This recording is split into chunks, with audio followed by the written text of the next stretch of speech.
for those in authority, in every sphere, in every department, in every area. Grant them wisdom. And deliver our nation from wicked people in authority. Deliver us from evil men who will sit in places of authority and do evil things. Deliver us from vampires who will drink the blood of the nation and leave nothing behind. Bless our nation with good leaders. And for those that are there now, we thank you that you are helping them, that your grace and your wisdom is given to them to lead us forward into a good and a better situation. We give you thanks for your great wisdom that is now released into this nation. In Jesus' name, amen. Ghana Montie, Ghana Montie, Ghana Montie, Ghana Montie.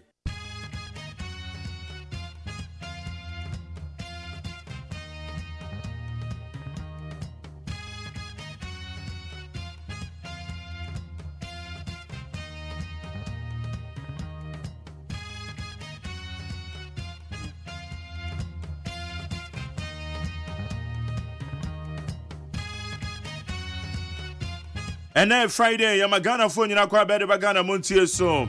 I need 100.9 baby will be a memoir. As I'm happy birthday because and then 1st November. It's year 1st November, but summer for fro. Nankopon at the Awura media and I am a happy birthday. Why? Now, specifically to those of you who were born on 1st November, your mama happy birthday. Beba Joy Atanasi Ababe Jumaned, boy, my Ghana, November, we are. Nature say you call na you would December moon afe yakwa koto yaba. Na winim ade aba kwa on says he drew about to afena. Aya yen time te buru nyankomo. Obi a twen say you beto aba na wie. After 7th December no na ye be hu. E when amanfo be wo me be di buru nyan wo me nie. E kwa run off the na buru nyan asay. Ah run off ba pen na buru nyan asay. Eti enyina yeguso aye ya hoboa na ye de akwa akoto ya ba na ye de yi o mampanyi a obedi ade na meba cho winim de obewini enipa makoma 12 for now no winim de obewini meba cho nipa ba ko ene bewini as the president. Parliamentary candidates in so winim out of the thousands awoma file 276 ene bewini. Enti ya boy ho yanuma ya be special vote ni de yebedi kan akwa akoto ye de and just say bibi akoyi mede de Magjerio say ajuma de ne Fred Ghana Montie baby bia wo bia me kan wo say ene ye Friday oba Ghana ha na enye holiday obetwe nipa bi wo mo da so de da ho a na ni tu ya pefe say akwa kobo no nsia me pa cho sorry free kata do so ya ne time sorry now be late. Ekwadano so dodo na ma me terms. Ekwadano mama me terms in the moment na kakra na mom de wo mnie. Besra wo ba no menya ne fie rough ebe ya wadwuma mu ho no. Se wo de ne kwa na ebe ye yi afa ne ko. Enye sa de nipa wo de akwadano be gya no ma wani ko ho. Na wan hwe ne ya wuti adwuma mu ne afro se bibia si wo echi. Enye twem wo Yesu de mu. Ye mpa ne sa.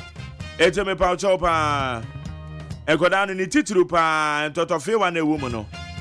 Enkodan kumano besra opam wani kom hu sabro mama metems o mabefie awu mama metems anase wo mama kwanse na wo mudidi pa papa nti bo an ho ba wo se obepe nuane na de je fridge me kom de o mane aka ne je de ama ho me kom ne wo ba no me pa uchew me kom ne wo ba no weekend ye duru sa no eyie wo ho bebre oba tan onwe ne ba no ho na mo me yie ntuma no kwakwadwen ho Bema no so de mema ne da na ye ntan dwe ntoma na mom eje se enigye no kwakwaje no wapɛ kakra hye no botom eje se yi aba okwakopɛ ge obi ayi ase na bema no so okwakopɛ ne ge eje so ne twisu weekend wa mrekwa ne be school fees no ntua yo school fees no ntua so de sika hye no botom kwaje nani besraw yema ye ni nko ye mofra no ho ai e pa cho pa anhwe ni yi a that's not do dokono kwa. Yeah, the evangelist King David and so the rise and shine you may dear the brain. And right here, we see Reverend Fabian in no country. Ono no that Zion River Chapel and Mojoja. Mojoja no so dia pepe te kwemo. Ekwema da ho. Powered by Dr. Fashion. Dr. Fashion is my official fashion designer. Opame no me ye papa Dr. Fashion. Owo Dome vulcanizer. Ena Dome wudru Abuom Junction. Ekwo no ye kwabenya Abuom Junction.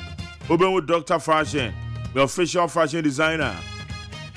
And also ewo Mojoja crew ni mo.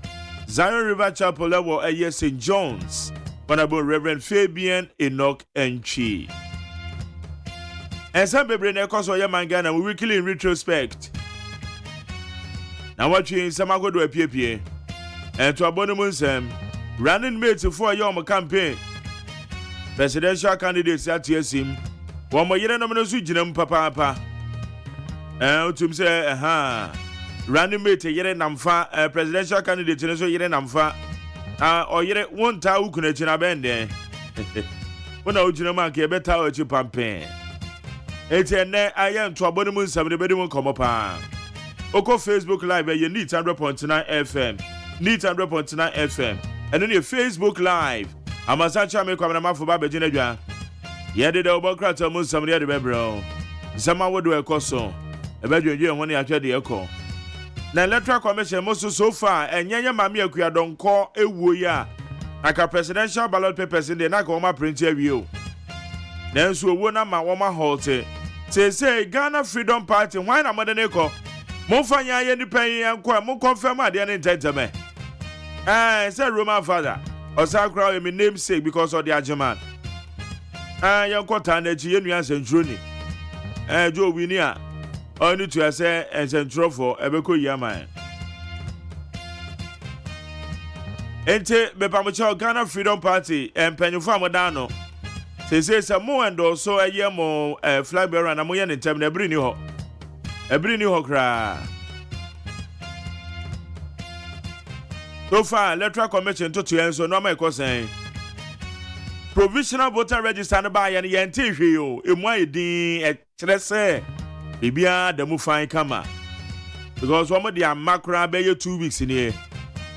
I mean you call for Nina.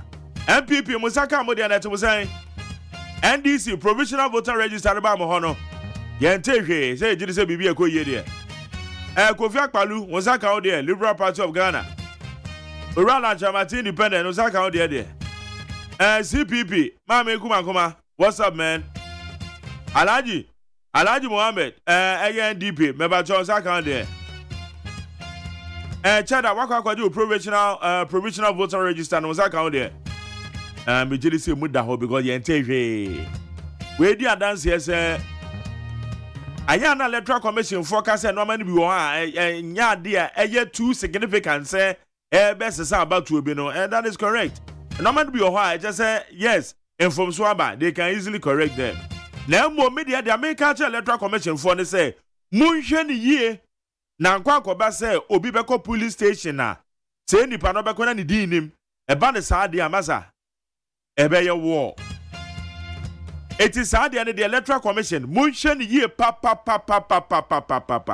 because that illegal transfer na ekọ so opusiga no Tamale Central ekọ so opusiga no mama assurance say ebia ni hobiem etumaka ya te na mbom de ye ka che Electoral Commission ni say munhwe ni yie na ekoba say Magerius AGYEMAN me kwa akoto maba na me kwa akodu ani yesi midi nim eye me wo me kwa mi be to abande atia enipa bi na be ka say me midi nim what masa menhwe kwan bia so mo be fa mama to abande de eje mo fa enti one more say mistakenly so bidding every the police station Electoral Commission sad and the omuhwe ho yie pa because tokwa beba sad and be free ho papa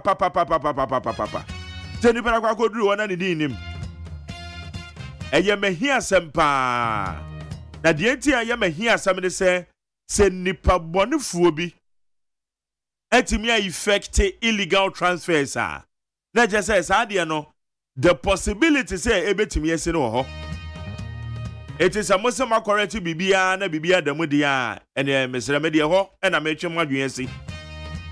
It's electoral commission na amanda boy me di free makache me de mamo no because e brand kwa na eko. But told him say US about on the 9th. Yes in November me on the 9th.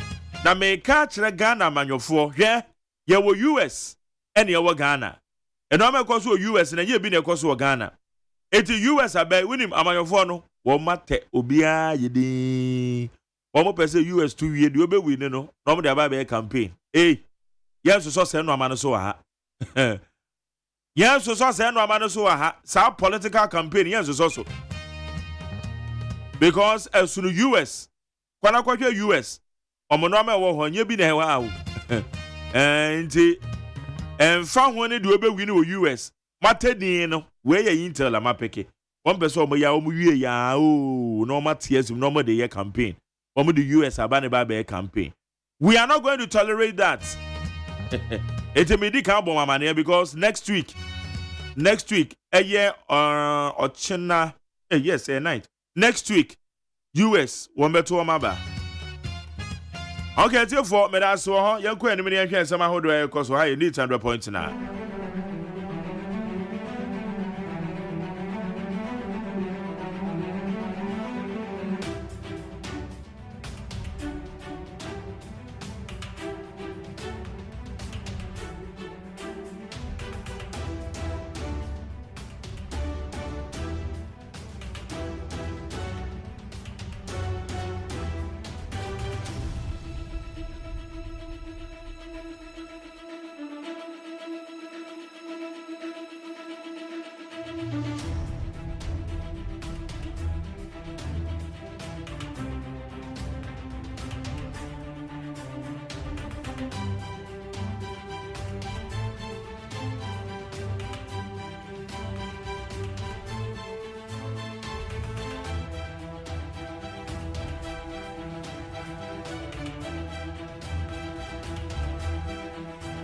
Yedi asere my piece fmonline.com cdnewsroom.com.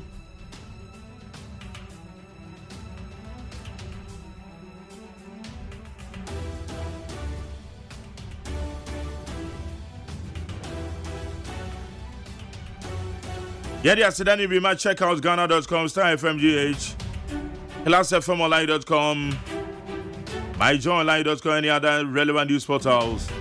Woman de boy be from the town man so yede sama hodo yede bro we need 100.9. Oral lunch matin ye ka say watie sima won cry. Atu ne din say caravan tour. It's a Greater Accra region on the mupa. Enro de atudwa say ye Greater Accra redevelopment initiative Gary. Greater Accra redevelopment initiative. Kwa mbe so be fa so aye no. Etu ni nyina no wo ho aye be hwe. Me pa cho yan ko enim ne yan hwe nsema hodo nse de di ahima wo abefo teta ma no so.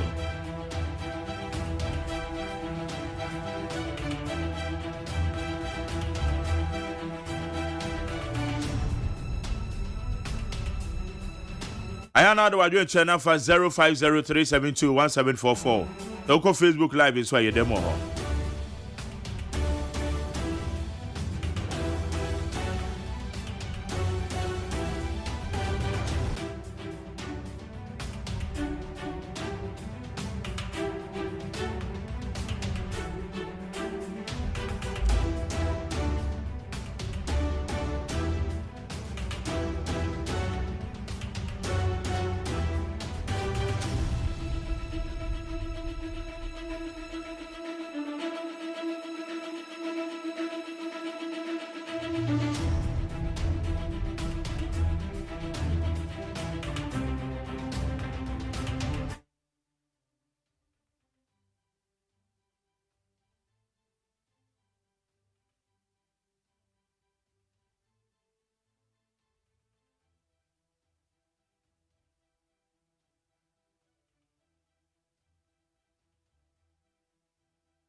Hey, mon van chemi. Ese ko biem. Parliament and Supreme Court impasse unhealthy for Ghana's democracy. The founder and leader of the movement for change, Alan Kwadwo, has condemned the ongoing standoff between the Supreme Court and the Speaker of Parliament, Alban Babin, stating that it is unhealthy for the country's democracy. Abusia the woman say, ora lanchamate na no to mubi. And no cause of Parliament no. Speakers who me na me to me, Supreme Court me to me, Supreme Court said Debbie, and so now I can one humu ye, and Brani say na tie no. Ose sa de na cause no say enye papa mo ye kabima me kabi no. Emo akra nti ye mfa to baby. Okakra the so say ora speaker, their Supreme Court akano jitum na fa ye adwuma. They are no. We will deliver some agenda 111 hospitals before Akufo-Addo leaves office. Dr. Insiasari. Presidential advisor on health, Dr. Anthony Insiasari, has assured that a number of the Agenda 111 hospital projects will be completed and operational by the end of President Akufo-Addo's term. Bepacho Agenda 111, ayasabi and the yehwe ni mupa. Yehwe because our hospitals see yetimi sini nyina wi anka eyepa. And I'm so my COVID-19 by an expose a big time, say a poem did not say no say and papa. You see? But the woman is saying, Orenzi answer said, Dodona, you ready? One Barber Commission and San and Anado with free akonyaso. Yo, what can I say? Ghana is now bad model for democracy. Our judiciary is not independent. Mahama. The presidential candidate for the National Democratic Congress, John Dramani Mahama, says the country has become a bad model of democracy. John Dramani Mahama said Ghana say yakaka bimamika bina atitio asai kra nye papa na say yatemu adwuma no ajajefo say wo nye independent biemu wo nye independent biemu obi sha o machiro chinchim omo. John Dramani Mahama wedi mampanyin pen no kasa ensem yo yate. Boko conflict. Chief Justice Defense called closures in Upper East Region. Chief Justice Gertrude Tokono has defended the recent closure of 7 courts in the Upper East Region, a measure taken due to escalating security concerns linked to the Boko conflict. Ebusia Chief Justice say court agodwo song e wo Boko well close to nyina. Well close to nyina wa Upper East because bambo mu semni ko ye na anko close na gonye de. Na ka mo kunto kwa na mo pese bibi anko ye won. Chief Justice we close. Boko won say mo say mo ma asumdwe ma ho a. Ebeto mribi no obia institutions awodo ni no be free wona mo de mo matena ho. Yes, it's true. Ade Boko kwa na Chief Justice dispute wo. Ade cha we akokum we. Ebre du say e ka kire mo say Boko wo no yabre. Aba. Yabre omani oboka ni eswa we trum ni edo amko ni eswa we edo amko. Eye se mu atendi ogwom. Ebe. Enti me pacho Chief Justice court akodo nso e wo Boku we close no down mene ne ya adwen. Because baby atutura asem a yekunkum nipa de judge ni be no nkoto no godi asem. Mene ne ya adwen pa. Vacant seats. As some Supreme Court ruling, Alan advises Bagwin.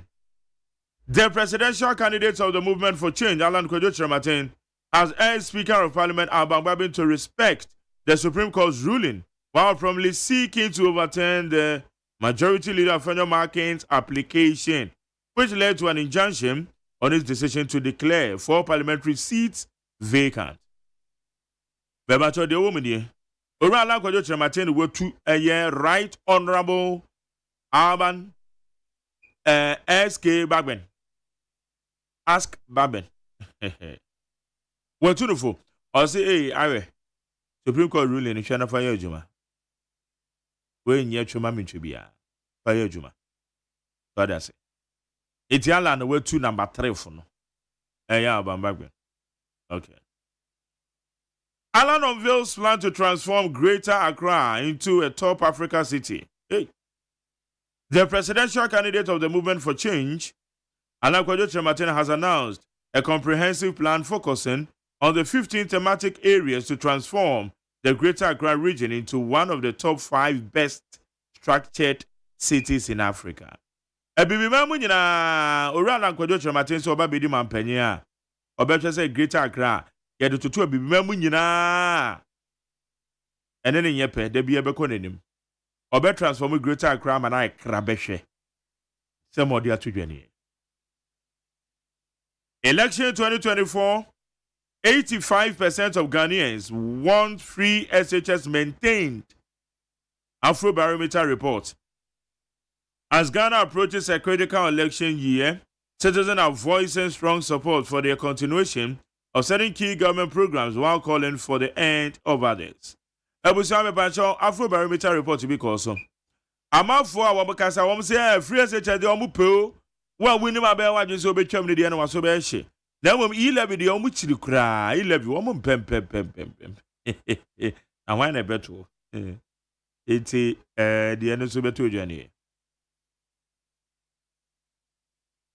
Baumia unveils agriculture mechanization initiative for rural farmers in Ghana. The presidential candidate of the new Patriotic Party, Dr. Mahmoud Baumia, has unveiled his plans to support agricultural constituencies, including the Sunafo South, with initiatives aimed at modernizing farming practices. Mepacho, Dr. Baumia, wakwa miako do akuyayo ho semedi ahimpa. Eno akwakọ buana we unveil eye ade bia watu ne din say mechanization initiative. Or dem ma yenuanom a wom ye akuyafo a wom wo eye miako do akuyayo ne koso. Se wom di mfidie ebe ye kuyadwuma no mfidi dwuma na ne akuyayo no ewom ye pa ti we ne nsama hodo ne so aba betodwa. Na nsam ye betodwa nyina no me yefem aseda ne yemfama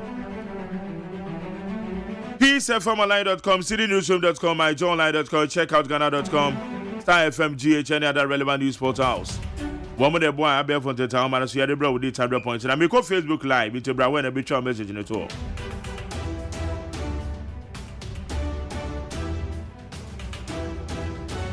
Okay, Kofi 5 I'll say JM will win massively. And now Becky just says, thanks be to God for another day, but more blessings. Another man. More blessing. And Honorable Frank Amankwa said, good morning to you, Mark Jerry. And we thank God today is Friday. Watching you live from Kitase. Make a break ya pem wamu chojura. Otubo jankwesi. Ene enya sem ketu akra weburi. Enya sem ketu akra weburi.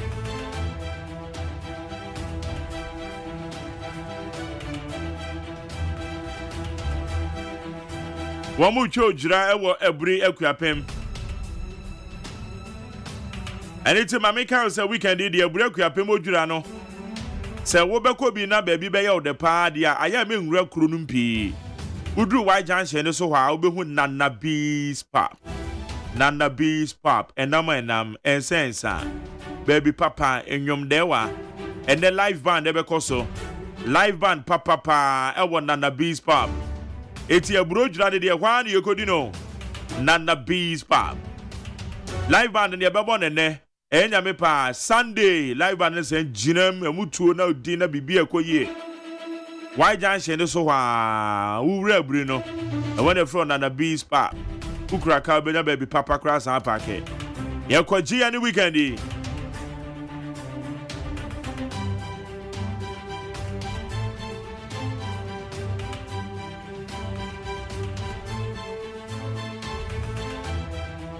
Now, Mami call David Kwanzaa said, Mark Jerry, you are live from Castle Thomas. NDC is coming to power. And I can Rendo was a good morning, Mark Jerry. I'm telling Ghanaians to vote for JDM. George Nungera was a good morning, Mark Jerry. Watching you live from Obuasi Municipal. Girls who near Chinebua Kodia School. Enoch and Kroma said, we thank God for Newman.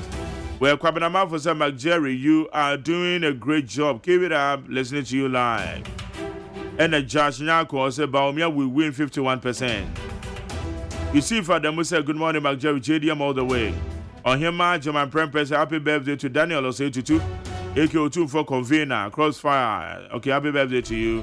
Richard Mensah said, good morning, Mark Jerry. I'm an MP. Incoming. Said my friend, also, Also number 2, Mama is still number 8. Gomez Adomi Pile 2 says special greetings to Domi Kwabenya, parliamentary candidate for the MPP. Michael Kwe Jr. Ibrahim Krampa Ishaq. Also, good morning, Mark Jerry. Listening to you live from 25 at Casolda Estate, Community 25. Akusia Depa is watching us live. Savia Gbafa said, Jerry, good morning this morning. You didn't play the. What's that? You didn't play the prayer. Oh, Charlie. Oh, me boy, me boy, no. Joe Louis Civil said, Mark Jerry, you're live. Copy again, Denmark. Baroski Asisiriwa, so watch you live inside Asisiriwa. Nene Maujingwa, say Mark Jerry, we thank God it's Friday. Vincent Odro, so watch you live. Greetings to Kwabena Mafo. JDM is our leader, number 8. Malik Basintele, also Chiao. Catcher Malik Basintele. I want you to hear me. Abusano Sanabo, Yeko.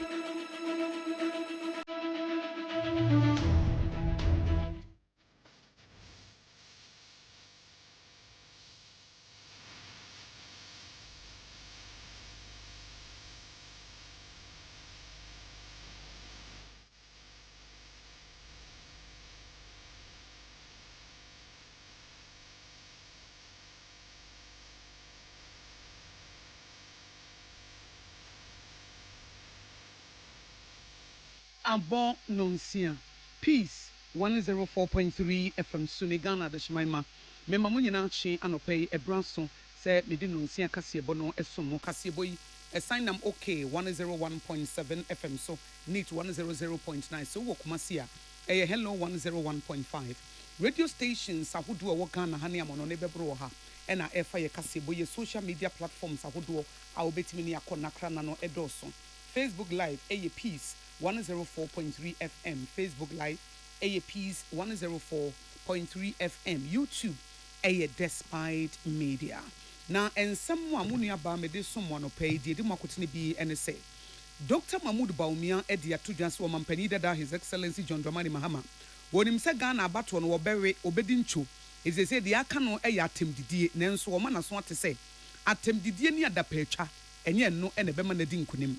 Chief Justice Ewo Ghana her leadership get Arabaya one also the two just for major judiciary and asa temu jumano ebra ye bobo en hone de ato abai yem bo wo machidom said the bay ya ye be hwe ekwan a embra ene omanfo fa hode fa so ye adwuma na matentene ne de akosoa agina na so pepepe Watrofo Penny the Ghana Pentecostal and Charismatic Council Apostle Emmanuel Tete one also Edia Tuja says Asum Jubetime Jana Naso Ghana ha 2024 elections ye nyina ya said ye say ye behwe amasa asum dweno etime dimu Ghana binds wo Ministry of Gender, Children and Social Protection so now what the friend emergency cash assistance aba I know sika ye de beboa ebusua I enam ohaw amantam enwotwe say yensuo say japade bi na aseye no ye betime ede abowo mu echidom na enu echi no ena aboswa na so aba bepie mu say ruling party no wo mo adi o man nso emfie aduonum nwotwe na nso sabrede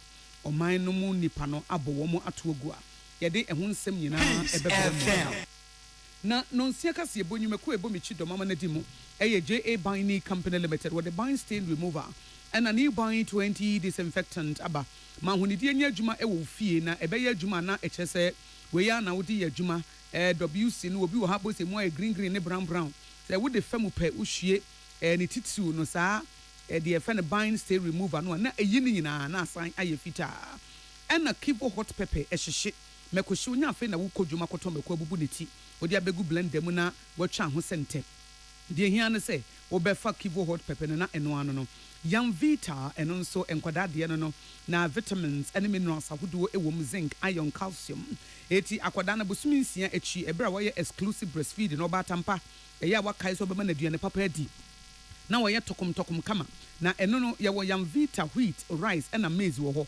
akwada bi aduane no obi was me bampa aduane he wo de fa wheat no eso no hwehwe ade and afa rice no and maize no Young Vita de no so no hwe wo nsa pre oba no woni medidie pa na mum de ode ma no na nya ne de ntia akwada bi anu mu ye de mane Young Vita aduane onga licious eno an ye de aduane sa abre yo eti mo asonte se wo pe spices papa seasoning papa na wo de awo aduane pa de a any onga mama's helping hand. Medema for her by Dr. Tambo da so ton safro se bra pukwa se mayira.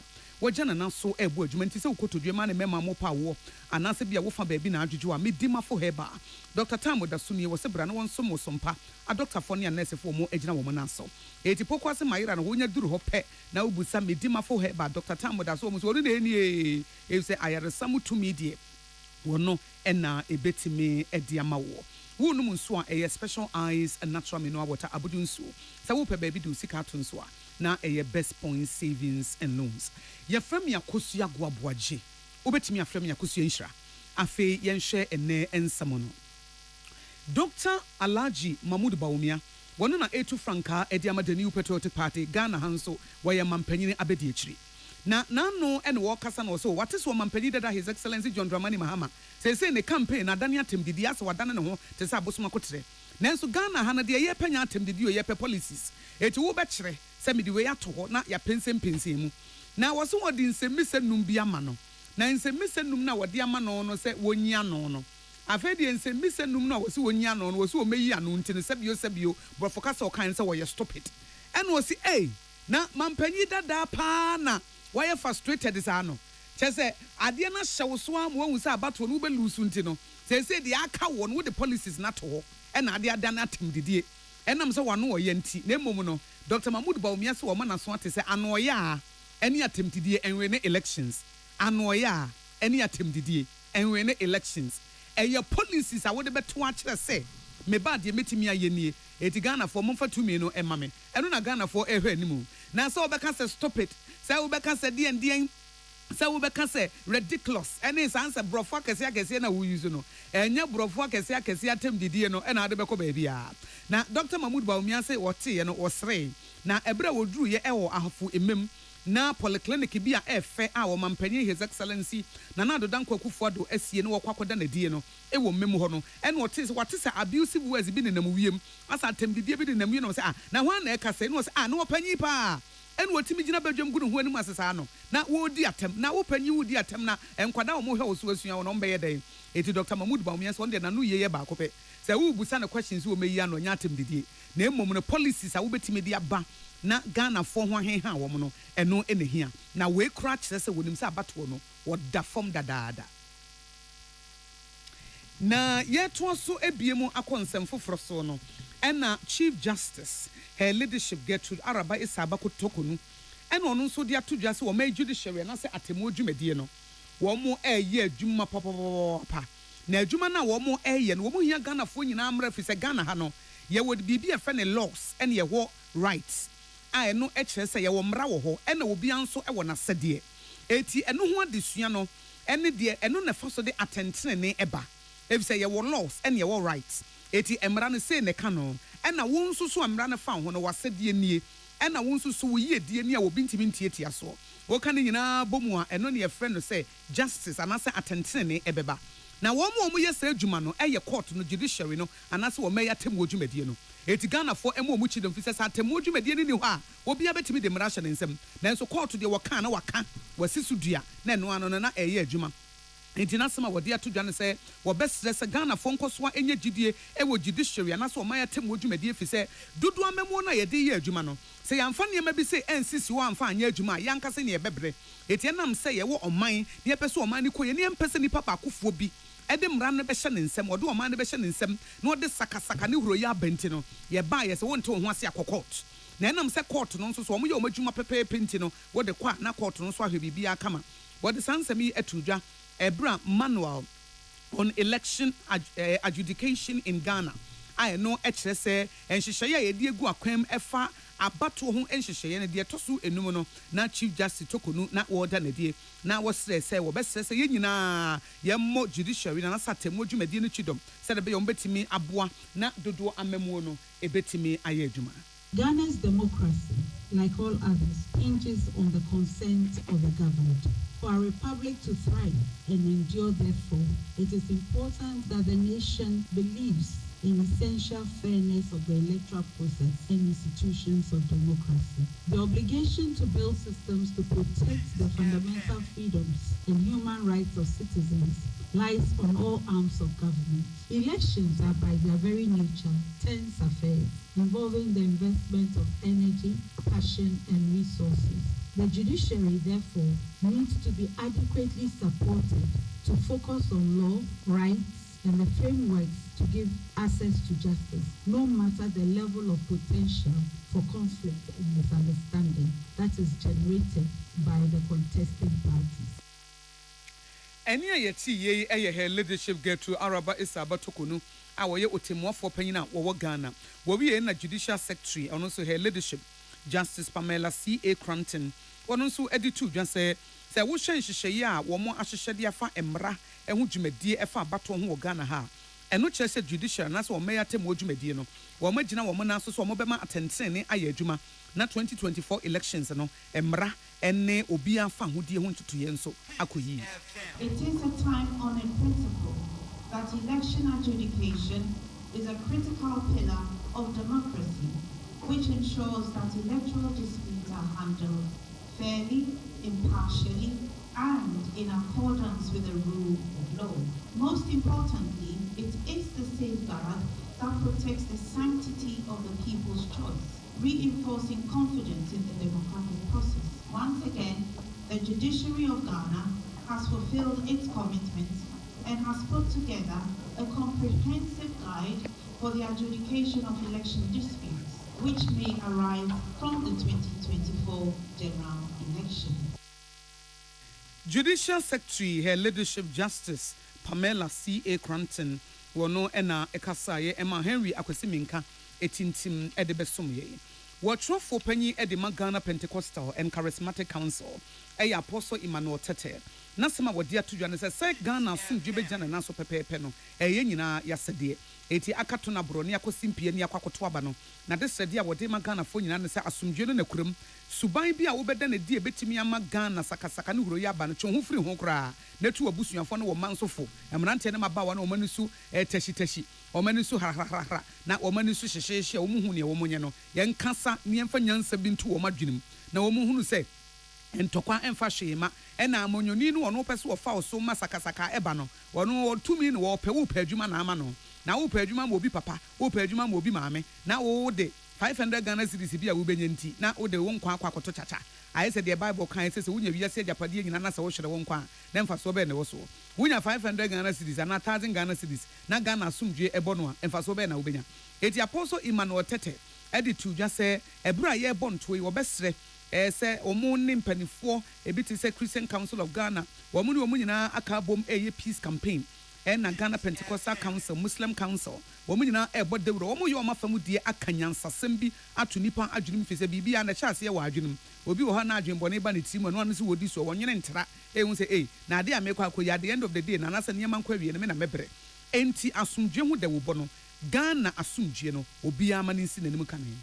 Yenim se edu abatwa na amanfo ensemka ne neyebi aba yepese yesre abatwe enye entokwa eya adwenche abatwe yempese ebeye osuma wura ewo yemanyimu Christopher ne Muslimfo se ebeye competition and say contest between Christians and Muslims there be eye adwenche a edin punto ebeba yemanyimu eno ho abatwa ne ye entimo obi enkogina baabi enka se ye Christopher nti obia ntuma Christo sorry no potential candidates a wo nyina agina no bi wo mu a wo nso energy independent for no enti ye mfa osom embeye sa abatwe na de basabasa yobi aba we a what for penny de Ghana Pentecostal and Charismatic Council Apostle Emmanuel Tete na we no chem se nyame adom abosumi du ba ko enne na ye wura mu yi enti happy new month na mede ma wo bosumi foforo mu anigye ye bosumi du ba ko na mede ma wo na enno no se yesimu wo mo de peace campaign bi ba ya asomdwe hu da wubo na wo mo beto nsa afre presidential candidate ahodo political parties ni nyina na wo mo nyina dinkita ho na ye nyina ya kasa na yesuesu adwene na ya asomdwe no agina so pampani ye asumdwe yabobia ya to din say peace campaign launch forecourt of the State House. Da no Sunday, Kwesiada, away in 3rd November, and yede church sajumedie nas. Nunti na peace campaign launch no. Ama yeshia ye bompa yame adumwa ya tunsa fre His Excellency President. All the flag bearers, war political parties, no independent candidates. Yehwe se obi abeba, wo nyina ebeka ensem kakra efa asumdwe eho saa nso na yehwe kwan se electoral commissioner ebeba bi ne wo mo akika nka ho etichirufo ewoye man mu Eni ayeti ye Apostle Emmanuel Tete won ne trofo panyina woda Ghana Pentecostal and Charismatic Council no Prince Bafo Asamoah woni Christiana Labi ene tintim edebesum ye Ghana ban efa Ministry of Gender, Children and Social Protection eye asuye ya wo mu ene hwe mane mema nkwada ne asetre mu bambo so na wo mu de sika bi eye mpofiri mu sika mmoa ayefe ne emergency cash assistance program no na ye de aba beboa wo mu akwa ahokyere kase mu pa e wo mantam enwotwe anase 8 regions no emu na sa dwumadie government of Ghana na sa Ghana ban ene World Bank ene UNICEF ene development partners wo mu bo mu mpumtwo mu na aka bo mu a wo mu so wo ba beboa fie mu abusuafo a ohia pa ene ahokyere bo wo so bi wo kura nsu anto eti wo mu dua ama akuafo makọ hawo mu ebi mu de wo bedi kura ano ayedin it is a mantam watching Bono East, Oti, Northern, Northeast, Savannah, Upper East, and Upper West region. Nebra was one for sure man and member Kwadani Asitemo Bambo, a Minister for Gender, Children and Social Protection, Honorable Dakwa Newman. Ebra Walkerson which him says, Washa, baby okra and sooner and tokra, baby omu kuano. Eti and which the pabo must be omu bedi kure hoarding. And on our buyer general was Nasi and Timin in office, I buy a butter and say, Yabeshe. Ama wakwa which the case when bebo chidom enti wo makofa wo mo bebo mo bi ti say World Bank ni UNICEF for ne wo mo kan say mo meboa Ghana ma aban na yenko nkrase yenko Bono region, Bono East region, Oti region, Northern region, Northeast region, Savannah, Upper East, Upper West na yempe sika bi ne yemfa moa wo mo se de be ya ebeboa eti aban say obe transfer sika eye 1000 Ghana cedis e de ama household bi anasa busunya bia eti eman say edan baako ye ba ye frɛ Mrs Asare yi one Mrs Asare modan nie monye 1000 Ghana cedis na mo fa ntwitwa mo ho na we de kuadwuma yi ankoye eniema ankoye no mo de fa livelihood empowerment against poverty lead program ne so ene mo aye ne saa enti abusua beye empema henu ene dumienu eye 212,000 households ene benya wo mfaso e wo 5,210 communities anase nkro beye impimnum ahenu ene edu ene yebeboa sa nkrofo no matimi agina wo na so.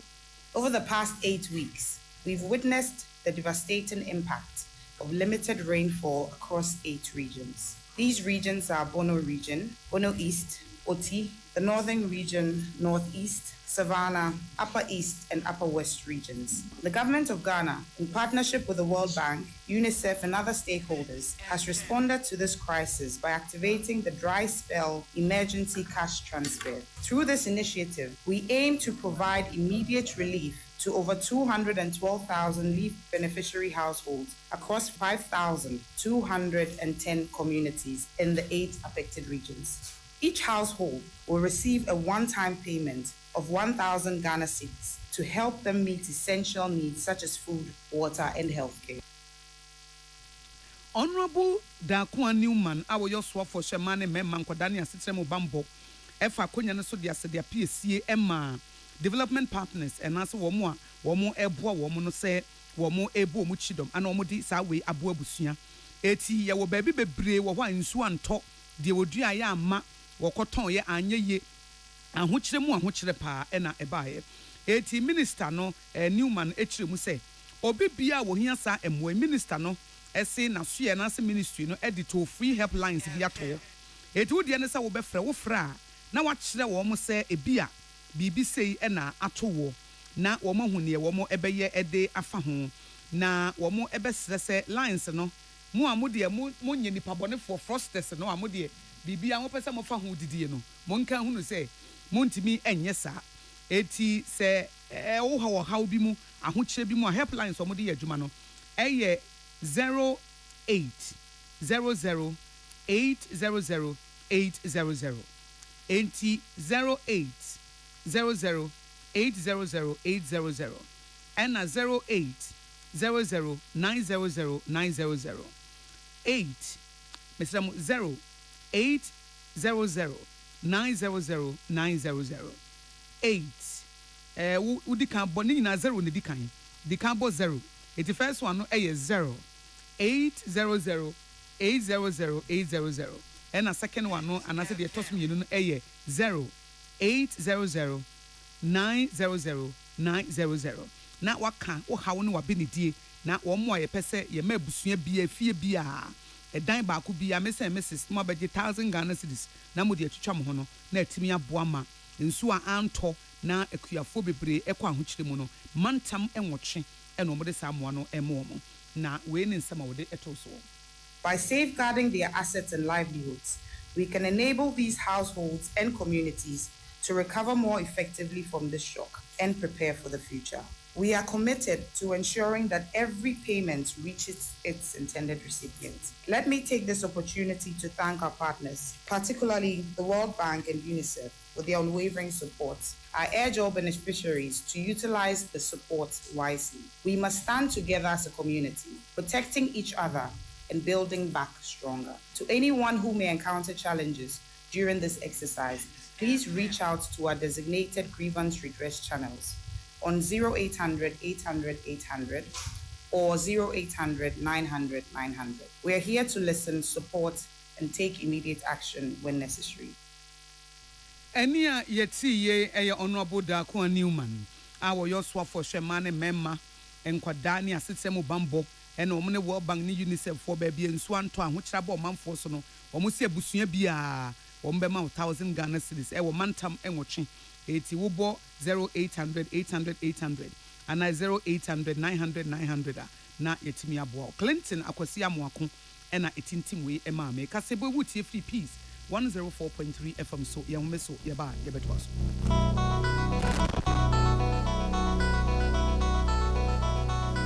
Peace FM. Herbal and Alternative Medical Hospital Bena Black History and War America, China, Africa, ne Ghana and Penifua Bonabaso say, or fire remo man for Tiapopa. Amen Scientific Hospital. I had a sabia, or one video was so, Yawudasua, and Vidiana Chiro Yadi, Nanua Sanso Sao Yadi. Amen, a expert of one Koyaria, one run when nam. Now, what Dr. Fonia nurse for so, or what's ma? Amen Scientific at the herbal, homeopathy, naturopathy, and reflexology, as Sayadi. So I want to pay, and I are ready to say, Yamia Dumunti, Yaria expert. Amen Scientific ebe boama inshallah uwato na wonswe dia dance said the Ghana for near brochure for be dia dance no Accra Amen Scientific ewo dome Oban Smith Flat and Alashibinso our Klagon ebe Ashama Road under bridge ope our Krabata P Fre not sure dear Ben 0245 275254 and 020-722-9505. Amen Scientific Herbal and Alternative Medical Hospital. Allow Shafi Nyamene Yaresafo. Amanfo, the Amoka Freddy's Corner Home Appliances or the Abba Freddy's Corner Home Appliances Center. Home appliances are a ye papabia, a biwo home. Brandsbane, Media, Samsung, Kaiware, TCL, TV, air conditioner, freezers, fridges, water dispensers, and Nidia Kekeka home. Niaubenya good warranty dear. Ko Freddy's Corner Home Appliances Ukokomemle. CCTV a Boama monitor of properties, any business at anywhere in the world. CCTV and need daho. A wood detector, clear pictures, Wi-Fi connector. What's me connect my phone? Our monitor baby a wo wiasibia.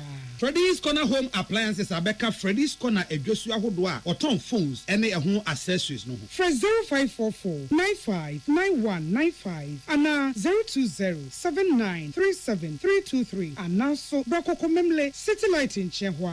Na ya can discounts any achadia. Ubetiasie. Freddy's Corner, home of authentic home appliances, phones, and its accessories. So I come out with a show and I bought peri the Bronican hardware one. At the end of the show, that's how we am so to Woba packing a farmer, Martin's liver salt, a chapay and tem, as she and Shagu glass more at a Martin's liver salt, no back one, no, dear goom. Uba who say, who are glass in the moon. Now one no. Martin's liver salt, you want orange flavor and a bacosia plain. One more, Ubato, Lemon Edina, no, now home to war, who doctor. So I come out with a show and I bought peri the Bronican hardware one. At the end of the show, na sɛ woyam so atim so Wobɛpɛki na farmer Martin's liver salt akyira kwan ɛntɛm ahyia nsu agu glass mu ate Martin's liver salt. Peace FM. Herbal and Alternative Medical Hospital Ben a Black History and a war.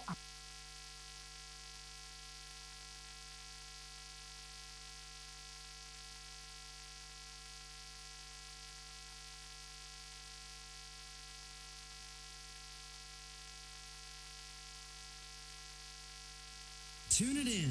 Turn it up. 104.3. Hits music lives.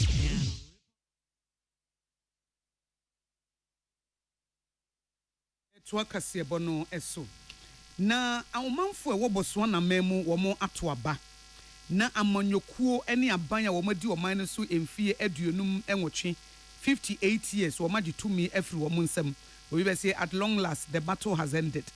Na womo kyeremu say we die emu onwanwa papa na wohwe voters anase womo to aba ewo ho no na eginaye a womo asie evize womo egidi se enema bi akoso ana enkoyie eti Botswana Democratic Party woma di oman no so efiafia pema hankono aduosia ensia 1966 Botswana Democratic Party na edi oman no so saa na efiada na de enema ankose de omusi epeno Umbrella for Democratic Change, a human rights lawyer, Duma Boko, wonya 20 seats. Omanfo HM se wakona nimu pama, we mudie, omedi omanu so munya 1 seat pe. Na womuchem se, said the NMSC akosui die chrese, se Botswana for, omenya mampenyi fufro a free political party fufra de din, Duma Boko. Na wose ba wabano, wabeshe na wayentutuye mapa na edi yedie, ene enkanko abre omaino. Kasebo wutie free peace 104.3 FM so hana yedi FM yakosu agwaboaje obetimi afrem yakosu enhira na nsema mede brɛ mu no dedi makotene bi ene sɛ Dr. Mahmoud Bawumia de ato mampani dada His Excellency John Dramani Mahama nim sɛ wɔn sɛ abato no woni policy bia na sɛ daachi bia lusu na obelusu nti de aka no a ɛyɛ atem didi nti na sɛ wɔgyina badwa mu a na adane adapetwa na nso adapetwa etimi ema wonni nkunim ɛwɔ abato Apostle Emmanuel Tete wɔ yetrofo panyini the Ghana Pentecostal and Charismatic Council. What they said there to just say ye bia yema asumdue eni ye nemu kane. Nanuachi and our Chief Justice were also there to just say Ghana ha ya womra ena obi anso wo manim so wo right into laws and rights. Na yemo judicial na so meya temoni yemo omuchidom. Said ye be ya ombekoswa edi sa amra na ombegina mo pampe fi say o mai bia mo se mo dedodo amamu obeye adwuma no. Se mo anyina so sa eye mo ankasa mo hawo ena ebetomo. Na ban ediafa asuye ye hwema ne mema nkoda ne asetemu bambo so se wo mo edi putupuru sika mo abi ebeboa ye emergency cash assistance program ebeboa busua nso anto mantam wotwe awo akuafo makwa ahokyirem enti eye 1000 Ghana cedis ene ye de bema edan bia na se busua bia na modi atwitwa mo ho ena Botswana nso amonyoku a wo ma di wo man no so 58 years ye ntu wo mo da afei ena yetu womo ade so ayeyi womo toase akonya ede afri ho enumako ebo michidom ema kase boyi edi mu kama no midimafo heba eka ho Dr. Tamodaso se menka nche ose brawate na wono de wo ye expert eba mubuo yare sisi yare eni kotodwe ene ma ne mema mo pa wo etu se wo odi hye bi no yare ne wo bra fa ne bra na wo mo apoko ase mayere ho no wabo ne nsesen a wo jana na so ye adwuma betimi afre 0244 282 0244 282 and 05 00727215 05 00727215 Ongalicious Mama's Helping Hand we a season I would ye aduane ema aduane ye de eti wa wutimi say wo kitchen no aye fine kontom stew no de weekend nuane so de ebeye bia nkasa Onga classic na pa wodi kontom stew ane de hagye awache no wo hwa wo de monko de no na eye wo no obi aduane ye da na che say eye ongalicious eno no Yamvita obatampa say wa ma oba no nufusuo busumi nsia achi na ebra so so odidi a aduane ye be ma oba na ye tokom kama eye Yamvita eno nti obi wo se me ben di na me ba we di ompa aduane wa ma na Yamvita ntia akoda bi obedi Yamvita no bo se obono no nwa eti ma na Yamvita wheat rice and maize ni bi na wa sa 3 delicious flavors no bo se obatan ye hu se ye awododo no ye nim se de sitia wo benidi ane ya oba nidia obra nkasa eti yam vita eno na kivo hot pepper ehhehye kivo hot pepper ehhehye meko hyewo enya fe na ye kodwuma kwakoto meko atwa ye ho se ntede abegu blendem agu ayi wom ne asa ba betwie esa wo che wo kitchen dodo wo ma kivo hot pepper so na de agum spaghetti na wo ye noodles enkwan abenkwan katenkwan mutu mutu nkwan na aya na de awo no enti we ye kivo hot pepper JA Binding Company Limited the same mo so say with the bind stain remover and a new bind 20 disinfectant aba eti terrazzo floor no asene no water asene no water closet no more green ne brown no fa bind stain remover gum he ebeyi no wan ase ufie o afa no wasi ne foforo aya kama efidada pa bia se wo pese hu se fie bi ye dada eya akwomo bathroom anasa kwomo kitchen ne bathroom na be mu hu se fie ne ye dada nanso se nipa ne de bind stain remover eya adwuma wo fie ho a wuturu obebusa se wo ye sure se wo fie wo si ye 10 years aba no nwanwa adentia efri se emma tans no ne WC ni mu nyina ye fita we JA Binding Company Limited bind stain remover na new bind 20 disinfectant no a emma fie ho eye sham eti mos ahodo benya bia to wo pedodo to anu afre 0243104883 0243104883 and 054 1808096 054180896 na with them so wonu nsu a eyankai special eyes natural mineral water abuju nsu eno na wonu ma no wakoma atoyem eti nsu obeya weekend mu amokọ ayie no wo se ayie no ukọ na ukọche se odi nsu ukọ ato special eyes na fa kọchea ukọchea wo dofu bi nsu odi eyankwa na wato special eyes na wodi amano what the special eyes so eto nchen na wo pe baby du sika to nso best point savings saloons best point yet nso na ya sorry adentina du sika ma na baby basa wo pe busia kra wunya o salary fafa best point savings saloons ye fe na ja wuska best point yet wo so na ya sorry ye madam nyina ase. Welcome to Friday morning. Ghana Montie. Ghana Montie. Ghana Montie. Ghana Montie. Ghana Montie. Ghana Montie. Na mansanya so. Adawro Kofiaman homene so ejiji tonton sansan ewo neat 100.9 FM. In fact, you can engage in all the propaganda you want, but if the fundamentals are weak, the exchange rate will expose you. Anokwa ejam fama boma kokoto ada ho. Eti enei exchange rate no ena Dr. Baumiani MPP ada pedia na. December bosume eko na biye wo 2016 no. Na sika wunya de $1 baako ye 4 Ghana cedis. Enei wunya cedis mako dunsia ansa no wato $1 baako. Esa ne cedi na hoɔden a aba fom nti. Enyuma bebre gugu. Dodo no so ahwe sika botini a wade ye adwuma. Enye nkrofo we na ka say yetisika so na so ekomodi yen. Yetisika so omanya ohia mai na nam amamu a enkoyie ti. Ekomde. Ghana fo ebro esa ne se adechie bia yato nuema buomu. Sa ahokyerei ewo ho. Eda ne ho adi yasetere mu adechie bia. Ensakra yemrenenie. So abama John Mahama ne NDC. Hey, auntie sini ne photocopy ni. Me wo mwache na mokose he de na ekọ. Auntie ama, akoso na enya kwan ewo university o. Na sika me de ba mana kwokra na atomiti paye. 2500 de. Me kofa ne he. Ene Ghana yetie. Oh, esi. Na se we de woni ha okra. Wonte se NDC ne do mama se wo baba mu. Enkra wo pese wo ko university o man ne de no. Afia edi nkan no. Wa fa sa aka ni nyina. Se ye technical university, college of education, nursing training, ana se de ka ho nyina. Eho ka nyina wa fa. Afia edi nkan no. Free. Hey, sir. Where do you say yasamodeo? Ebema ye koma hayo. Esi, na sanya no nko. Hwe enkra womo ewo school mu dada. Womo to oma disua so. Mama se wo ba. De bibia ye fe student loan plus beba. Womo betumi apply na oma je bosia. Womo de beto oma disua so. It is a course say. Wo do second year. Enwa say student loan plus. Wo kwaji bi na ode atwea ne humesua so. Oh, mampanyi Mahama. Nyame nhyiraw. Esi, esanya no nko. Ye nuanom asabi womo edi dem a wo pese wo to humesua so kosua pon mu no. Mama so obe mama ko university no free a won tua hwe. Oh, ene amampanyi Mahama. Yakupon hire yefunu a wo. En sakra yemre ni. Tuaba man sakra ye papa. Tuaba ma John Mahama ne NDC. Agu Ghana for. Mama ye nyina nhia hey. Hey, eja, na eda asamo na wafre ye nyina wo ha sei. Mampanyi John Mahama say what the 24-hour economy ehye eba. Abeboa aban ne ankrankran nyuma nyina ama waye adwuma damu ni nyinara. Na sa enhyehyei. Eda na wo hwe ni mu kwan se ebe firi mu aba. Mampanyi Mahama pese oban nyuma ku anipa oni won di zawoso doso. Bi te say DVLA, passport office, port, customs. Any ankrankran nyuma ku bi te say wona wodane enuane ani agro processing factories. Any companies a oya kwan akese esisi adan. Be ye adwuma eda no mu nchichemu miensa. Me che say don hwen watwe bia. Woka se emwa be ho asem na woke. Eba no ankrankran nyuma na Mahama betete no so amo na wayere bambo mu asanso abo mu sikasem kwa na watete nkane abo nso amo we na ye frɛ no formula 133. Hey, eja na formula ben so no. E kire se adwuma baako nipa miensa be no eda no nchichemu miensa. Wow, we de eden sakra kese be bankasa. Formula 133. Obia bedidi.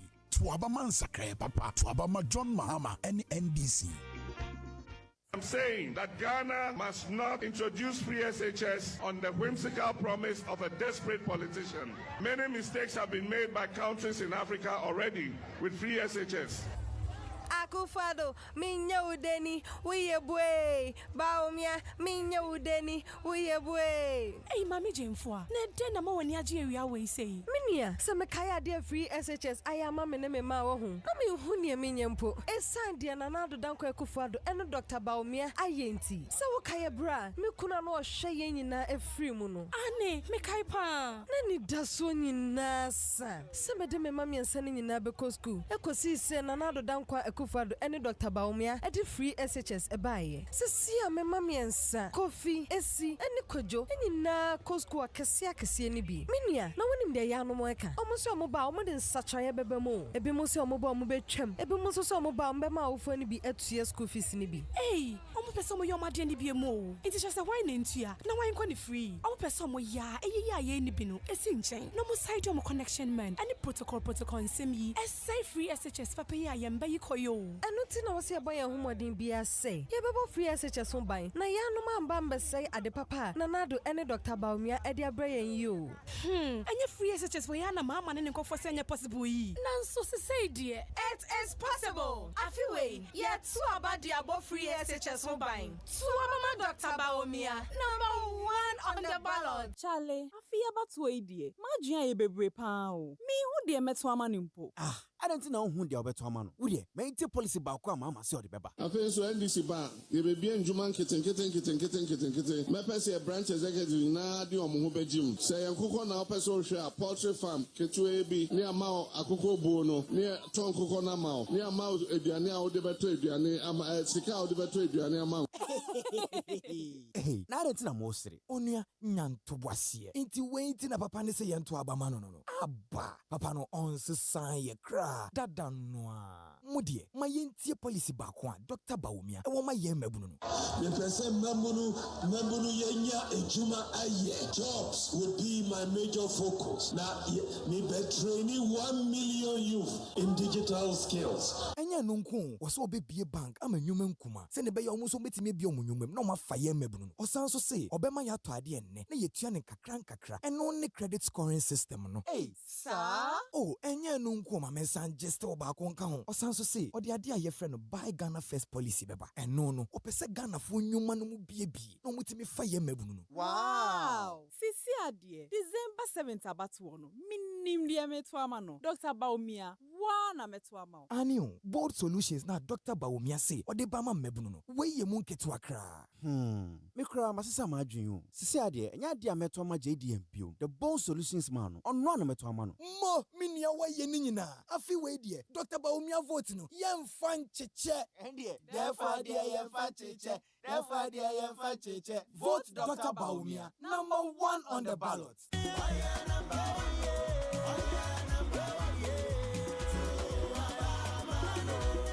Ghana for Medindi Dr. Yima. Ifri bra MPP ba abamu. Wetimi atretre yapomudin ho hyehye ene ho nsensem ede amagana for opepepe num. We kire se wasi ayaresabia bibire wo yinkurase. Ambulance ahodo. Zipline abefo kwan ya wafa so chiche ndro ama doctor for ho aye ha. Ampo Dr. Yima ye frame Jane ye nurse ni. Enye no kwa ye MPP abayase. Wa map mudin adwuma ye ne hiasem. Afi bia wo sharp mudin adwuma no mukena. Sika odi bogo branya nkwani mu afi bia 20%. Abefo mfidie de ye adwuma no nso. Ye nya de wo nanim. Watete anurse fo bebre. Ye ye manage kran so ne se. Wo sanso de sika odi ma nurse fo a wodin tete no asama wo mu. Ayaresa be ye krabeshi. MPP 2024 manifesto no ahye bose yapomuden ho hyehye ne nsensem no wo behye mu kena. Afen so wo bewie abefo kwan a wo fa so edidi dwuma ewo yi health project no mu. Wo sanso AC agenda 111 ayaresabia ewo man mu nyina a ebeboa edi enwuma empem adioson aba ama adoctorfo nursefo ene apomuden adwumayefo.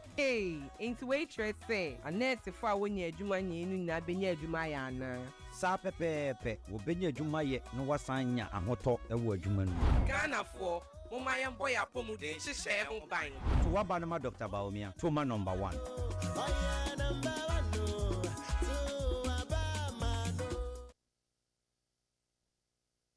Ghana Muntie na mansanya so adawro kofiaman homene so ejiji tonton sansan ewo neat 100.9 FM. Ghana Montie. Ghana Montie. Ghana Montie. Ghana Montie. Small ya, monhwe ye you, ye politicians there, ye they are no ye de.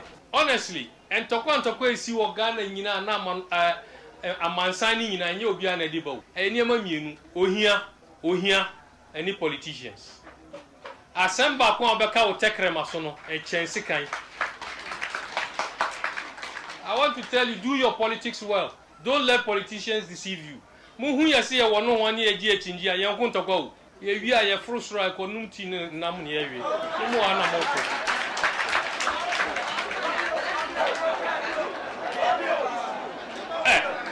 Me catch them on Okwari. There are people here. Enne omuhumia omusi omutiase. Osafumafo o himfa enye MPP. Ninu akuma AGYEMAN o NDC. Shelia Ite o NDC no a minister. Ninu Penny Professor Ite o MPP. NDC lawyer Larry Ajeti o NDC. Ne papa waka baby Peter Lajeti o MPP. Samuel Jinapo o himfa o MPP. Ninu Penny John Jinapo o NDC. Mi ami Jina hai mi o MPP. Ninu Penny Kamara o NDC. Ye fie ye dakom. Mo na mbe dakom. Me matina me gina me catch them one me who opposition da o me party dia wa opposition but me kasa me ko opposition.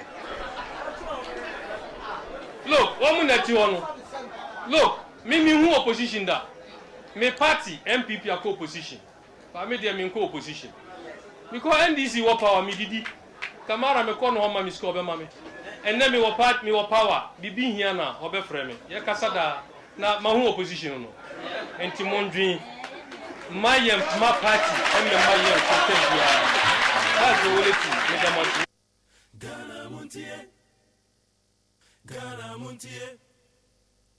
Ghana Montie. Of the rule of law and Article 133, subsection 1 of the Constitution of Ghana, any decision by the Supreme Court can only be reviewed and varied by the Supreme Court itself. In this regard, individuals, judicial and non-judicial bodies, including independent constitutional bodies, and the various arms of government, are all bound unconditionally by the decisions of the Supreme Court. In case where any party in the categories referred to above is aggrieved by the decisions of the Supreme Court, the only recourse available to such a party is to apply to the Supreme Court for a review of its decisions.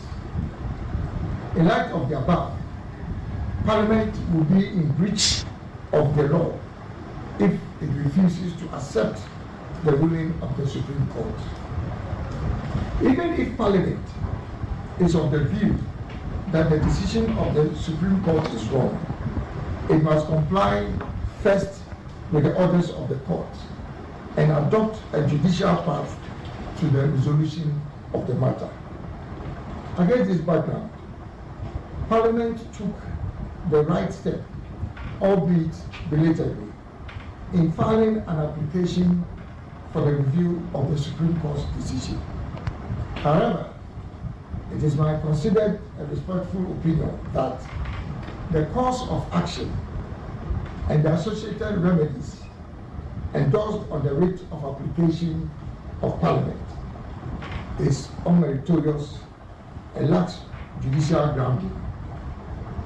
By arguing that the decision of the Supreme Court cannot affect a non-judicial order of Parliament is a subversion of the rule of law and abuse of judicial process. For the avoidance of doubt, all individuals, legal personalities, judicial and non-judicial bodies, independent constitutional bodies, and the various arms of government are bound stricto sensu by the decisions of the Supreme Court. As indicated earlier, any aggrieved individuals or bodies as referred to above can only apply to the same Supreme Court for a review of its decisions. The claim by Parliament that it is a master of its own rules has no merit in law and seeks to undermine the very spirit underpinning the concept of checks and balances between the various arms of government. In light of all of the above, the Speaker of Parliament is right to declare the 4 seats vacant and issue a consequential order for the minority caucus in Parliament to be considered as the majority caucus in Parliament. This order, however, can only be made, and I want to emphasize this order, however, can only be made by the Speaker of Parliament if and only if the Supreme Court makes a ruling in favor of Parliament in the determination of the substantive case currently before it. Ladies and gentlemen, with barely 4 weeks to the general elections, it is absolutely critical that all parties, that is the judiciary, the legislature, the executive, and indeed the citizenry of Ghana, work towards a resolution of this delicate matter to ensure a peaceful path towards the 2024 general elections in December. I thank you for your kind attention. Ghana MONTIE, Ghana MONTIE, Ghana MONTIE, Ghana MONTIE. In my capacity as a lawyer, but as a leading political figure in Ghana and a presidential candidate for the general elections in December this year. The current impasse between the Supreme Court and Parliament of Ghana, in my view, is unwarranted, unjustifiable, unproductive, and unhealthy for our fledgling democracy. Both the Supreme Court and Parliament must respect the Constitution and the laws of Ghana. The current impasse amounts to grandstanding by both institutions. The concept of separation of powers and checks and balances between the various arms of government are 2 sides of the same coin and logically reinforce each other. This must provide the context for resolving the dispute between the Supreme Court and Parliament. So, first, let me start with the case in respect of the Supreme Court. The Supreme Court, in its ruling on the application of the leader of the NPP caucus in Parliament, Honorable Alexander Afenyo-Markin, to reverse the ruling of the Speaker of Parliament on the status of the 4 members of Parliament, was, and in my considered and very respectful opinion, unconstitutional and could be described as an abuse of the power of the Supreme Court under Article 130, subsection 1, to interpret provisions of the Constitution. The Constitution of Ghana, rightly so, entrusts to the Supreme Court the responsibility of interpreting provisions of the Constitution. In this regard, the Supreme Court has both original and final jurisdiction for the interpretation of our Constitution. Any application brought before the court seeking interpretation of any provision of the Constitution, to the extent that the application is filed in line with the processes and procedures of the Supreme Court, will be deemed to have been properly brought before the Supreme Court. Against this background, I hold a contrary view to the position adopted by the respected retired Justice of the Supreme Court, Justice Atukuba, that the Supreme Court should have declined jurisdiction in the matter under reference. The Supreme Court was right in hearing the application to the extent that it was a request for interpretation of the Constitution. Article 97(1) G and H of the Constitution cannot be said to lack clarity and therefore does not lend itself to an inquiry of interpretation by the Supreme Court. The said provisions are very clear on the face of the law in both spirit and letter, and unconditionally impose a duty on the Speaker of Parliament to declare vacant the seat of any member of Parliament who decides to change their status in Parliament, either by declaring themselves as independents or on account of losing their membership of the parties that originally sponsored their entry into Parliament.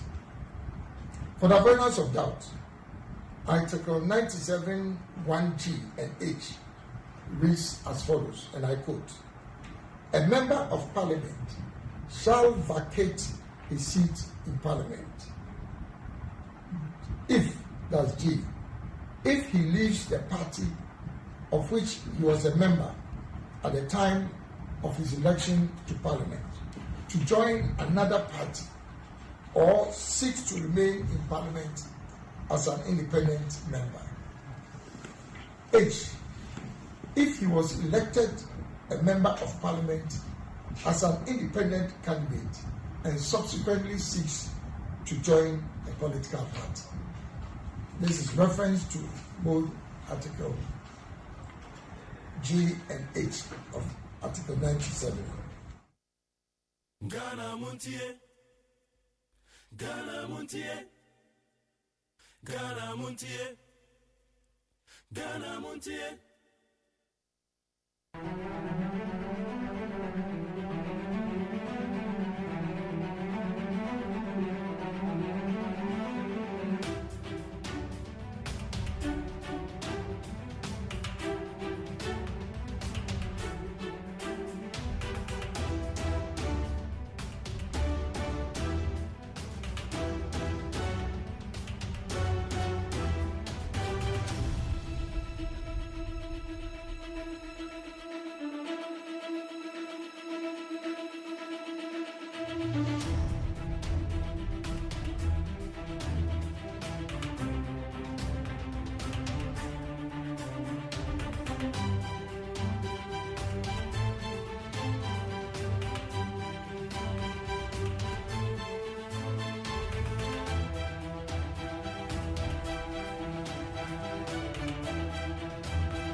When we were in nursery school, we used to learn what they call nursery rhymes. And that one, you just have to learn it by heart. Even when you are sleeping, you should be able to repeat it. So if you remember, ba, ba, black sheep, have you any wool? Then we had Humpty Dumpty sat on a wall. Humpty Dumpty had a great fall. Those nursery rhymes. I woke up this morning and I saw 50 questions to me. It looks like our vice president has just learned those things in the 50 questions the way we used to learn Baba, Black Sheep, Humpty Dumpty sat on the wall. Because I asked you 5 simple questions on the economy. That's all. Simple questions that Ghanaians want you to answer. You go and respond with how many compost plants did you build, how many this did you build. That is not what the issue is in Ghana today. Let me take you down memory lane. In 1992, there was an election in America. It was between Bill Clinton and George Bush Sr. At that time, the American economy was in recession, the way the Ghanaian economy is in crisis today. And people were talking about immigration, talking about all kinds of useless things. You know what the Clinton people said? It is about the economy, stupid. Today, I'm repeating those words. This election is about the economy, stupid. It's not about all those other useless things about who built how many compost plants. Answer the 5 simple questions. And you can't hide behind the debate. You don't need the debate to answer the 5 questions. When you ask Emisata 170 questions, you did not agree to go and debate for him to answer them. Ghanaians are asking you 5 simple questions. Just answer them. Akufo-Addo too, I've given him 2 questions. He should come and answer them. That's all Ghanaians are looking for. You have destroyed the economy. That is the truth. Even if you look at the 50 questions he asked me, he has skillfully avoided the economy. There's nothing about the economy in those 50 questions. And that's why I gave you the 5th question. Why are you running away from economy? Because you were brought in to fix the economy. The economy is in a terrible state. Just answer the 5. You see, the way the Ghanaian election is about the economy, stupid. It's not about all those other useless things about who built how many compost plants. Answer the 5 simple questions. And you can't hide behind the debate. You don't need the debate to answer the 5 questions. When you ask Emisata 170 questions, you did not agree to go and debate for him to answer them. Ghanaians are asking you 5 simple questions. Just answer them. Akufo-Addo too, I've given him 2 questions. He should come and answer them. That's all Ghanaians are looking for. You have destroyed the economy. That is the truth. Even if you look at the 50 questions he asked me, he has skillfully avoided the economy. There's nothing about the economy in those 50 questions. And that's why I gave you the 5th question. Why are you running away from economy? Because you were brought in to fix the economy. The economy is in a terrible state. Just answer the 5 questions I have asked you on behalf of the people of Ghana. Simple. The NDC is going to win this election. There's no doubt about it.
mini Oman Penny Dada and a pre say a better application. And yes, sir. Now, said a campaign equal. Every said, well, they who say, Sa campaign or the Lusu Proton.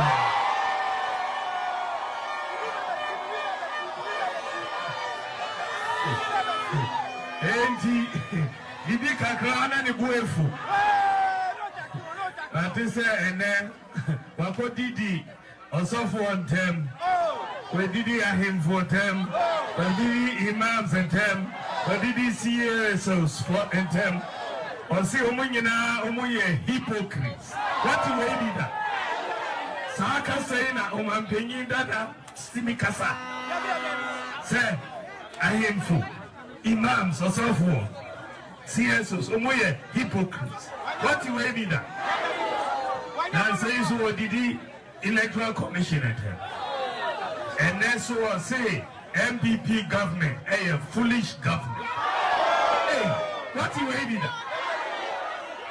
Where Kasa ever free Oman Penny that in we must have limited at least some standards of decency in the language we speak as politicians.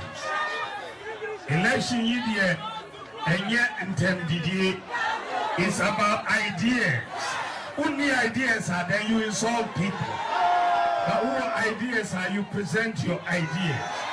Yet you will bold solutions to problems. We see a foolish government. But we have created more jobs than your government. We have built more roads than your government.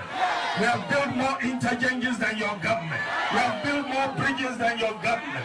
We have built more factories than your government. We have built more schools than your government. We have built more hospitals than your government. We have built more pump houses than your government. We have built more sanitation facilities than your government. We have built more social beds than your government. We have built more sports facilities than your government. We have built more fiber optic cable than your government. Every sector of the economy, we have done better than you. Now see a foolish government. Every sector, engine I may say, Uji Hundia, Branaya debate, one-on-one, many will play, debate. Uji Hundia, Branaya debate, one-on-one. Osro.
Okay. And now Friday.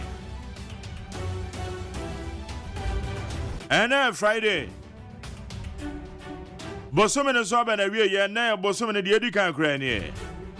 Enter Friday de o ni tua. Ensem bebre. Bibia bi won weekly in retrospect.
Okay, that's not saying change the work to most of the baby.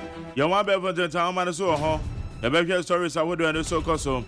The bedroom and I so now you're quite and what doing and I'm said you made it very interactive. Into so baby are the before 050372 1744 050372 1744. Aza, every Friday, I'm morning gagra. And call on Moloma Kakra. I'll be here, my Zanti Amakarama Wantanasi. Every Friday, every Friday. And today's Friday! Here go.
Ghana Muntie na mansanya so adawro kofia man homene so ejiji tonton sansan ewo neat 100.9 FM.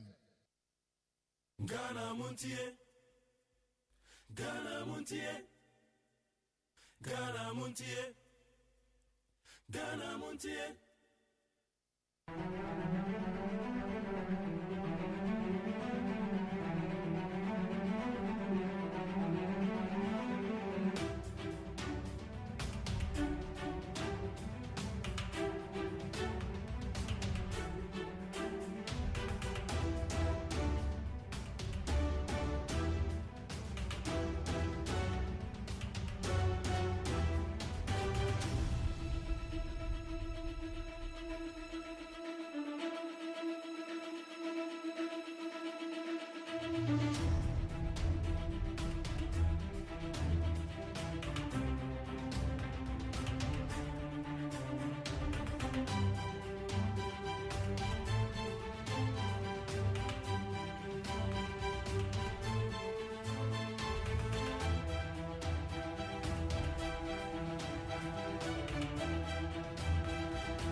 Okay, I'm a quite bad Bagana Muncie, so we need 100 points now. Yen Crado.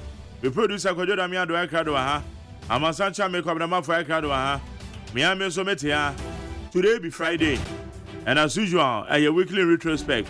It's a mago do akoso na what you money na. Yedi mutinti mai. And they say court.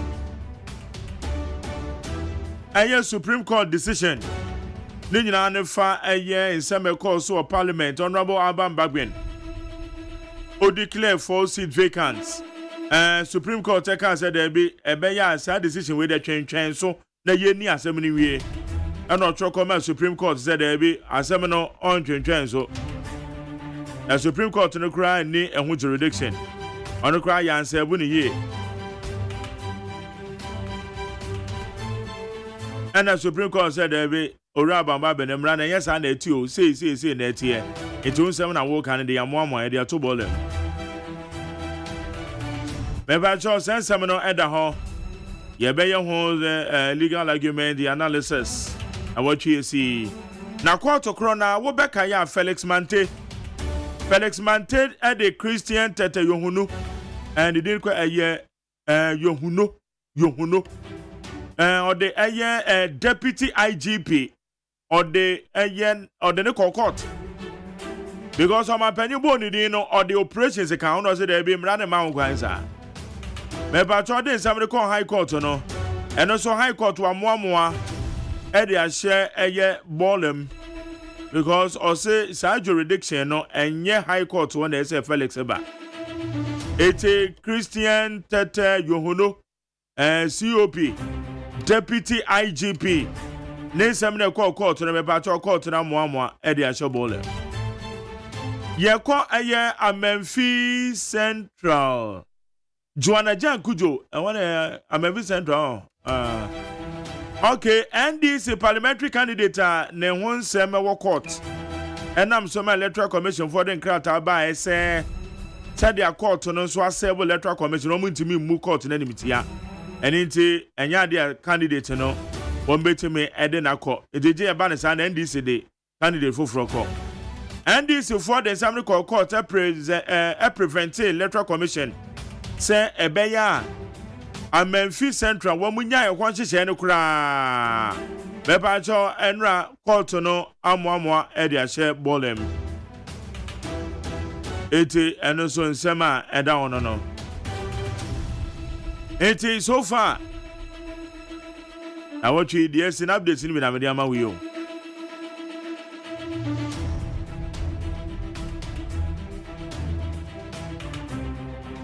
Campaign so the man focus super.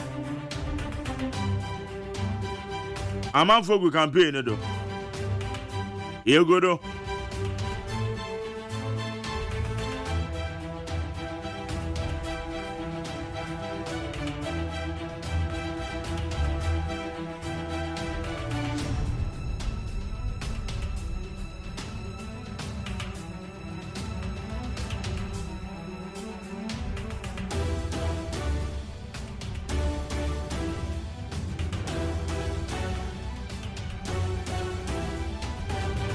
I'm a Sancha make a man for chance. Come me watching. Joseph Brian. Esiano pay. Oh, radio. Yes. I'm a domoko.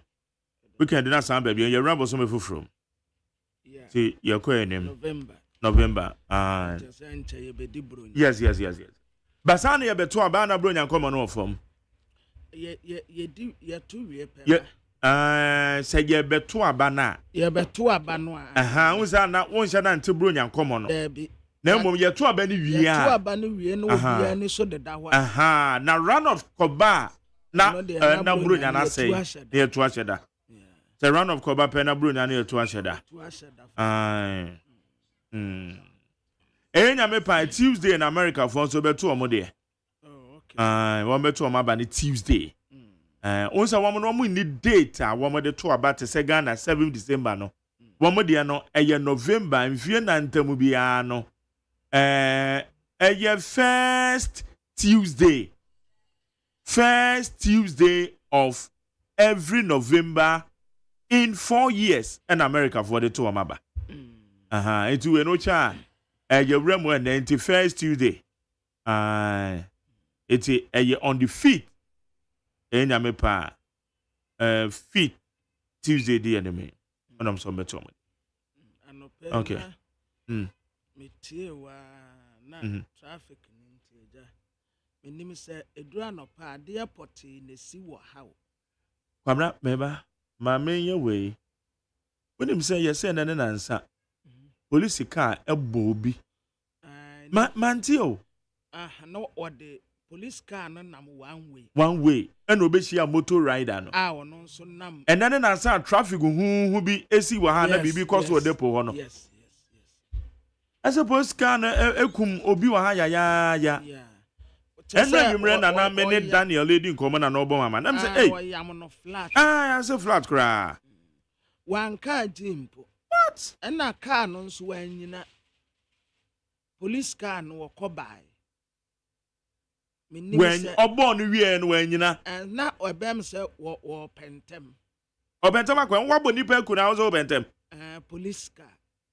So nti oborn wie ya na wode ne paper police car na obi dem anipa ni wu ana de na nipa me ensatim nipa me ensatim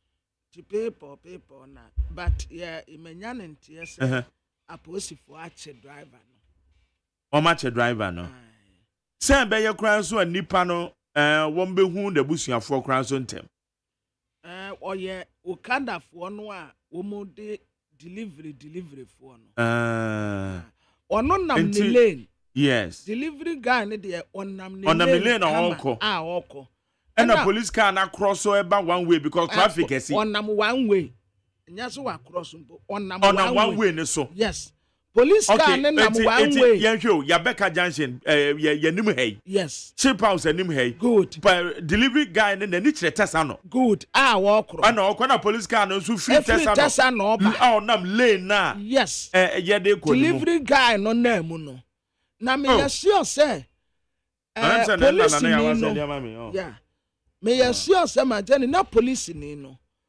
na dene wo traffic no so because anani e was straight here and can definitely obenwu se wo kada rather no ba but nana attention no wo traffic na ajame no so anti no an se punan o taso obo no flat ekum no yeah obo no flat ekum no amunum wa ana okọ baby a wo kuro nti kire ana womu eba ya womu de roba ebe fa boy no a wawuo no na watete nti womu sesa ne gu roba no ana ne moto no ne bag ya na ebo ne ti a wode koye delivery ni nyina nso na eka no ho a womu de ne si nten ti ne ti atwemu a ne se enim ho no no a na oto a nananom wanse do wanka je kura. Wow. Yeah, na ya ahomtepa. Asemo. Okay. Kwama na ka bibi. Na go bon fa the crazy. Nyame fa the crazy. Ma jani na anope mitie wa ne mani age pa. Sadia ya unya abotre ne adaje kire nioma mu no. Ana enika. But wodi eno ana me de bi ka ho se. Aya atemu adwumakuo no omo enhunu se yanso a ye wo fom no sabi excuse me to say ya dini ye adwuma kakra ewo mu se yensu amra enduru baby a wo mu de na duru no but yani a ye wo fom pa no me de me kama me ho efitafo no yanso anya se kura no ma jadu sabi yo se ensuo to ye na wa enhunu a ade a chen yanso nti wa enhunu fom ye besere wo mu se sabi se wo mu enjai ateta nso ankofo enjai wo mu hwani e wo mu se ye de mra na de ye adwuma but said ade no tie no aya moma ni nya sa pepe penne nipa akoma ntone yam Woma e den ma Jerry wo de ekope me Supreme Court wasem ajajefo asem hwan asem ya tume fo pa ntime mpese meka bi enra ye tufo nyina se mete ya mete yes me mpese me de ma no betum but ma Jerry yes imagine say obi concern aye 2 months seat ya ebeye vacant ewo parliament but the same enkofo no ebi the other 4 years without representative ewo parliament eno no atemuafo ne nya de mfa ho ma Jerry wo mu ni hwe There we go. Yenye fair. Ye discussions. Yenye fair. Aya yenye discussions in ye kakra. Yenye fair. Beba cho nyabotre wakasa maybe some question. Oso omo ne hwe ye. De nti America sa ne say. Eh. Yo. Che, kwabra. Aya ye discussions na ye ntire mu kakra o. Matrem. And discussing ben na tedi e matrem ama we. Ma tedi aduane na mabie matu ase problem here. Na mabie matu obi awo obi constituency awo 4 years. And no winning without MP. Enti ono no judiciary no onye den bibisa say onye den. And na metre say obi concern eye 2 months ya mrase beja no ebeye vacant ya ne nkofo nya mrase bedeni. But they are not concerned about 4 years. Oh. Without MP. A judiciary no now wama sorry say we are concerned about this matter. No problem. Ma enti say wama sorry. Enti aniama bi say no. Wama to wama sorry. Aniama bi say no. Say ye bu aten. Obi anfa bibia betu yanim. Ana say nipa bi ti ye bu aten. Oh. And sometimes what na what din now me ma Jerry ma katra wo say me se me menkuran me be se wo mu nyina nkuran so obi ankoye law okay na wo mu nso me ya judgefo na sa tem wo no me se wo mu nkuran so wo mu bi na wo bi tifia wa hwede se de na ete wo be se de na ade no ete me de sisi aniama eta ye husia aniama esisie ene de ye de ye ni hu bi enti asam na to me ape efri akwa voter region enwa na me de masam ko no gopo no ma ka ma me. That's right me de ba ko no gopo no ma ka ma me because e wone de Pabne she ebia na tables ne te say intrial ba yanka se John Dramani Mahama se okasatia judiciary me aye hame I must be candid and this is my reason why a president pay na wutime ka say judiciary obi na chinchim womo unanimous FC ne free he unanimous FC nyina no kwabra ti o argument ni ye me tie unanimous FC ni free ebra NDC den sem eko Supreme Court there be no na NDC JDM right na nye party no sabre na enye party no ebra JDM ede nasem ekodan Supreme Court say elections 2020 osusu say enwiamu bi akoso ana anu bi ankoyie wo mo say mi kodam Supreme Court ekwo ne ye bete say unanimous FC ewo ho na Supreme Court for no dia NDC for ana dia JDM ebeka bia no na lawyer for beka bia no ma bo atu egu. Okay.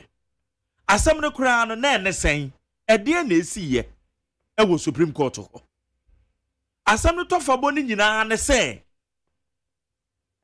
wo de kwa adu aba bebo me Mac Jerry ena yama okwan yama wo kwabena wakasa me na wo me kwa adu no wo kwabena ena wo bo me kwa adu ena wo yama wo kwabena kwan se kasa kwa adu be na ade bo me ena waka wo nsem nyine wie me krampo na esa nka menya kwan me prese etese me beka na me yi me ho ano ena me say court ensama kwabena de atu misu ni nyina no monfa nya adwuma na monfa mu amaten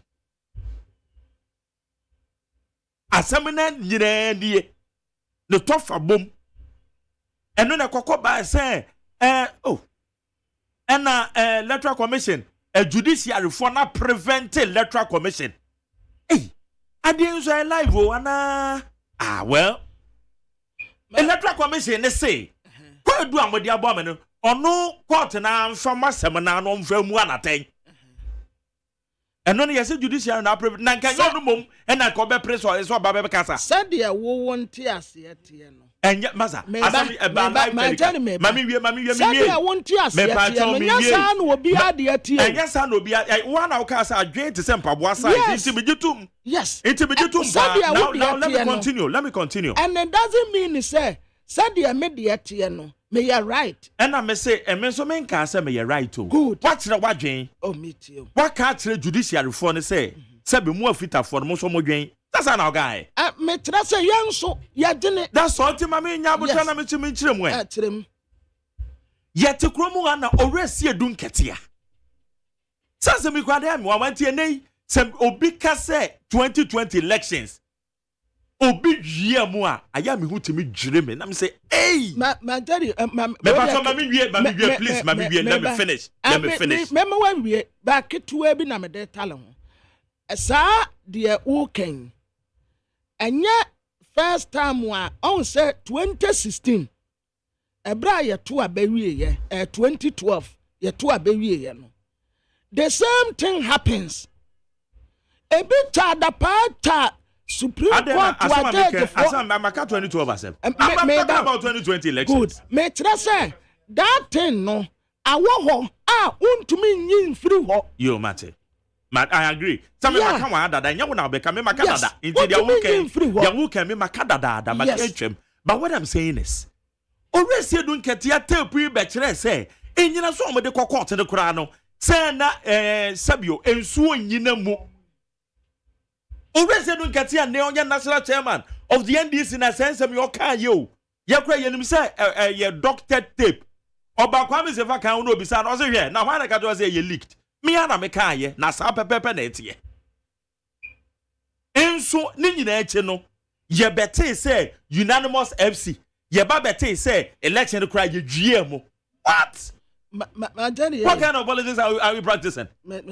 Anyway, say what can be saying na hebi obi wa baby na ya tutu bom but dia watem did ain't change the fact on the ground. Opinion they say wo kwabena manfo it will never change the fact on the ground.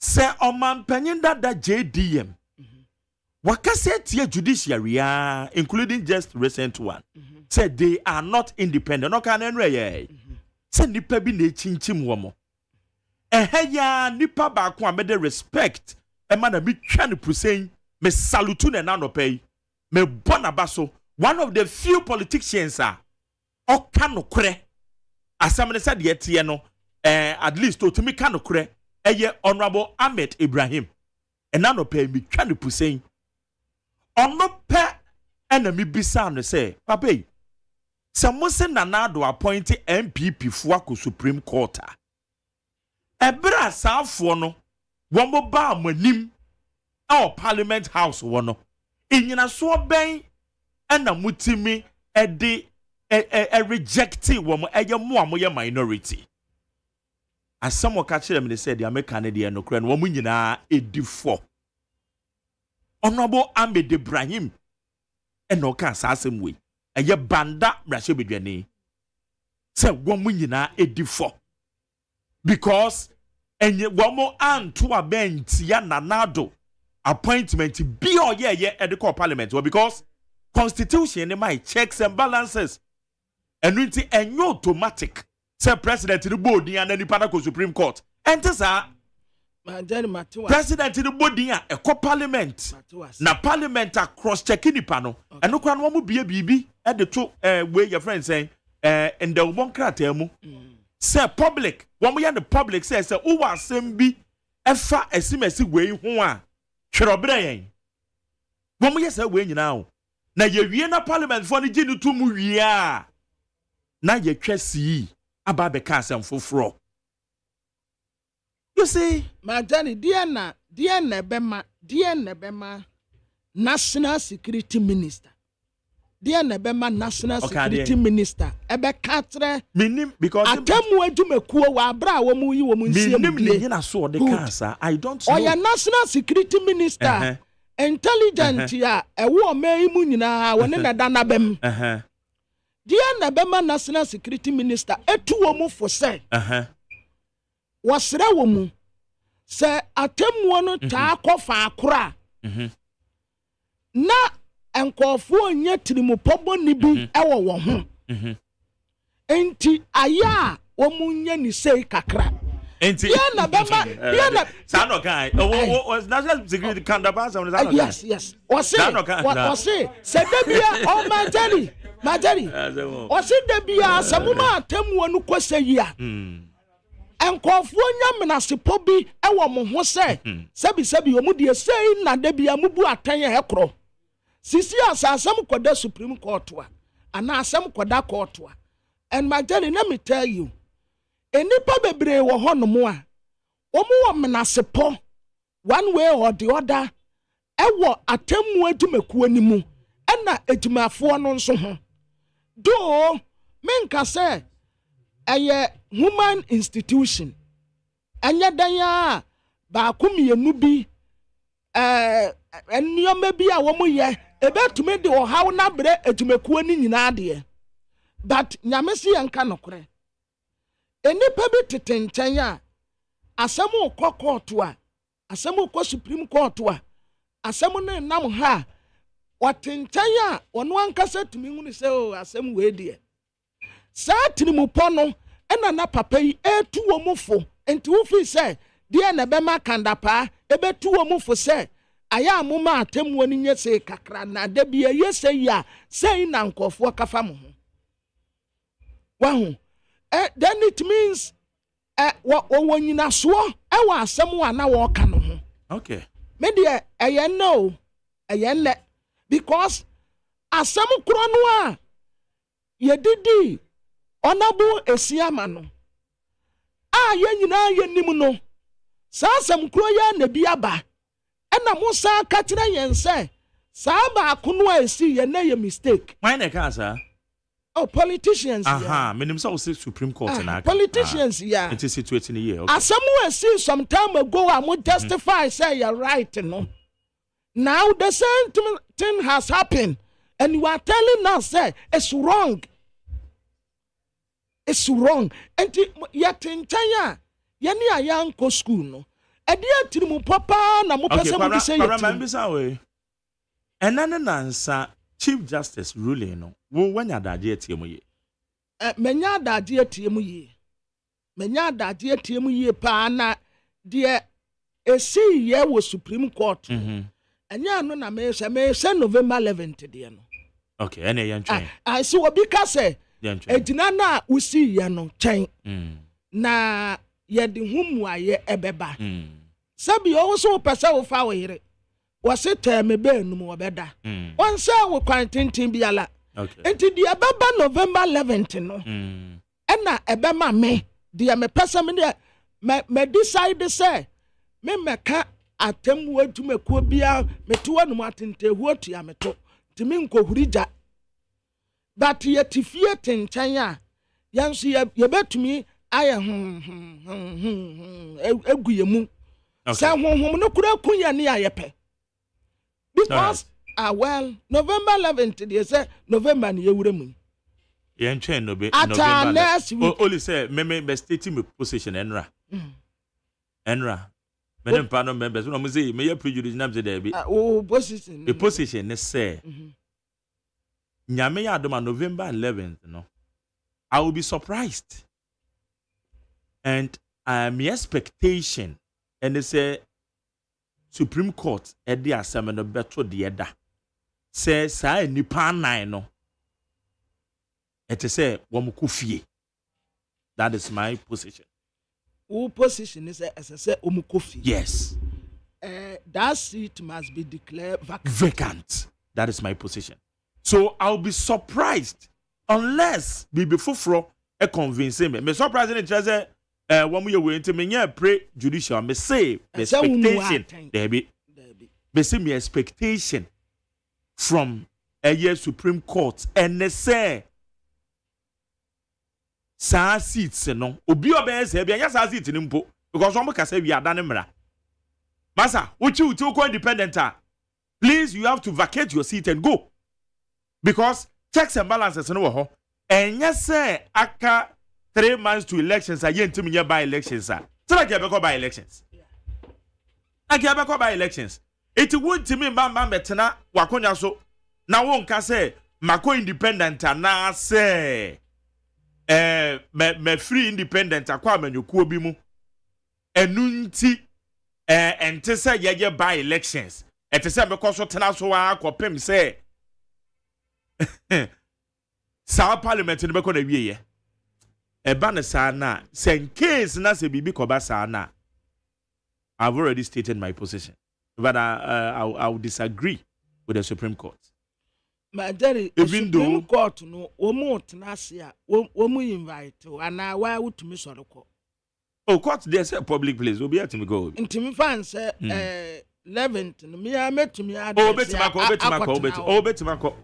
there public place court there say nye card bi na yedeko so that's here. But having said that,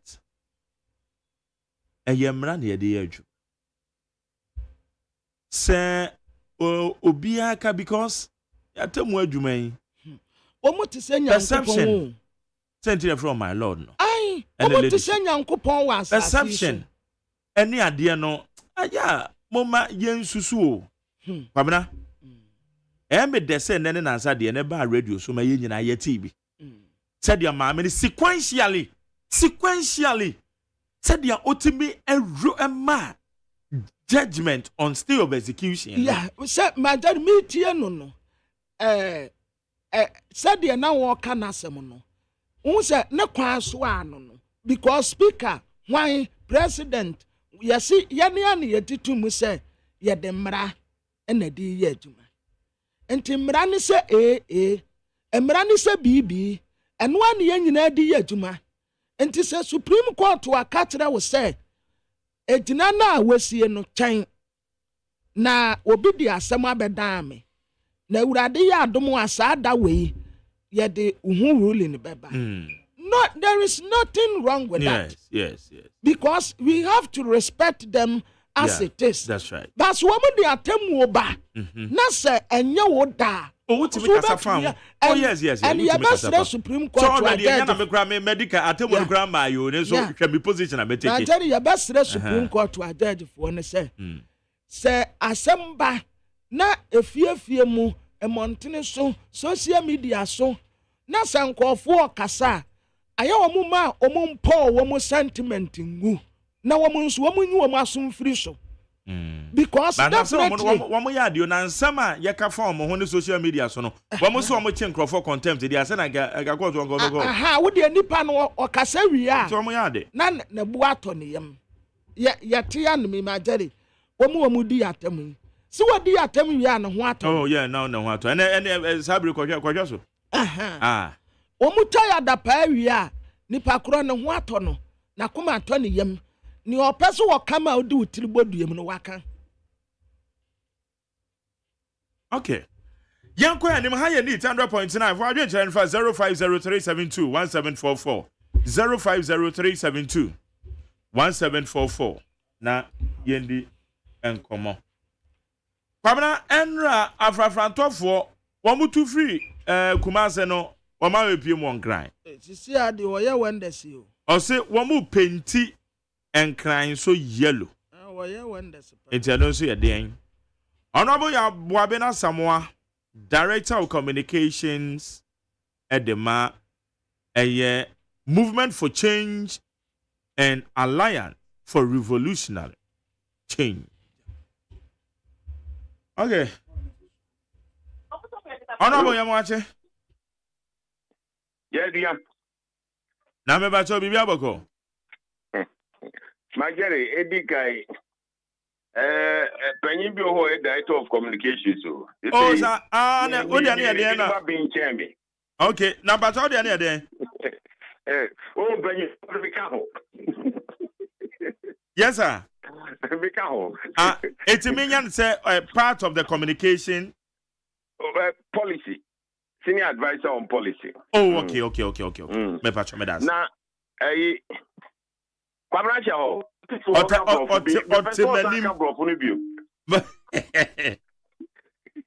Brofo no ka fa from to no beto o saka biu. Kwara we honorable say brofo no. Honorable mo ya wanness yo. Wonder what guy say mo no. Bibi besi the boy for your wonders. Oh, okay. Bibi besi you. Magen. Yes, sir. Maybe you could be the Omokache and they say 32 years MPP NDC. Oma break. There be corner but at a donko. Ye be a one temoa near Tanko that na question the seed. IMF. Can you name us or in your soup? And maybe you ma and back. I want you to move and yet there was. And they say, dear, you're not doing the catch a council. You're not teaming you and said, Omon Twaba, Omon Home and Twaba cry. But because you're fine, say, almost sick. Say, Alan, baby dear, almost so much, no matter Twaba. Wait. Enya na ntisem enye atisem nimsem mia menim ena matia medienka mentoaba nemum se ala ati na etai ne burono so ne burono a o ma toba be mprenai mprenmiensa na sebi o mo jintum se ye will to MPP and I will to NDC. And the MPP be a whopping, the NDC be a wafaso. Almost shown patch. Almost see I should deal with me. I bore no matter by me. Almost South Franco. Almost so much. Almost for failure. Now, only you be obedient on Kaya, on between it. Now, no more say, I love you. I think I could give that.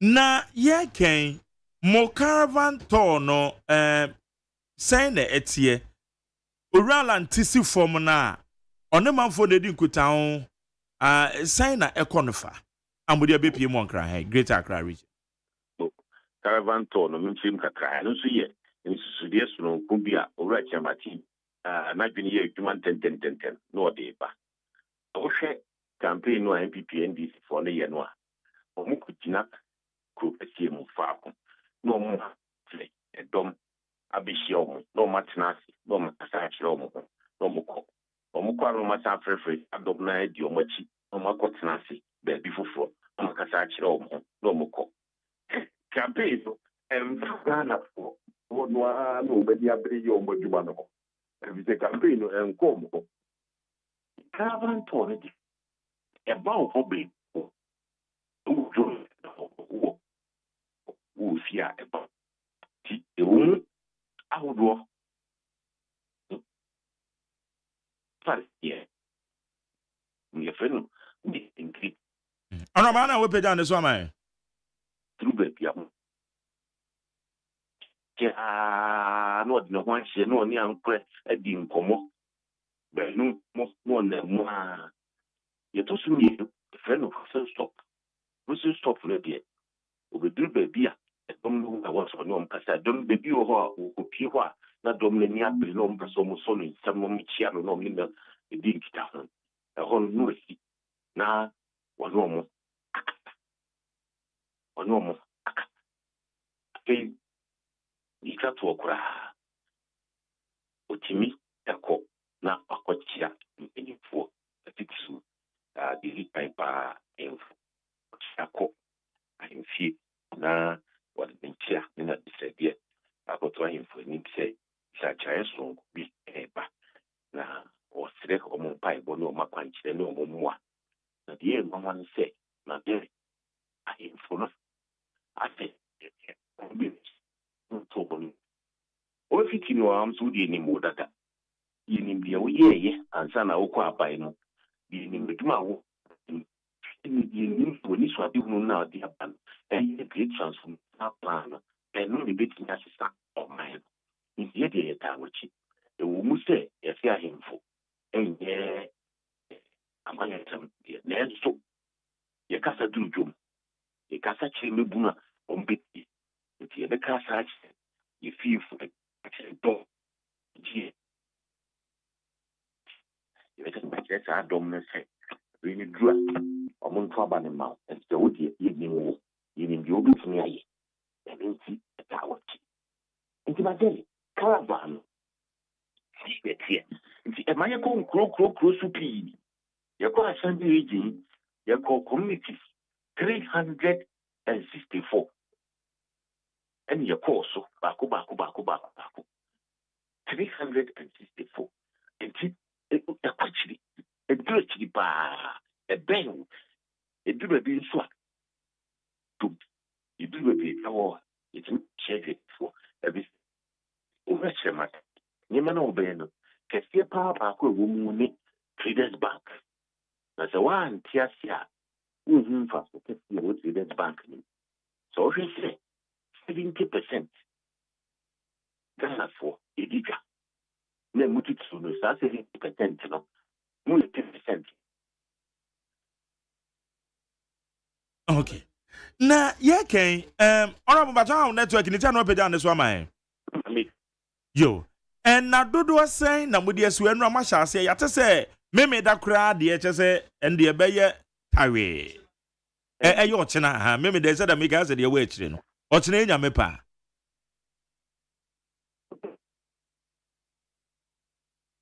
hello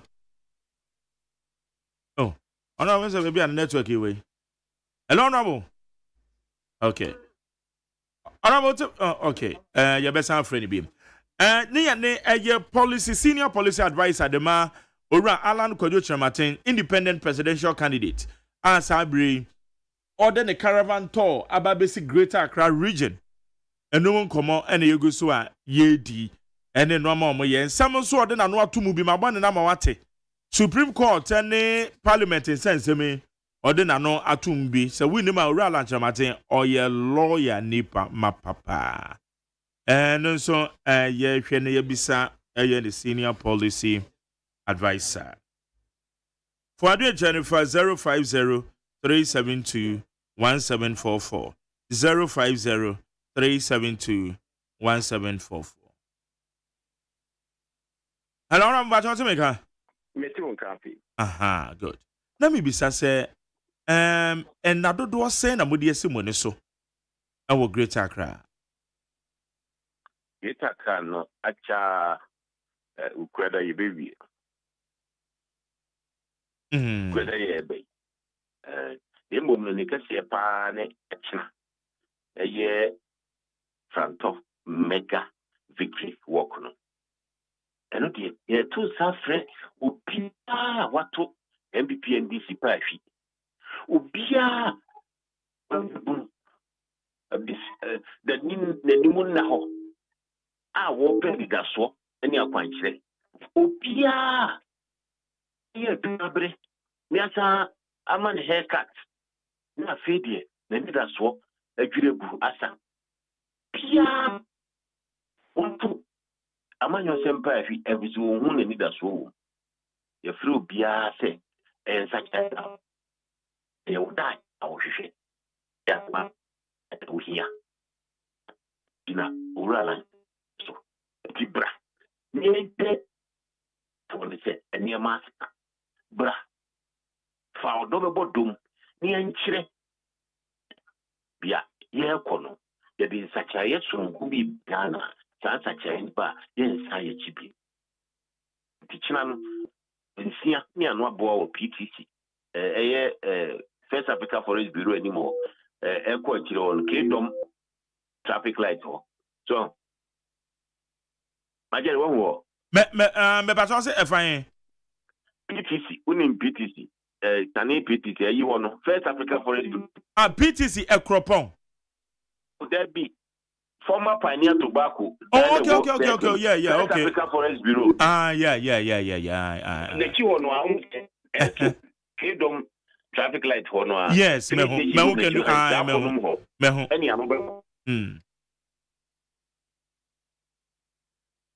Hello. Hello. Me also another one who may nim the entire example. Oh, I need for now so Ahoman percent okay,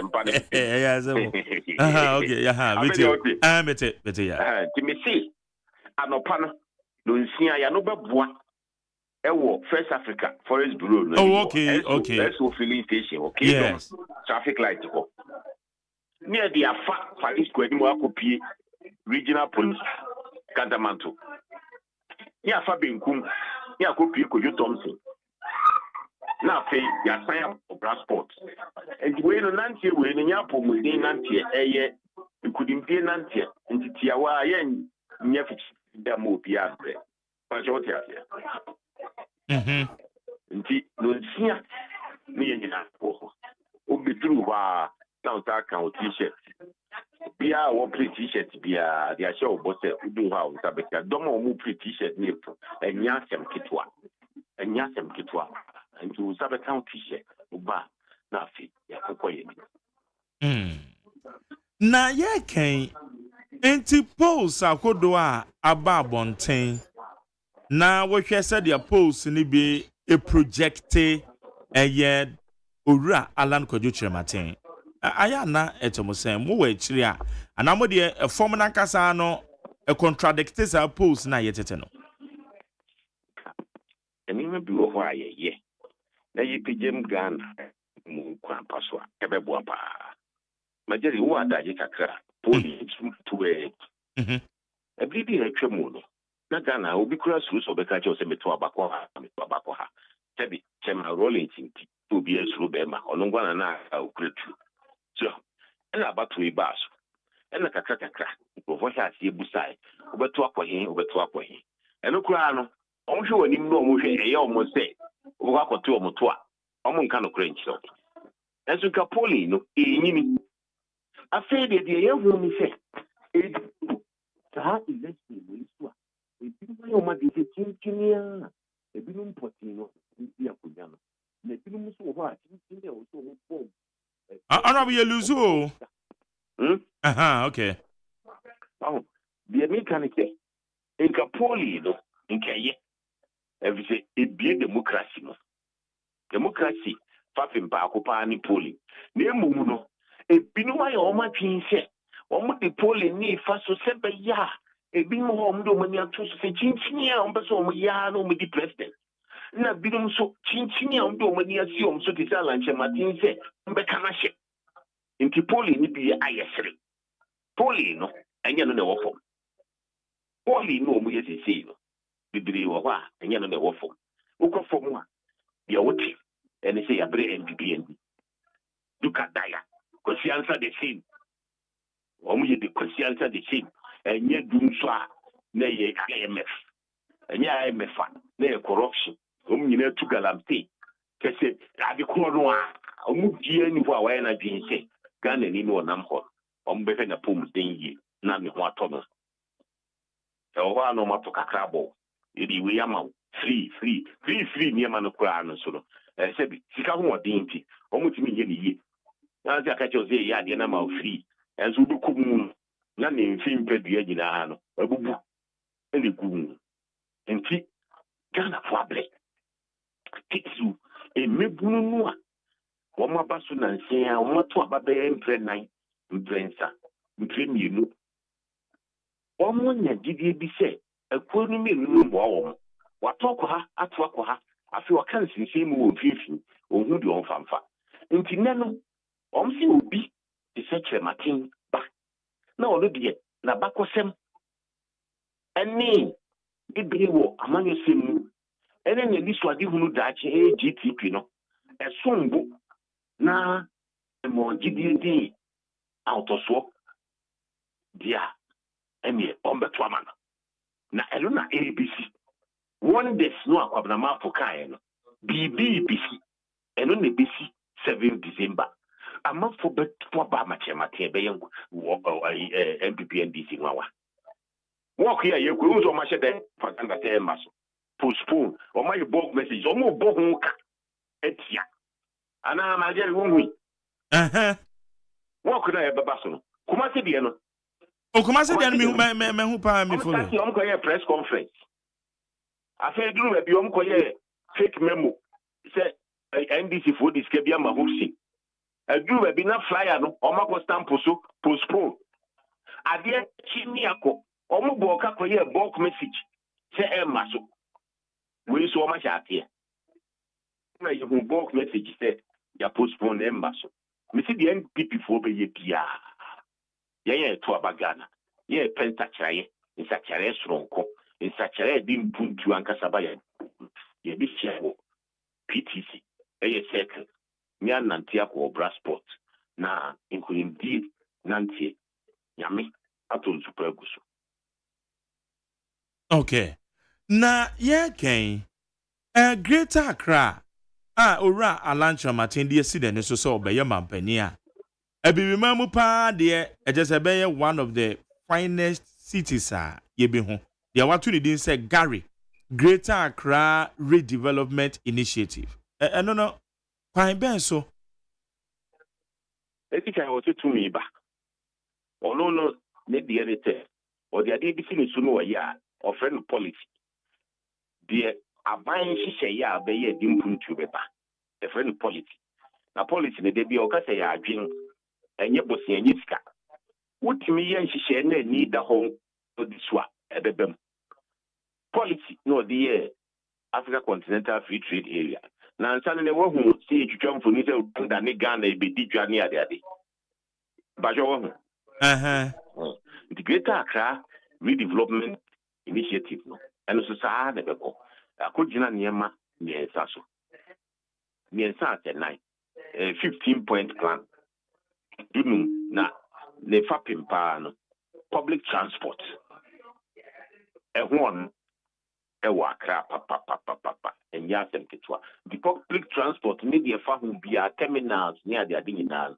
ehim ho ansan waba waste and flood control waste management and flood control eno ne bema ekuru mata ho na yakoso na ne di nsutu donhwere enu donhwere kura sima aduata na fedipa ball mini yen afei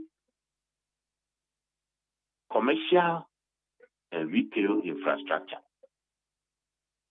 adan ebisisi ama idwadie akoso adan ebisisi ama yempanyimfo mako mu mfie anim ani emegu no mo wie school fufuro mo hye adwuma ase enya bi atena mu so mbe han so mbeto affordable house to modern affordable retail and commercial infrastructure and sana obewie no DBD Central Business District modernization of the business district Central Business District but say no akoye dwadie kwa bodwa o si timi siesie ni pigem na ekase Central Business District niema ekoso ho no enya asem ketwa edwadie bodwa wo ho nanso na kase enso sikasema kese ho ntia no o hwese Accra ebeji bin say financial center West Africa and Central Africa financial center ni say obia ti bibrim ha anama no ni say Nigeria, Benin, Zimbabwe, Egypt anate Brazil obenya hotoso se wodi sika beto Ghana kanonjo obenya ho mfaso we ya ni sana sika ne beto ha sika ne da ha no betimi aye adwuma we am ye kon da bija nipa no bibia o ye ni bia obefa ko chese o ahoto so wo gidi ne bodu se ni sika e wo Ghana dan hyewi ena esi me miswa ono a watena ase bi ho akwachiri atwere a onim se ono ni ho hyem bia nye obi ne ka kire ni se wonye nti no e ba se da ye so no o mana bamu a obi timi abam no asakira dachi asemunti. Okay. Na yakoye ne me Supreme Court and Parliament esenseme ora lancha maten ede na no atum ono kre ka se ese yetime de mra ne ye adwuma Supreme Court kasa e je se Parliament nso nhwe na o se de akoso nem se e ha adwen sane sen ho nti na e be mana kasa Majeri edikan ora che maten o pe man enim kan na obi open mind nim kan di na mind fa premier miensa executive legislature judicial na mu mienu atentam aponchi top obi a pija odi be pimani mu yi o ti bi ntra ho e ma mind fa pim e nwiri mbu evidence eso na no obedi o mind be na no obedi so enti se legislature ni judicial na ni abrese open mind e di so asakira mind dia na so ma na ni bre no nso ka bi na kwan bi be siasem de timi siesie nti ahohia na lesema wo kan say Supreme Court sabio ye emraman so the constitution ne bumanya o ye emraman bibia ko wie bra emra Supreme Court ne dano nti sabi bibia ni ho a parliament be ya enyina so if the parliament na kasa no emra constitution na wo nti ye wo mra kwan so a Supreme Court dano Supreme Court akoyi nyina adwan kobia na mfaso wo Supreme Court no say omo adwan kobia omo ka say o so jitum e so bia ni wo so chen wo mu bi na oji omo semtum na sa sem mfumso a otimi sa akom ho akopọ mu cho so omo sisa omo no e se mra ne hye omo say omo akoy dwan kobia etwato we die omo ye mfumso a omo ka timi sisa omo no e fi say mfumso ni ba enti di ora che matin kan say Supreme Court ka efa Parliament asem ayam fo emra ye adwuma o ye no eni da hotudo nchiremu bi anim enso MPP for te bia ko Supreme Court say nchiremu wom e ho na Supreme Court achi aboso say ampa nchiremu wom ti ba bi nja dia o ye ora che matin si sa dia no bi no enfom so ni se nkomye ta nchiremu bi anim eni da ho fan ne mom no o makasa ne nko ade o se Parliament eji kasa ne tum na ye wo se Parliament sa ko mo e ko su chi o mo se sem kaye no ayam fom so nti we die adabraka mo nsisa mo atwen na ye nkoye nim na ho no be busa se na so mo ko ba ko me yabo mo ampa enu so urate matin kan watem o si ko mo ko e no nya so am bi ko e na nye nyina so pa nti no so Supreme Court ni a bi so mbogu ye o mo nyina so ne se Parliament de na ho nti Parliament ya Supreme Court ntimi nkabi Supreme Court ntimi nse free Parliament asem no na ba bin ye na dwuma obo asem bia wo manum bia no efa Supreme Court wo say e mra man mu ne etie enye emma ibi bia wo ye police na da tam na the team na she bedwam a wo ntimi nhyɛ wo say wo team na she bedwam nti no wo di wo then you the president so de no na the judicial so de wo ho a na ye kwahi nti ye free bi separation of powers obi but interdependence checks and balances obi a de no obi a wa adwuma o ya e ka ne yonko tumi e bre ne tumi ase ma je lo ti ase checks and balances yes checks and balances say edi kan no ade ma na emiensa rule of law yet ase emra ne hye yeso constitution ɛhyɛ so nye nipa ɛtɔ so mmienu separation of powers constitution no a ɛhyɛ so no akyekyɛ tumi no mu mmiɛnsa executive power legislative power judicial power and what the aseɛ koraa no checks and balances which is say biara te ne ho sɛ mete ha adwuma ne nkɔ so ɛso obiara de ne ho deɛ ɔsɔ ɔmo ka bom ma bi so na ɔmo yɛ adwuma na obiara tena deɛ ɔteɛ afebɔ ɛno nti balances kyerɛ sɛ obiara adwuma a ɔyɛ biara no ne yɔnko wɔ tumi sɛ ɔbrɛ na se kwan bi so nti supreme court ɔmo adwuma ne sɛ ɔmo kura mmara no mu deɛ mmara no bɛtɔ kyema biara ɔmo kasa yɛakye ato nti ɔmo firi yɛ mfomsoɔ nti sɛ parliament supreme court ayɛ mo ho mfomsoɔ a wokɔsrɛ sɛ ɔmo sesa ɔma no na wokɔsrɛ a ka asɛm no ɛsi so mɛnkɔka no toro kaa asɛm supreme court yi mmara na mede yɛ adwuma no ɛde da hɔ fae nkyerɛkyerɛmu bi anim nti obi de nkyerɛkyerɛmu asɛ bɛto mo anim a mommɔngu na menyɛ m'adwuma asa ɛnna wo sɛ wokɔbusa supreme court wonkɔ supreme court mede me ho nti meka asɛm a wo supreme court wone tumi sɛ woka bi ɛno deɛ ɔboa supreme court bɛbɔ agu ɛno nti na ɔmabɔ agu no nti ɔso ɔsa kɔ wokɔbusa ma asɛm a ɛtɛ fata ɛda ne kwaa mu ɛno na nnura owura kyɛmate atono bo akyerɛkyerɛ mu sɛ yɛyɛ ne saa asomdwie bɛba na ani ada hɔ ansa na nawɔtwe mmiɛnsa asɛn yɛ aka yi yɛakɔto aba yɛde pinkyin wei kɔwura abatoɔ no mu a sɛbio parliament na mu ɛbɛnyinya ɛtɔ so mmienu asɛm si a kwan na de bɛkɔ asɛmdi bia gyidie bɛɛ na ɛbɛwɔ supreme court no yɛn supreme court no mu gyidi a ɛhyɛ mmaraman no a yɛde hoahoa yɛ ho no ɛni hɔ mmaraman no a yɛde hoahoa yɛ ho sɛ yɛwɔ constitution a rule of law no yɛfa so nyɛ baako pɛ gyidie wɔ supreme court saa gyidie no hwan a na saa asɛmdi no ntumi nkɔ hɔ sɛ yɛde bi akɔto hɔ a ɔma mfa nto deɛ da nti yɛsuro si yɛsan de bi kɔ a ɔmbɛto atwene koraa ɛne obi ankɔ hɔ biom na obi ankɔ hɔ a ɛne yɛbɛfa ɛnti magyɛre asɛm no ɛda hɔ no ɛnyɛ wei na so yɛ supreme court ka sɛ ne yɛmfa nto deɛ da na yɛnsiesie ne ntɛm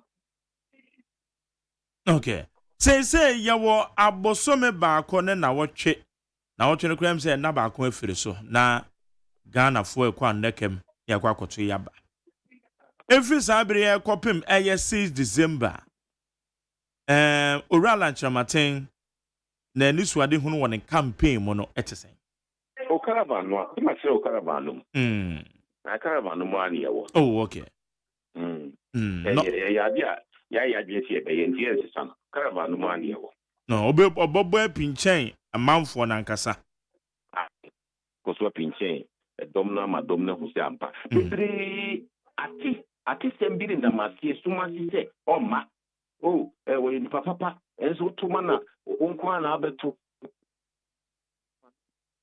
MPP no bi koraa dɔm ne nam so ɔbɛsa aba MPP yɛdeɛ dɔm ne nyina ɔbɛda nkɔfoɔ owura kyerɛmaten ɔne bi tia yɛ adwuma no ɔpere president no a na ɛwɔ sɛ mode ma no ɔde ne ho kyerɛ mo caravan no baabi wɔ hɔ a wohu sɛ deɛ ɔmo ka nsɛ bi yɛpɛ sɛ yɛhu sɛ ɛnokorɛ a yɛhu no ɛnokorɛ ɔmo ma ne nkasa po nti menyina owura kyerɛmaten ɔwɔ agorɔ no bi ɛtɔ so mmienu sɛ wo toma no na wo nua toma no na wadamfo toma no na abusuani toma no na deɛ wodi dwa ɛtoma no ɛne ka a woforo ɛtoma no a na kyerɛ sɛ mo nyinaa no mo ato ama no nti wobɛdi nkonim bi obɛhyia biara ɛmu nson se wɔmabrɛ MPP adi saa nson no a wɔm sɛ wɔmabrɛ ankɔmɔ na mmom no owura kyerɛmaten nti ɔmbɛto aba no mo nyinaa motoma owura kyerɛmaten a wobɛdi nkonim kɛseɛ wɔha nkyɛkyɛmu aduoson no ɛboro aduonum baako na constitution no pɛ no nti yɛkra do ɛkyena na yɛwadwen yie fa ɔkɔkɔmutie hyɛ asaa wɔ mto baabi na ɛyɛ kyerɛmaten bia wɔno na ɛbɛsesa aman no daakye wɔno na ahwɛ nna osu ani suo bɛba ɔwɔ Ghana ho abadae a obɛsiesie yɛn ayɛ nsa yɛkyi bio okay Honorable Yawami Asamoah, Anope Yedan, so near the incomo. I mean, show. I get it. Catch up, but I told him, can't tank up, for not to make line. But Honorable Saka, I'll run for the journey beam. A movement for change. One more year, when that's you. I do. And as an way. Jenny, Honorable Yawami Asamoah, or ye senior policy advisor to Ora Alan Kojo Chematen, independent presidential candidate, Movement for Change Alliance for Revolutionary Change. Okay, Barbara. Yeah. You go anymore. Yeah, quite. Quite. But there were my teacher, dear Sao. See a mam, that's dear, and Brano da baby at that. Yeah. Abrofui says, and woman, you woman. Fincham near co. Fincham near co. Kakrank, crassa. Near drew. And then that Ghana ni bia, or Ghana ni bia, or quabri chirikuranche, ya. Yes. One in the bush and 4 cra. Baby, I will hear to my so acquire TikTok. Yeah, you need. Who are you, my TikTok as usual? Yeah, they didn't know me, dear grow Hassan. And near my be one more. Yeah, didn't chitrin cranka crassa. Na ya de quiet him, and no, and your friend say, or my teacher. My boss be say, Mentia Justice poor mine. Emmanuel. Justice Power or your Supreme Court judge? Supreme Court judge, yes. Or your Supreme Court judge. Papa, yet I no pay. A sreura didn't sit amount. Peta fra dumum quadum. Or one of the judges here. What distinguishing a hopa. One Supreme Court to a judge for yet amo. I imagine. Yes. Is here the dollar and wagins more? Are they doing? I drew 17. Yes, sure. I mean, himself was 16 or there be their cocoshe. And then I come call him 17. Baby, a dollar no do no. My Jerry, what that would more. I will say, there be a me can name them why example. Say any dear. A jamoa intellectuals moka and ye dimotry. My Jerry, ya pim one. Would you mean be for the last time? Ya pim. Says saying. Yen to me, ya hoshe kura. Mampenina Nado, Dr. Mahmoud Baumia, Finance Minister, Momu Management Team. It is ya pim one. Ya pim a sea. A numerous cassette nesi. A basi end one. Enti obi antumi nya ho hwe kura amayen.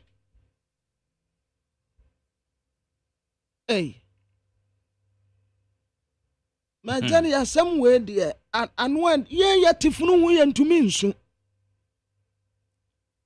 Yatifunu hu pa ye ntumi nsu. Na the adai why? Aba ne sa na dollar edru bebi edru no. Say $1 there. What's the do 17? Yes, Enra. Exchange rate in there the way I can. But it is 17 you're buying and selling. Me kwase san. Oh, kwase san. Hey, minyaye. And then oh, to the send you never go anymore because there be a wood turn and a wedding. Median and da me the $100 kwase san. In the minya 1,007. Enti sa wo kwa akoto de ya na mintobi enti mintumi hu majeria anwasi o anra sei enkra minyaye en gutafo omo penine de say doctor Obeng Dr. Kweko Obeng Dr. Obeng wadawuruma yase okwa kantamanto ene tudua Omo eta force bail no. Majadi ata 3 days bi ayatum. Bail no a enne so okota bail no 1,000. 3 days later obekọ 1,002. say okota ne 1,002 a 3 days later obekọ 1,004 de bia yatum enti de bia se wokota force bail ya usika wo de call ye no te se wo sa de bi ka ho eno nso mpo no se nyame ya wadom na se wunya de mu afa kakra ene yankofo beba beto no kakra nkra mu wanya de odi bedidie ba se wuti anye ye na se de obekọ akota no nso nya papa nso a na de asem abrewo na de asem abrewo enti yase wukotudu kantamanto womu eta force bail no a oh magdari womanu dem enti womu sire gutafo se womu mra kantamanto womu nkotudu womu nko bebi a yeta force bail no na se womu de nsise bi beto wonom de ama womu eta bail no de ma adwadifo no a kebeye better because adetia de saye bia wobekọ bia no womu de new price aba enti emma from da de bia nso ekosoro womu sire gutafo se womu nkọhye na womu nya hu bibi ma womu na force bail no ne bo no ma jere womu ntumi womu ntumi eno na womu so di tuta womu ho womu aduma nso womu afato womu ho se womu beye no na se womu wo hawo womu wo dagene womu wo kodanda bi na se womu nya wo bi address ma womu a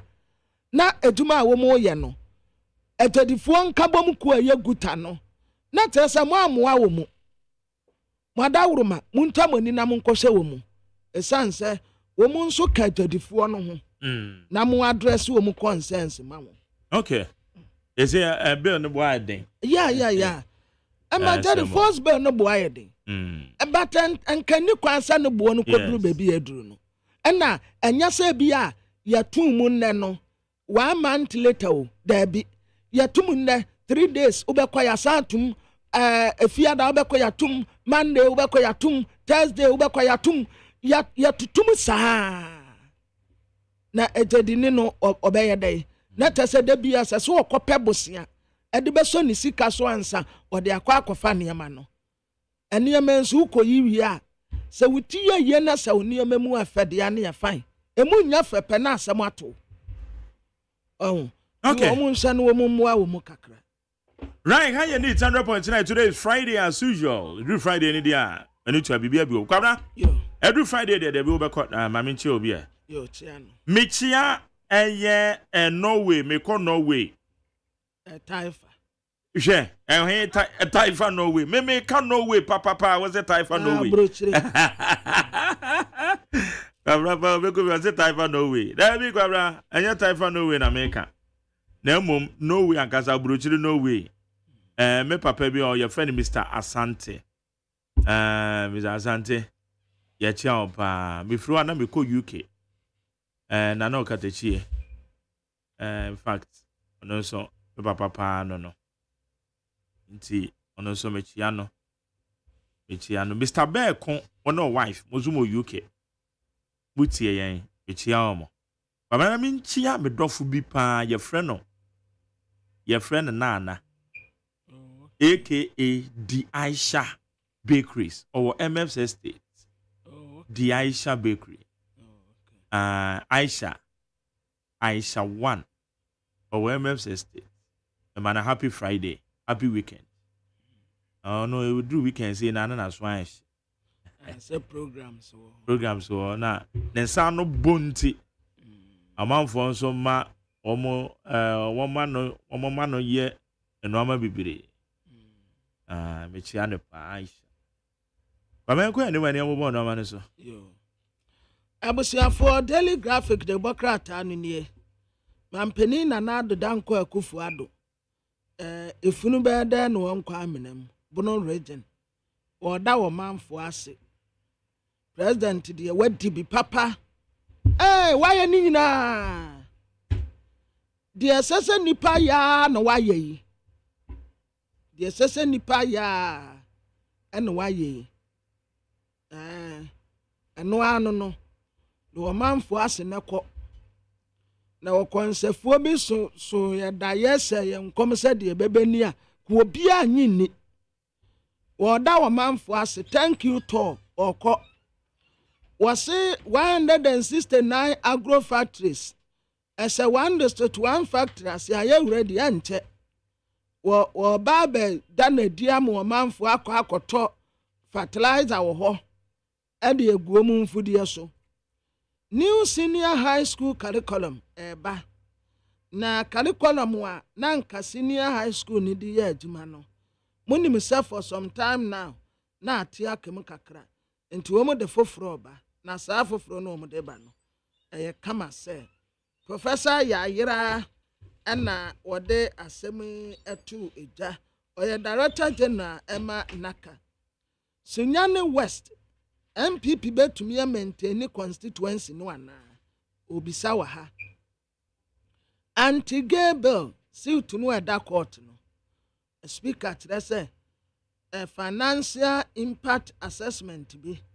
asa kofa controversy nso ɛde aba asɛm no ho Chief Justice Alanche manual election adjudication omuti aseɛ term election adjudication na voter based authority for one nkɔfoɔ sɛ Greater Accra ha nsuyiri betumi aba pa ɛna voter region so voter de so omu atoto omu nneɛma yie omu gottes ne ade ne nyinaa yɛ kama but Greater Accra ha de but montie o voter based authority ɛna omu kakyere adehye wo Greater Accra region ha sɛ nsuo bi ɛbobɔba na ebetumi de nsuyiri a ɛso paa de abɛnti obi a ɛnyɛ careful Ghanaian Times yɛnim ha aka 37 days ne yɛkɔ akɔto aba ejebo eja aka tom na bro no aba beduro yɛbɛsa akɔto aba abato wei otena wɔnom yɛ mento yɛbɛkɔ akɔyi de wo mpɛ ɛde ahyɛ wo kɔn sɛ wo de wo yɛ so me de menkɔto ne nam hɔ yɛne a yɛaka no mo de momfa ne sɛ moyɛ nyansafoɔ nti mo se mo nkɔto aba yɛne agimifoɔ no bɛkɔ akɔto na yɛyi de mo mpɛ de abedi mo so mo de mo ntena ho sɛ abanomento kɔto aba civic responsibility yes kɔto aba ɛsɛ kɔto aba na oyi nipa a wopɛ yes anso amemu no wano atimi abemu pipa anso nkɔto dia yɛde yɛbɛto yɛbɛto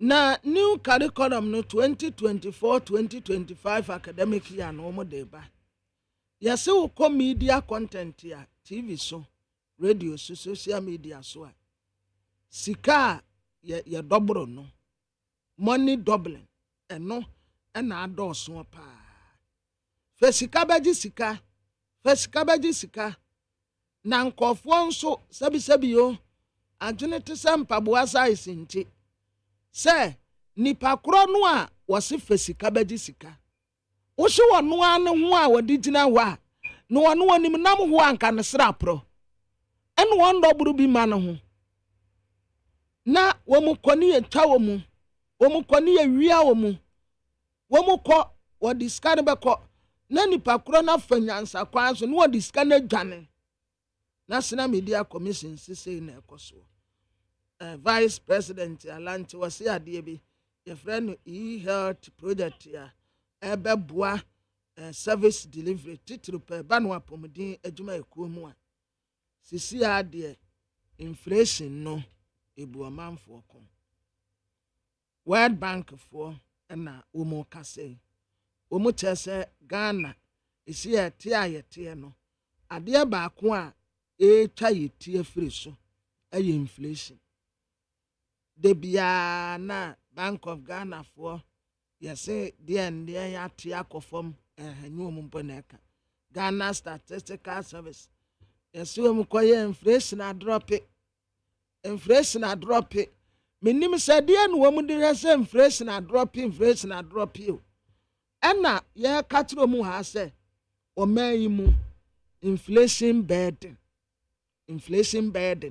sisi ade enye problem bi mu eye burden eye ohaw a esensen yekum wodi afa 1000 Ghana kuta sisi ase ukodwa so wansa abeto nioma miensa pam wani so abiriwu na nioma na no bo adin sei sisi ade inflation no aye burden aye ohaw ena low economic growth as economy no wa bada doa ono a won sende nyini papa bia na waya kotokwe baby a wogina etia so no wote ba fom wa bada doa won kose baby a wogina ena yes more Ghanaians into poverty saade we ama de bia de tia de se bia na ehia yen ohia no a ebinum target si etu ase no ye target ohia se ye be ma na spread na atenkofo nti ade tia de se nyina ohia nipa na sitremu ntumpon da ohia ne ya kire nko a na nkofo na emu World Bank for report wa omudi abran nie de ya te ho a ene no na Professor Richard K Amankwa openi unie wa mate udia MIIF UMAT Operation Clean Water Bodies Achievement Remarkable Result wombetumi aye ho bibi na the Bokrata medeba Daily Post the Bokrata no animwa na Daily Post the Bokrata nanim ha Professor Jainana Opoku Adman and wonka say was Ghana ehia leader bi to say JDM one obetumi the transformation sonko aba Professor runs for example and what is a Supreme Court as I say omudi obuo ni enidie edema emrasebejano na the Bokrata Daily Post wenim His Excellency John Dramani Mahama no what say mampeni na de danko Akufo-Addo ne na bedi chire Dr. Alhaji Mahmood Bawumia 8 years awo betra konwa so eye horror movie pa ne yese na sese Ghana fo end sa movie no anya sa bebi e bekeka akono obi ani so bebiri no wode ni mfoni abeto de Bokrata enimu na ne chire ha aya savulugu na nanuma info na etia ne gina wa tu abesidom ene wo mu nyina gina wa tu wa hey wafa kwabena mafu mama kwa amalozene yene wafa ya wati jan ni nkomo wafa ya wati jan kane organizer edumend sisi ade wafa assign na chi wa assign na chi wa nyamesum mu oza na bisane so da be no no cause oba sorry nta dan me ka so wa hwe ase wafa ya wati jan mache Hello. Yes, sir. Me say kwabranza mo kai ni bia no mante na mo ni bo fom ba. Okay. Na kwabranza na san de mame amenka masa. Kwabranza wasa moti o. Wa va atmenka. Kwabra me tu Canada na mgu wa chesi. Me mpo na me ka sisi a wasa wati wanyamesum mu. Da bi o kwabra na wa uni se. Nye de ya ni mu yi. Enkrofo yi ni ma o mo ye no o ma mu ya hwa mpa mo a.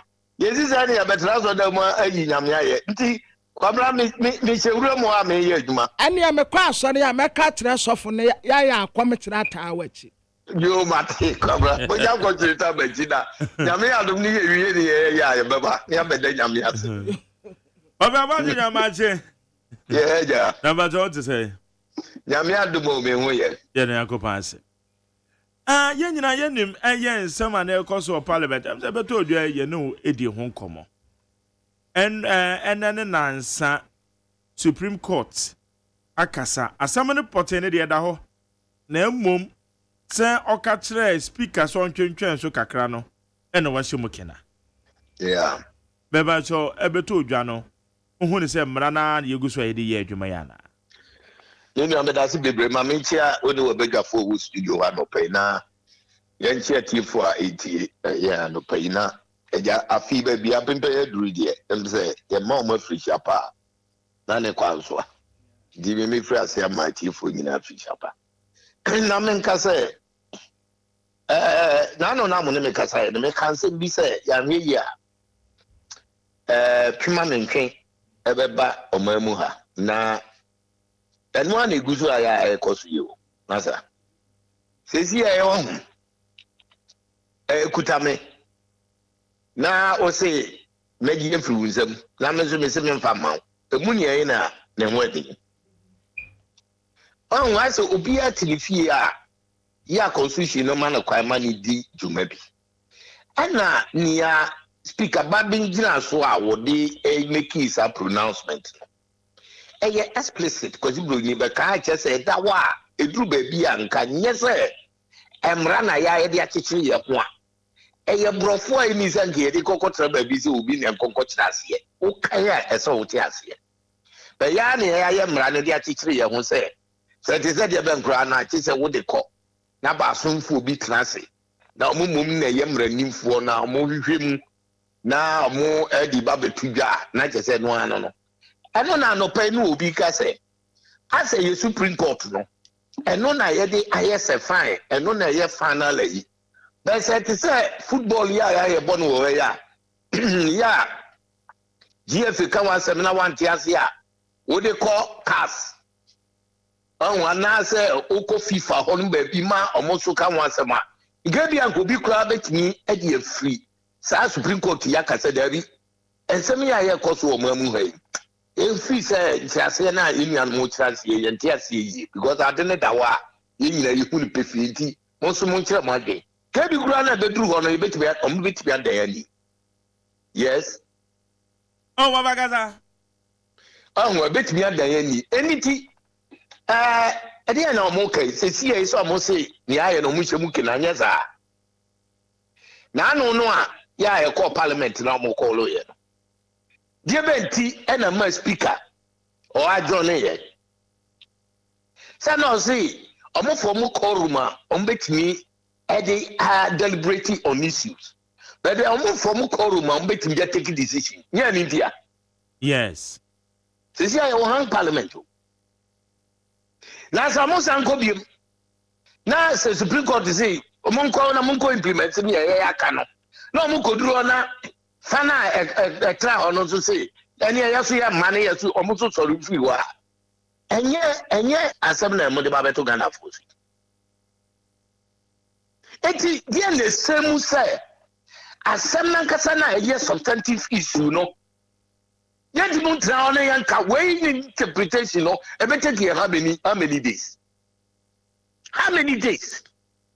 ɛne ɛbɛtake yɛn a sɛsi ɛyɛ November 11th speaker so say to kwai obeba November 8 oba call parliament early any na say omofre na bi before no yes so supreme court account here yakwa majority side na NDC for so say okay any amoso mun kwatra ya so ya ma na just say yebenya quorum there discussing and deliberating on issues but yet we can take decision.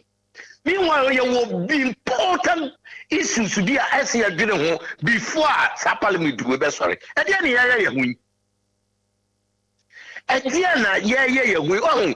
Nano, the BIA mechanic says, 77 brothers, Obi or no, yeah, dear. Yeah, I agree, say. I didn't hear the aboya, you're really not that bino. Yeah, the Bible say, because I mean, I was so. So ye name be more sana ya to abakra ma hand you over. But look at the crisis I was here. Nina ni nyama bi mo a yanka sankasa ya sesi ya echichire ye. Nina ye decisions bi a in governance ya take ya yanka say true say I say the didn't hit back at us.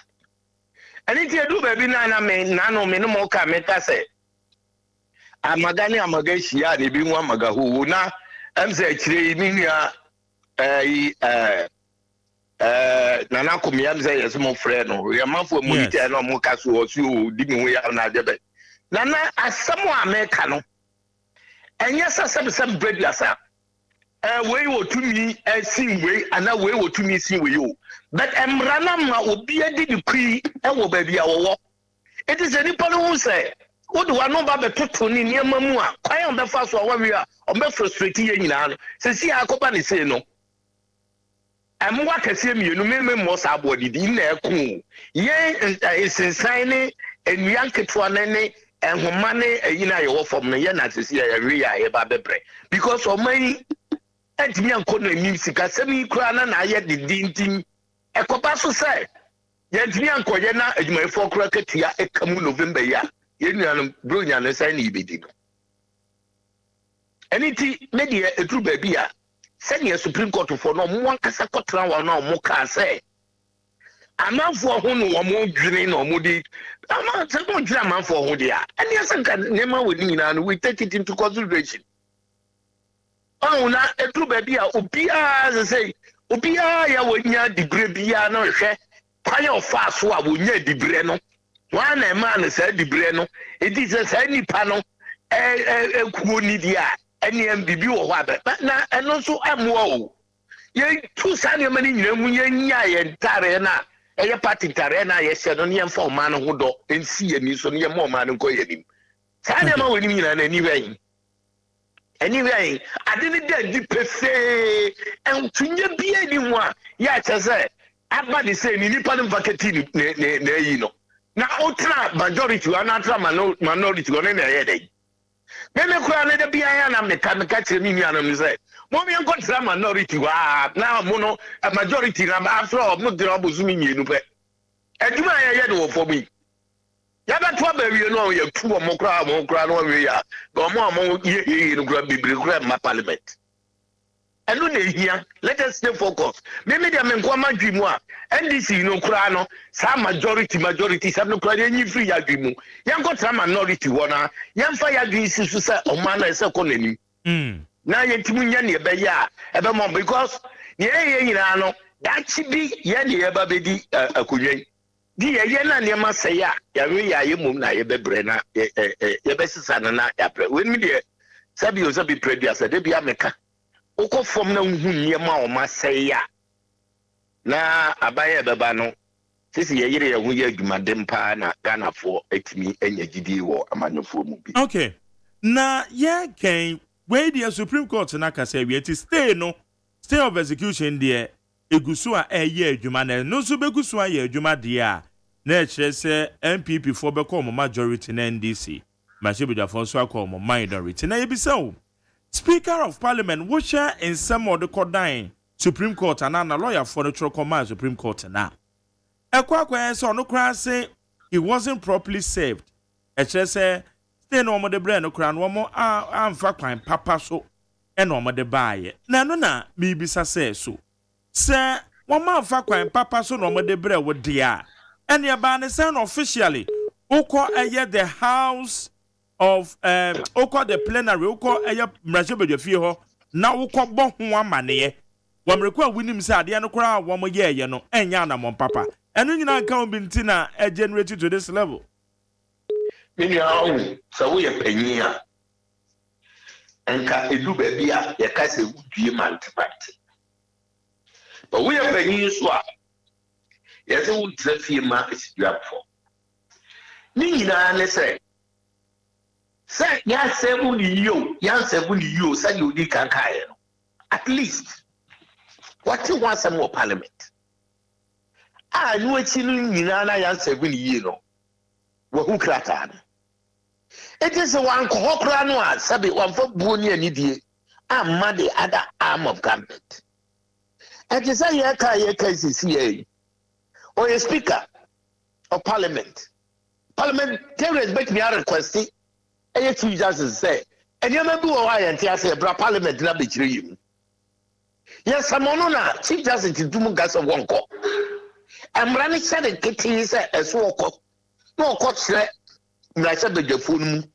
Sa semna mose monti ase no ni say ni chase sa so na so no so ya friend say obi dia ba bedan so what threat mba ho aye pronouncement bi anasa why ya de bi a etia amamra no a wo ko kwasa so woko because sabi wo awuni mumra no eni say wo tomra anything I wom say oditu omanim say kwaya efa so a yesebo no na enye kwapapa de.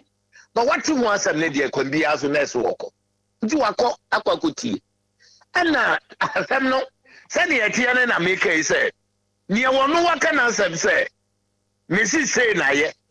Now the Sako Cotun and him say, near all can me fees and can near ye number Modiana's a wagon. Sabio, Nipa. Obaka said, media the Maca and Maca, and no answer no Macano. Anything you make person be changing, and say.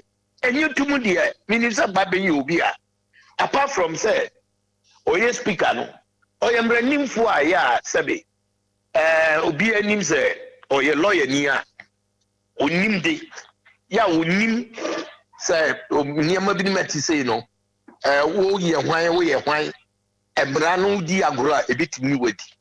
Supreme Court a massa ruling in a year, and into Mombay yet. That I know na make us say. Ni to my idea too no. And this say yema ebeye amanyo samo bi amoma na batiso because ya MPP for no year say samo samo got all the ane we walk out. Yeah, ma parliament fine. Most of the cool. Say Supreme Court to say honorable Babi onyin tum. Ono so ajatum. Oji tum na ono so kotrana dwam. Na NDC for also can say, aha, so I'm also and also no Supreme Court to share MPP and NDC MPC say chin most of them because MPP for no sorry and MPP legitimate. Some NDC for no so sorry, I'm not so legitimate. Yanti and one say and I'm why anything I make us say arms of government no saying na yeti once and I say yeah Juma I will never be more. Na yanka say Mina mi go to me and make me a say. So also na what to me na watch the name of Biasia. Implementation no. Almost make me say, yes, you will to me. Yes, you bet you my implementation no. I agree. Yes, you ya mama. Na say by parliament and for Mukoruba. I bet media taking decision. The speaker Becca and say, ah, see, an idiot. Now, no, mama. On kasa mbuze na anu mwamba. Ose na anu yenya equal man fa take decision. And as we are no so at the same thing. Ndi ya join. Afe yu mbonse na enyema yia se yedwe ho wo mamu ha. Ansana yakwa koto aba no kra no na chese ekwa koyedi. Anything na me koto stress ma yenye na manyosem. Yemfo manga na numumisi yeni so.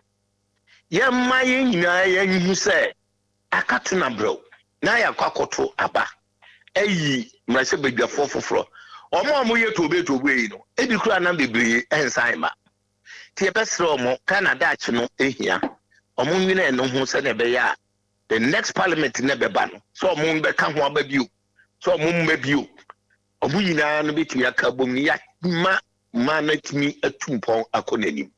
Na a Supreme Court for no soon who say, I dear be a muya biano, decision be a muteki biano, among me on Mangana no, on Nayama, because we need.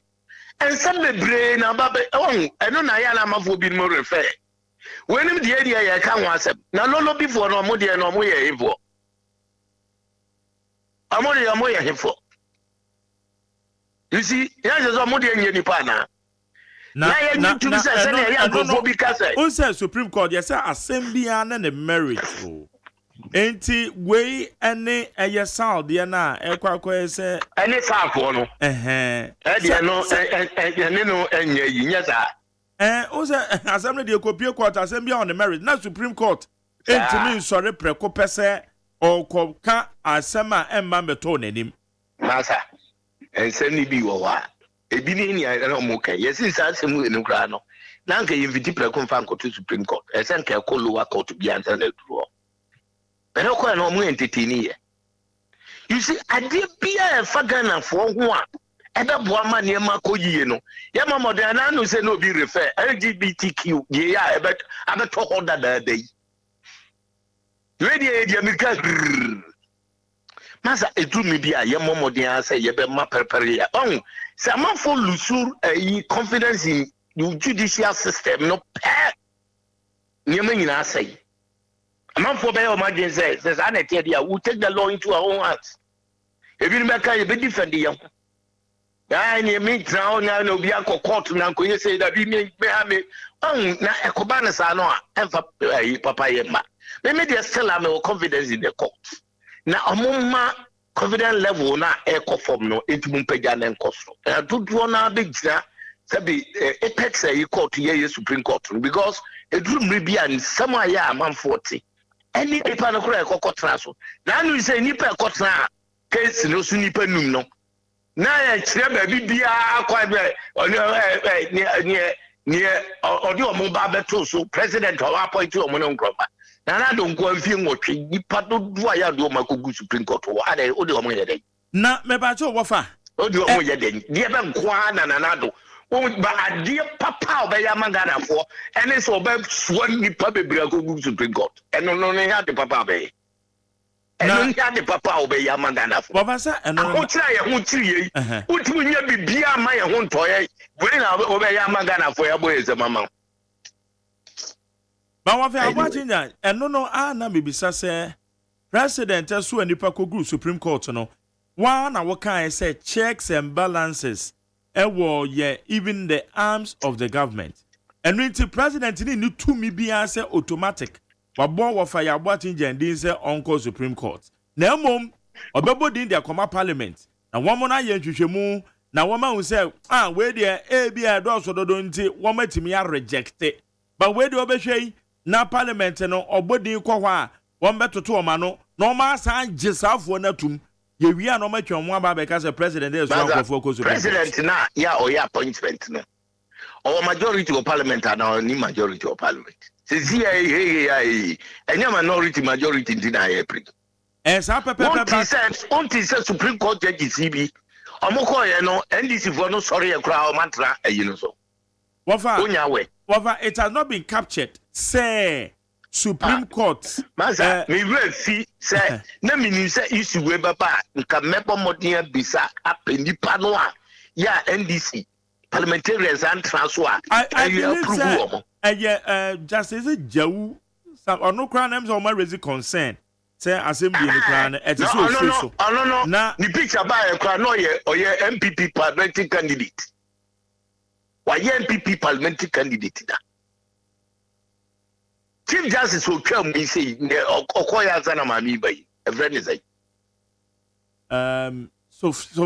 your friend so far no okay what Chief Justice okay yes so far kwasa anybody yeah animi abo masa obia na onim ni bia no wo kofodua na yi nyina no munim se papa no ye MPP operate.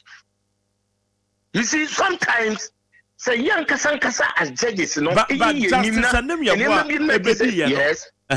maybe say or demonstrate be say or play partisanship e hana well maybe say Chief Justice ya wo ka say no be anim say no oye MPP name maza and maybe say or demonstrate tie nipa wi adwuma we wi adwuma na emra MPP Eddie NDC quarter. Yeah, you winning elections 2012. Maza, me na me national organizer. Me ti court wa ko simbra ye wi case. Obi a ruling ko na kanwe. Nyan seminar na nipa ka. Obi a ruling ko na kanwe. Obi a ruling na no Ampao say Morris Ampao or two didi papaya atem. Atuguba atem. Moni an swadi aneni ekeka ka who did atem. Who did atuguba atem.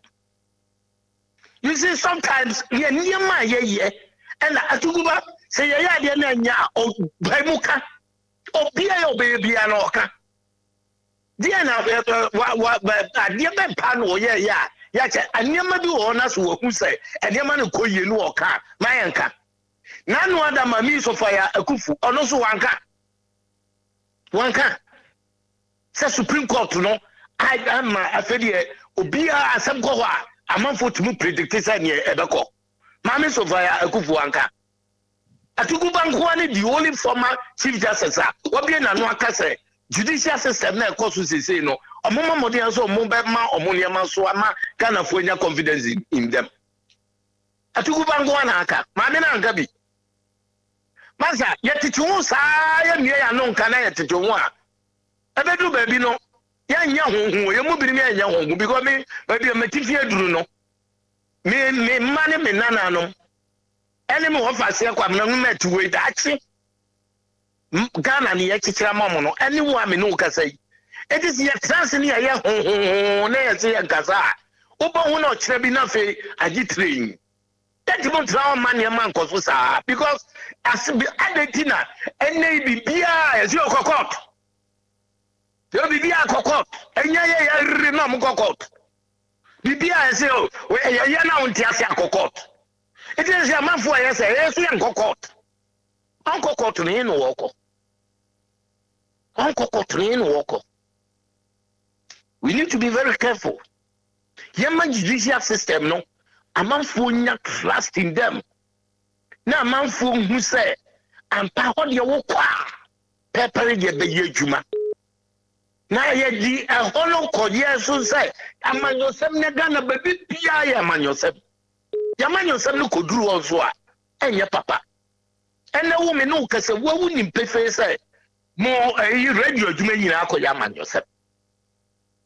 amanyosem ubie radio station ni baby a atama ye di bia MPP fo ubie baby bi so a atama ye di NDC fo e dey na moji no wo mamu a e dey na moji wana agba mu pa sabe predia sa jumana na mudi na no na mo ye no o ma no na ye ri ya na yesi mu educate na mu eteteni a ene ni atenidie no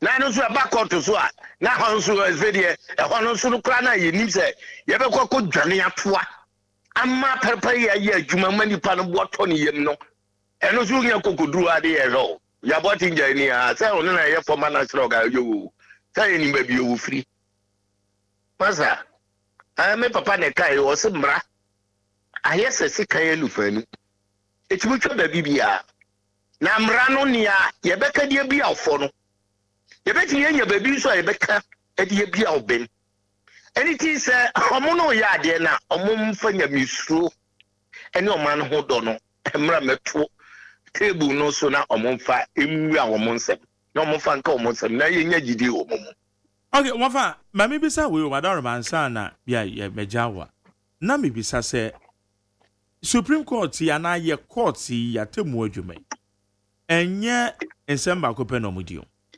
na ekwa ese political cases ekohwa eno na ye hype no se egboko ha womo diabi sadia John Dramani Mahama kan yi say womo obi chinchimu womo nye independent eboko ha we uzo beka baby foforo enti ordinarily say yampa say womo nye independent enti asem di aka na womo edi na no so etesen ana say your political cases in the pay and the ye use dia measure ajajufo ya na masa uni anas ni expose no me kai pa say ekoba say edu baby a ebia na nipa no kura wo deep kan so nipa obedi fo no na chese wa koyo obi a AGYEMAN ni a odeko ni so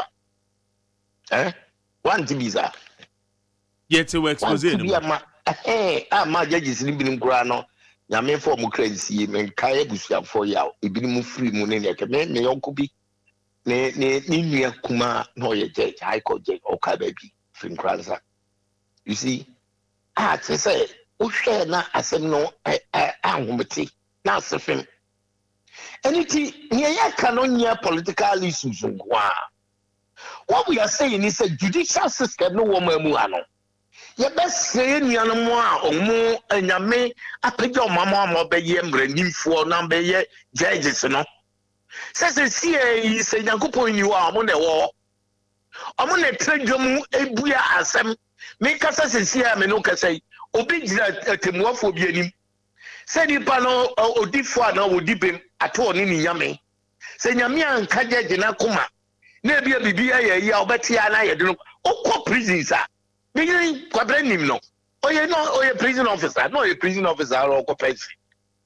Only nipa bring tim komo bebre ana say sani osabe mprebia I say one wuna say muka yie ana bibi nti na ye nipa na kwakoto. Eno na ese de bia meka say uye temuafo a me mo fa say bi yetemuani. De bia me ni obri be hie bia meka kire ne say tem bia ya bokokoto dwani bia no bompa yesire nyame say oma mu atentia. Na nipa bia obodua no fo bia no nipa nan kasa be hu na kuma mu say ampa we de me sefata asotwe ya ye de mami na wa hwe ye na so bi ekoko dem wo hunti na o ka say ade wei me nya ye na ye de atumi so ya wa hwe ya na uma ye hu ekwa akotre ye na ba na sana ye judge ni ye de so bobo no because the game is evidence kwadubofo and wa presenting the evidence bia wona wantimi ankan wasem so ye judge ni asem ni si ye oni hobi iti ono na ye bebu ye de so bobo no masa announce you know or the buy so born ye de bo ma ye do mukotum na say dey judges na in fact no na ye judges na say nipa na ya judges no though may I have some reservations on that but yeah judges no from ho nyina constitution amoma modin say obebama nyamisuro ọma no ho do eni nipa na be gina ho no so hu ni say nipa ne tesa bo ankasa na ne wo ka bia no hu say wo ka no eyade aye twa to odachi bi nipa e be refer to say decision na mu take no say na me pese me ma o mo te say okay Supreme Court true mu judgment bia mu be bia no area reference ke omo man for timi gira so ka and be a way versus way and a Supreme Court judgment say ni anything your best from mo to edru ba bia na say amoye nim sa manyo sabne de e te said be omu nyina to aba ebirim kura na omo ye parliamentary candidates ni ne keka ka ho be say na wakotra wa hye wig ni ne ayi ni de na nyamisuro mbra wu mo to na yi sa manyo sabne free wu ti mo na ye ne a ese feta be mo ma na ko nanim okay Wafano pay dance so near Dinko. But answer because we do. Omampenda da Mahama, a Frankatuni demand DC.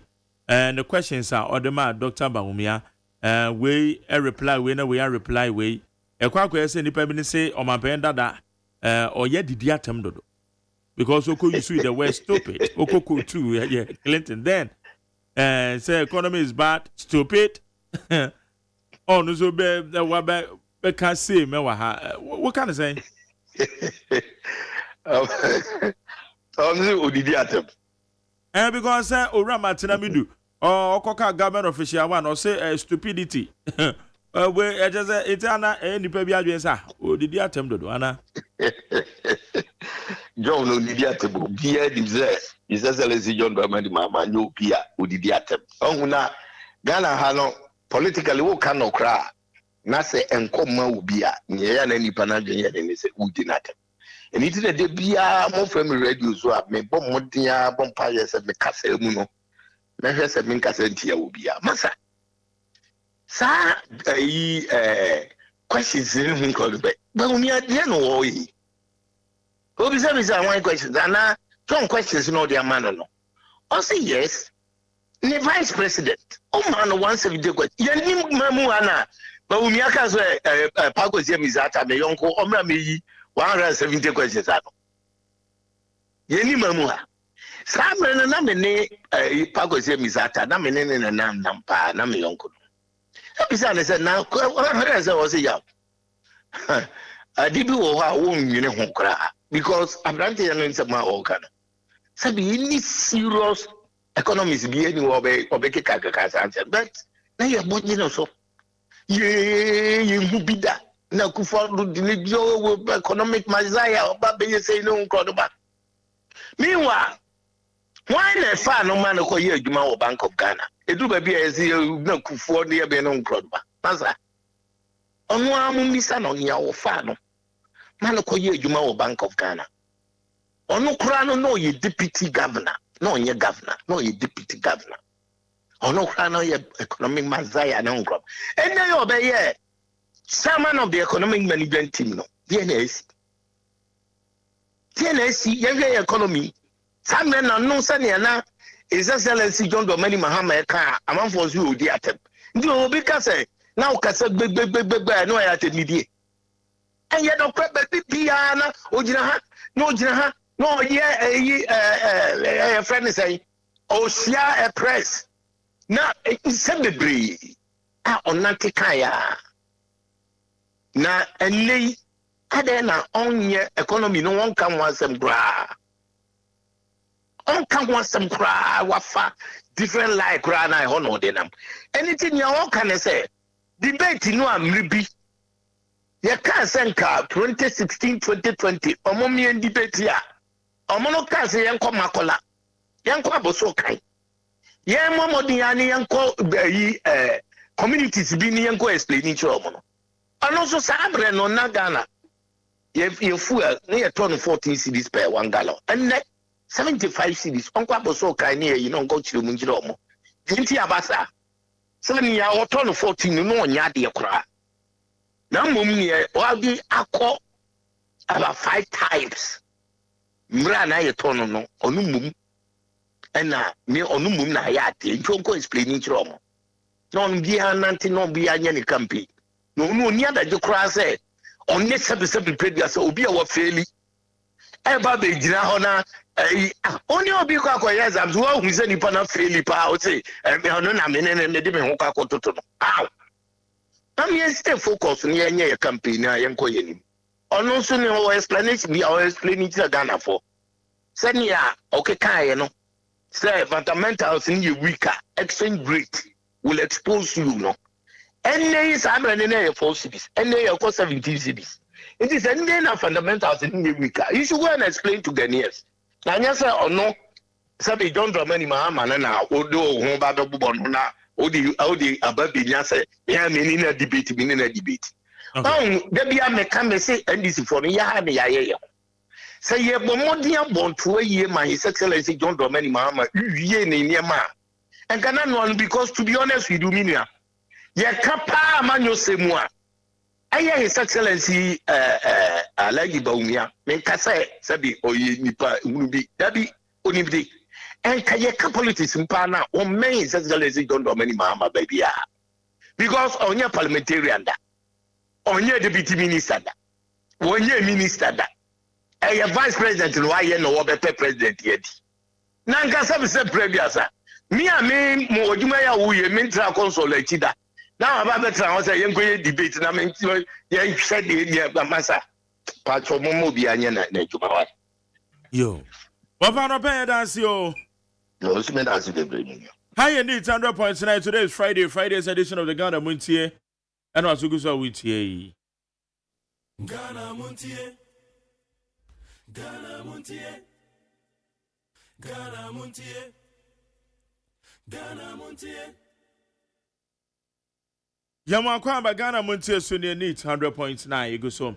Abia phone so be transfer na ekomo. Catch in some ho no ye dia bro. Ma me hwe messages no. Messages na abem e wa ha no na yankin kan bi na yen fama ye yetifo. Okay. Abran so ha ombo ame. For messages ni bia. What if 050372 1744 0503721744. Where's a blessed weekend? We cannot say Chairman Wontumi cannot change the position of any presidential candidate and let his criminally based statement die. The statement Wontumi made can only happen if any of the presidential candidates resign or die. A week after making the statement, one of the presidential candidates is dead. Okay, what they matter? It's a criminality be Omar. I think Brandon Indy. But apart from that, Wontumi change you be. According to the Supreme Court, one of the main reasons why they ordered Speaker Babin to suspend his ruling was that the people in those of 4 constituencies that were declared vacant will be denied their representation in Parliament. In fact, I find it so disgusting, unfortunate, and discriminatory. Was it not the same Supreme Court that injuncted,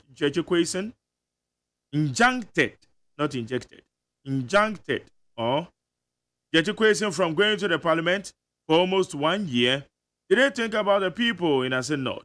Again, 4 years, people in Guan constituency in Volta region have no representation in Parliament. Did they think about them, or they are not human beings? They should spend our years with their political bias, really. When you say good morning to you, Macjera Osman Katamansu ni away Mesha Kasante no sended by from Amasamai. When you're Osman or the free Katamansu News Sport, does it please Ghanaians, let's support MPP government for better Ghana and vote for Dr. Mahmoud Baumia, number 1 of the ballot paper. Now it's clear that MPP and Baumia government have failed we Ghanaians.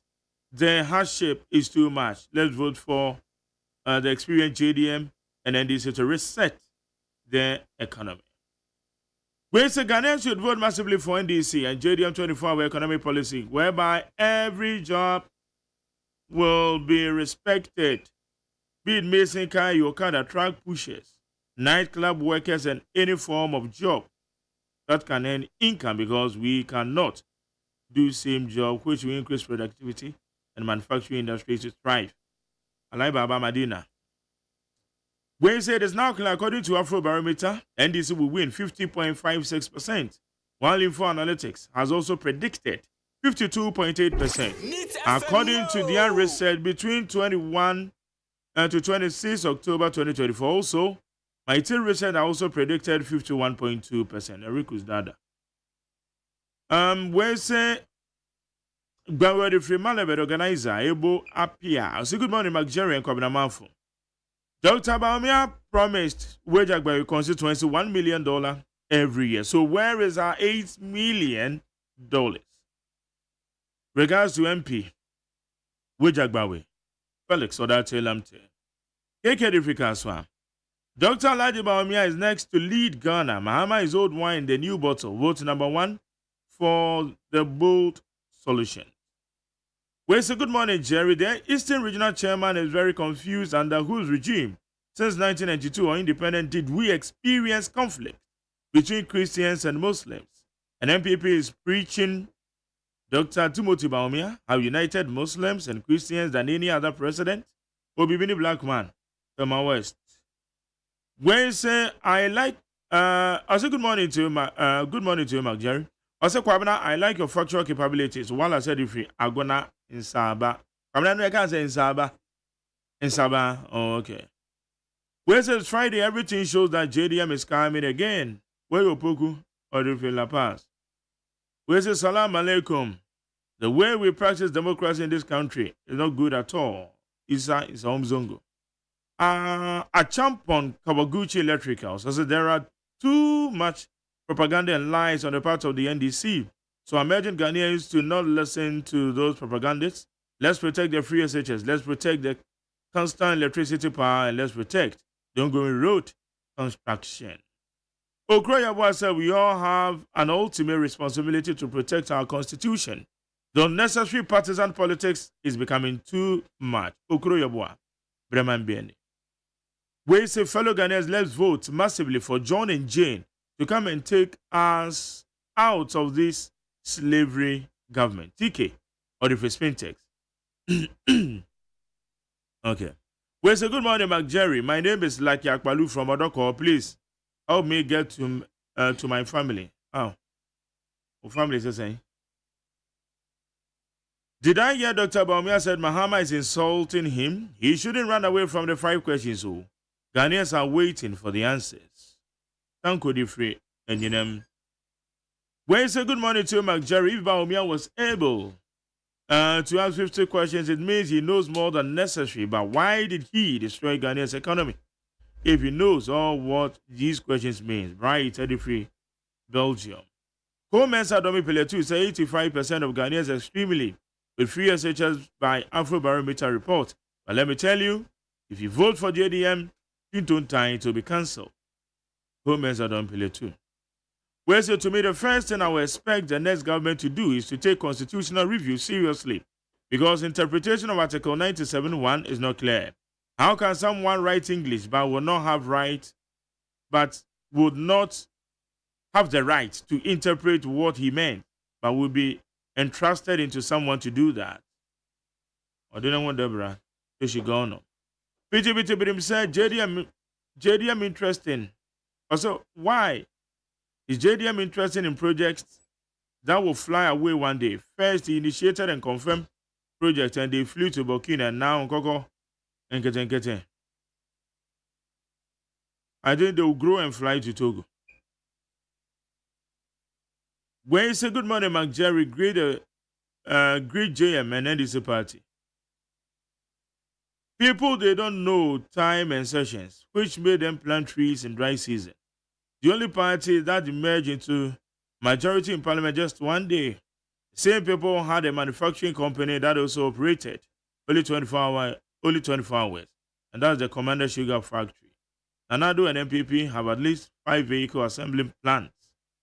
Hey. Emmanuel Odai La Yekro constituency. Also, Channel, so think deep and Odiabe. Today is 1st November, and I'm taking Russia. Does it should make known a desire of taking up American citizenship on 1st January 2025, because I'm fed up with my Ghanaian nationality. If you are fed up, you'll be in a car. If the kitchen is too hot, leave. Because this Honorable S.K. Babin and his NDC MPs in law and common sense simply goes beyond the confines of human reasoning. And I'm surprised this has captured the nation's attention. Second, where's Mark Jerry with the judge ruling? We Ghanaians, I think the judge, to me, don't understand the constitution well. Mark Jerry, let's say you are in desperate party and your constituency voted for you as an MP for the constituency, and desperate party says if you leave the party as an independent candidate, you are no more with the party. So Mark Jerry, if you leave this desperate party and stand on the ticket as an independent candidate in the parliament. So why Mark Jerry is in the parliament? Felix Abe Kwankoma said, Mark Jerry, you and Kwabena Mafo, good morning to you. In fact, to be frank, Kwabena, you are a true statesman. Salifu Hussein said the best and only to protect the sustainability of the free SHS is to maintain the MPP in power. Dr. Baumia has a very powerful education policy that meets 21st century education. Kaswa is blue. Despite whatever the Constitution say and its interpretation, whatever the Constitution say and its interpretation, is the Speaker and the NDC happy for suspending Parliament proceedings indefinitely? Ray and Obisa. Masaudu says it's about time to reject the politics of empty promises of JDM and embrace a competent leader who had demonstrated his ability to deliver real results for the masses. Masaudu Bantama. Where said the irrelevant, indecent, intemperate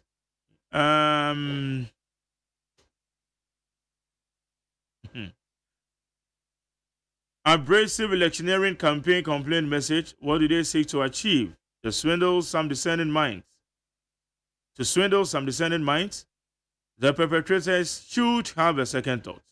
One cannot treat some Ghanaians with disdain and contempt. It will indubitably be outright baloney. Mark Jerry, I trust you and your team are doing well. Please kindly read all messages. And your papa, I'll truncate them, please. And let's be honest, this country, I'm very disturbed of how verbal abuse former President Mahama has become. How on earth can you use words such as stupid, useless, silly to describe your opponent? Is this how far politics have reached? Nanasam, Senegal, Dakar. Where's Sam McJerry? The 7th December polls is just at the corner. What I want to tell my fellow Ghanaians is that the ballot is in any day stronger than the gun. So let us not allow ourselves to be used by politicians in achieving their selfish interests. Remember, peace of Ghana and your own safety. Where you Kelly, Roland, Quintex Road. Nigeria also disagree with the opposition. The law says if you join another party during the period that you've been elected, but in the case the people involved has not joined any party, what they are saying is that in the next parliament, this is simple. That is your opinion. Where is Musa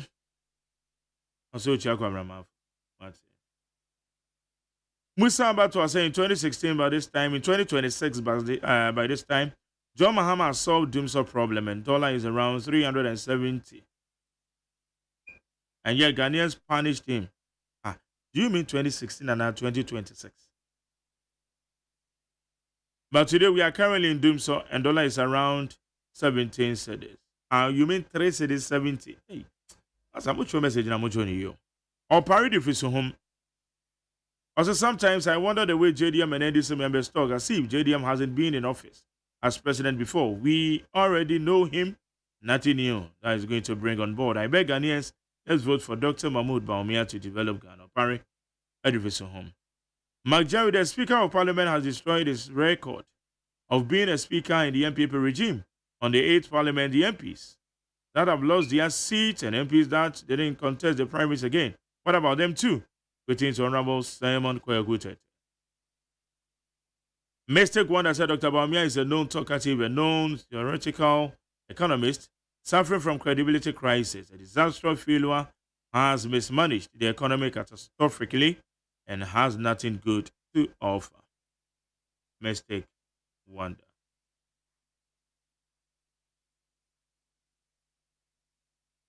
Mark Jerry, good morning. To be honest with you, this MPP communicators after Bawumia and Akufo-Addo destroying our economy. They are still Bawumia.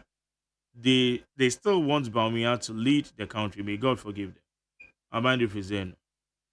We say, Mark Jerry, I wish salary of parliamentarians should be suspended if Supreme Court rules that still parliamentarians are not taking the Supreme Court orders and go contrary to what the Supreme Court has said. But what are you doing? Okay, how you need 100.9?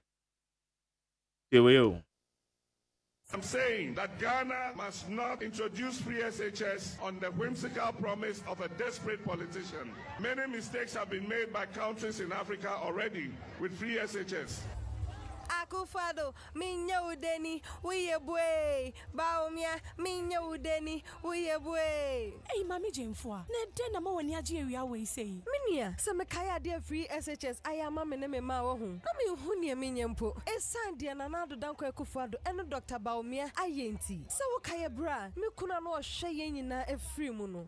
Ane, me kai pa. Na ni daso nyina sa. Se me de me ma miensa ne nyina be ko school. Ekosi se na nado danko Akufo-Addo ene Dr. Bawumia edi free SHS ebaye. Se sia me ma miensa. Kofi, esi, ene kojo, eni na ko school akese ni bi. Minia, na wonim de ya no mo eka. Omo se omo ba, omo de nsatraye bebe mo. Ebi mo se omo ba omo be twem. Ebi mo so omo ba omo ma ofo ni bi etua school fees ni bi. Hey, omo pese omo yo ma de ni bi mo. Enti just why na ntua. Na why nko ni free. Omo pese omo ya, ye ni bi no. Esi nchen. No mo side omo connection man. Any protocol nsem yi. Say free SHS papa ya yemba yi koyo. Eno ti na wo se aboya homodin bia say. Ye bebo free SHS ho ban. Na ya no ma mba mbe say ade papa. Na nado ene Dr. Bawumia ede abrayen yi o. Anya free SHS we ya na mama ne nkofo se anya possible yi. Na nso se say dear. It is possible. Afiwe, ye two abadi abo free SHS ho ban. Two mama Dr. Bawumia, #1 on the ballot. Okay, Yamakwa Bedi Bandit 100.9. Amalaba Atunase. Haruna Kingsley, Amalaba. Amalaba Mache. Eje Hapaje. Etiano Pe. What the other Roma? Sutiasi. A town phone ammonia because I'm still alive. And Papa Jones said, Uncrophobi S. Shy me so in 2016. So why then? Well, they know. And 8 years down the lane, they are starting up again. But Papa see, for almost the past 5 decades of my existence, I have fought wars and battles, including spiritual and physical ones. I have lost none. So my message to those people is that if you want to fight Amaleba and you are not coward, show your face and come with proper standing. I am ready for you. And like before, I shall prevail. But don't use a wrong forum. So, Papa J, I am still alive. A time for no moyem do pram, but I am still kicking. Ma minchia na minchia tiefo. Na minchia solo. I hope we can set the conversation rolling, right? Mame solo akwaba. Solo me mache. Enyama Jerry. Eze. Ejana dom no mpabo. Yeah, yeah, yeah. Nyame adom. Hwe de we ejada me agi atena konwa mu de anjense bibia boko. Ah, yeso. Echiana na ya ososo. Chia maleba so. Okay. Yeah, awaleba your question on Friday. But you see, Nkrofobia offended me about 30 years ago. Some media to I can choose to respond to them in the next 10 or 20 years. Or, like David did, I may also choose to wail it to my next of kin to come and pursue those matters on my behalf. This is from me and that. I am not obligated or mandated or compelled under any rule, law, or regulation to respond to you. The absolute prerogative to respond to those matters are solely determined by myself, to whom it may concern. Papa J, the week in retrospect, U.S. Embassy of Ghana, the United States, the Department of Justice, right? Or State Department? U.S. and yeah. U.S. State Department of State, right? And Department of State. Very well. On the statement about within the week, imposing a visa restriction. Not directed at the Ghanaian public, but Nkrofobia Omufi said, because of the privileged positions they occupy, their actions and deeds and behaviors poses threat or a security threat, and to some extent undermining the democratic credentials of Ghana. And the U.S. government have thought it wise to impose a visa restrictions on those individuals and their family members. Said the if they carry their evil agenda through and set the country ablaze, wamunya kwai enjani from manimu. No mo betenem ni ene omu ina ashiabum. Mamembo US abai na baso. Amma omo emoni adwuma ene de omo aye. The US State Department must be commended, and the US government must be given a standing ovation by the people of Ghana, because they know more than we know. And they have sufficient level of intelligence about Ghana than we think. Papa J, this is the first time on record, even the year 2000 elections, that Jerry Rawlings as a military junta was first in that elections and was going to hand over to the vice president, late Professor Mills at that time, and all that, the fear the Ghanaian people have, say President Rawlings and the NDC Lusua, he will hand over and everything. And given the fact that the regime occupied office for a very long time and have loyalty among the security agencies, such a report was never issued by the US government. So at this time, what does the US know that we don't know? And I want to urge the US government. And the woman in the papa connect. By your say, and you want to papa connect so no my money in an okay. No, I'm always asking that to ja. And in the American say, the US are buying Adiabe to Jano. Ye bomb a basso, but it shouldn't end there. The European Union countries and members must replicate the same example as said by the US government. The African Union governments too and the ECOWAS must set the same tone, sharing where necessary the intel the US have occasioned the need to bring this visa restriction. Now, Crophobia, my being sir, Omobeshi or my no mabusha for to quite a bomb who draw a manonia. Yina Yentena Krumha. So the Baya. My uncle Pon Fasa, Baby Bonne Banami, Jerry, met me and Yano. Namana decided in some phone at ye. But see, Papa J. Jerry, what him in Chayani, semi Kajero Wichrana. Count to me, you are better. Otamu so better.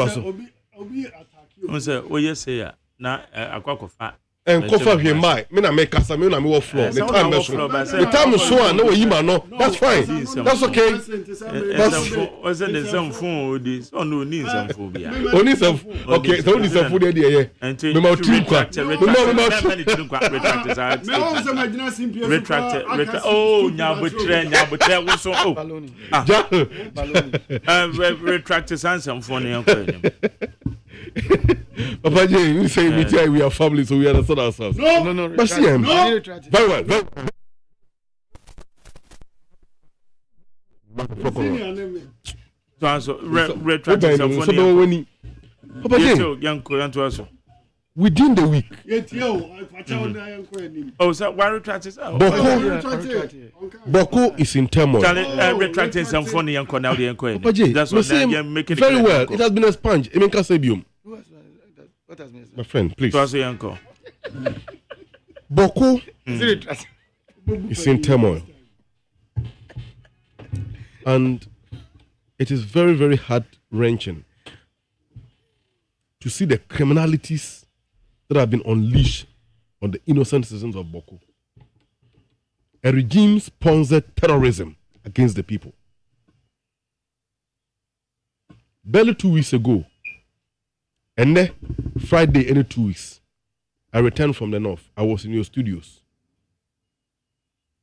I mentioned to you the impending development about the plan of the government anchored on the promise by Mampini Akufo-Addo to send Seydou Abagri, that illegal fugitive chief, back to Boko. And you asked me, he is going back there as who? I told you I don't know. He has been sent to the place through to the west of Mampini Akufo-Addo and his promise to Mamprugu. So now, Mampini Akufo-Addo as a president of Ghana and a native of Achimni, is now powerful enough to determine who becomes a chief in Boko. But who is the president seeking to mislead or to fool? When these matters erupted, Mampini Akufo-Addo tena bankesim esumai mamo the military helicopter. Ekofa Boko na ba Accra. He met him at the Plaza House. Conversations of course, I am privy to everything because on my hand, me or me of an impo ancient cry. Me mame and you bema and no to their course be the minimum. I won't share them on radio. But was the president insulting the sins of the overlord of the Kusak state, the entire Kusak state, and the people of Ghana? Is that what his recent actions seeks to imply? Alhaji Seydou Abari have been taken to Boko. Minister Akase. Papa J, there is no chieftaincy matters in Boko. There is none. There is none. There is what is happening in Boko is a sheer criminality. It's criminality. Of course, it's criminality. It's criminality. Nothing more, nothing less. And we are so disappointed that a government that have a constitutional duty to protect the lives, the property, and enforce law and order will involve itself in perpetrating, executing, promoting, and carrying out this criminality against its own citizens, siding with one side. It's very shocking. How has the government involved? It's very, very shocking. Because when that illegal chief was installed and the High Court in Bolga issued the arrest warrant, in fact, that arrest warrant was an application by the Attorney General Department to the High Court in Bolga. Almost 2 years, they did not effect it until it was recently revoked. Attorney General went to the Supreme Court to challenge it, but bolted out in the last minute. Does that mean sometimes, as Martin Luther King once intimated, silence means betrayal? Is that the case? Omampenia Kufuor recently, 2 weeks ago, was in Northeast. And somebody no Kano Kukwom must send you videos to me. You have them, right? Because Mahunsa, you acknowledge the videos. Or you have received them. Have you played them? And have you listened to the conversations? Of course. Papa J, you were soldier for on the grounds in Boko who have maintained law and order for the last 2 years. After that illegal chief was sent to Boko, there was additional deployment of new troops or officers to the grounds. And they were told not to take directives and command from the soldiers who were on the grounds. By who? At this juncture, that's the information we have picked. I want to believe. I want to believe. And yet, what validation are you talking about? Security nature. What validation? But see, there is a Papa J, please. There is a place called Gonzins. When those guys go to Boku, they attack the Gonzins community. On what grounds? What grounds? The Kusa Traditional Council. The Kusa Traditional Council. It doesn't matter. It doesn't matter. It doesn't matter. It doesn't matter. It doesn't matter. Papa J, see, and you can say, now.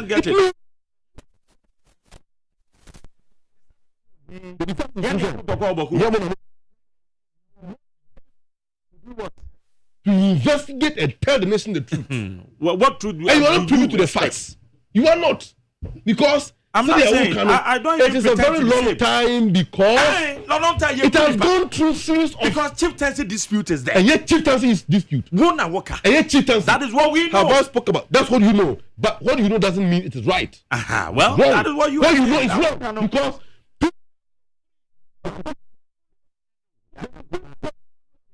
2003, put that matter to rest. Put that matter to rest. Honorable Dominic Nitiwood, the MP for Bimbila, and the current defense minister, Ambrose Derry and Co., Omojina Parliament, on the floor of Parliament, and this is part of parliamentary record, I can't time with that number, that what is happening in Boku is criminality. I am quoting them. So why do you bring chieftaincy matters in here? It's mute. The matter has been settled. So if it is a criminality, I am wondering why Alhaji Muhammadu Bawumia, as a vice president, a chairman of the Ghana Armed Forces and the Police Council, and a member of the other side of the conflict, will have the paramount chief install a rival chief for the people of Kusasas in the Upper East, whilst they're in Northeast, formerly part of Northern Region, and use security resources to transport that illegal chief to Boko. So who are the troublemakers? Who are the troublemakers? So far, over 16 lives have been lost I am not the one narrating it. That means you are not following the issues as a journalist. One narrating. Very well. Okay, very well. Very well. If that's your opinion, so be it. But the American say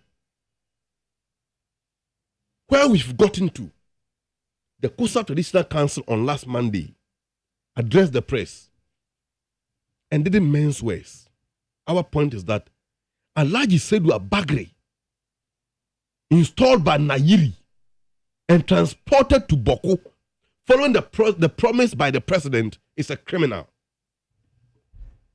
and doesn't have a stake in we the Kusas's land. He must be arrested by anyone who meet him, sees him. And if the government cannot arrest him, they should leave him to us. We will arrest him and give him back to the law enforcement agencies.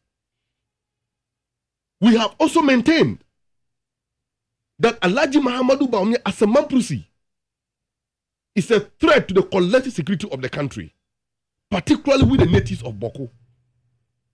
However, all the political activities in our jurisdiction must be suspended, and it remains so until further notice.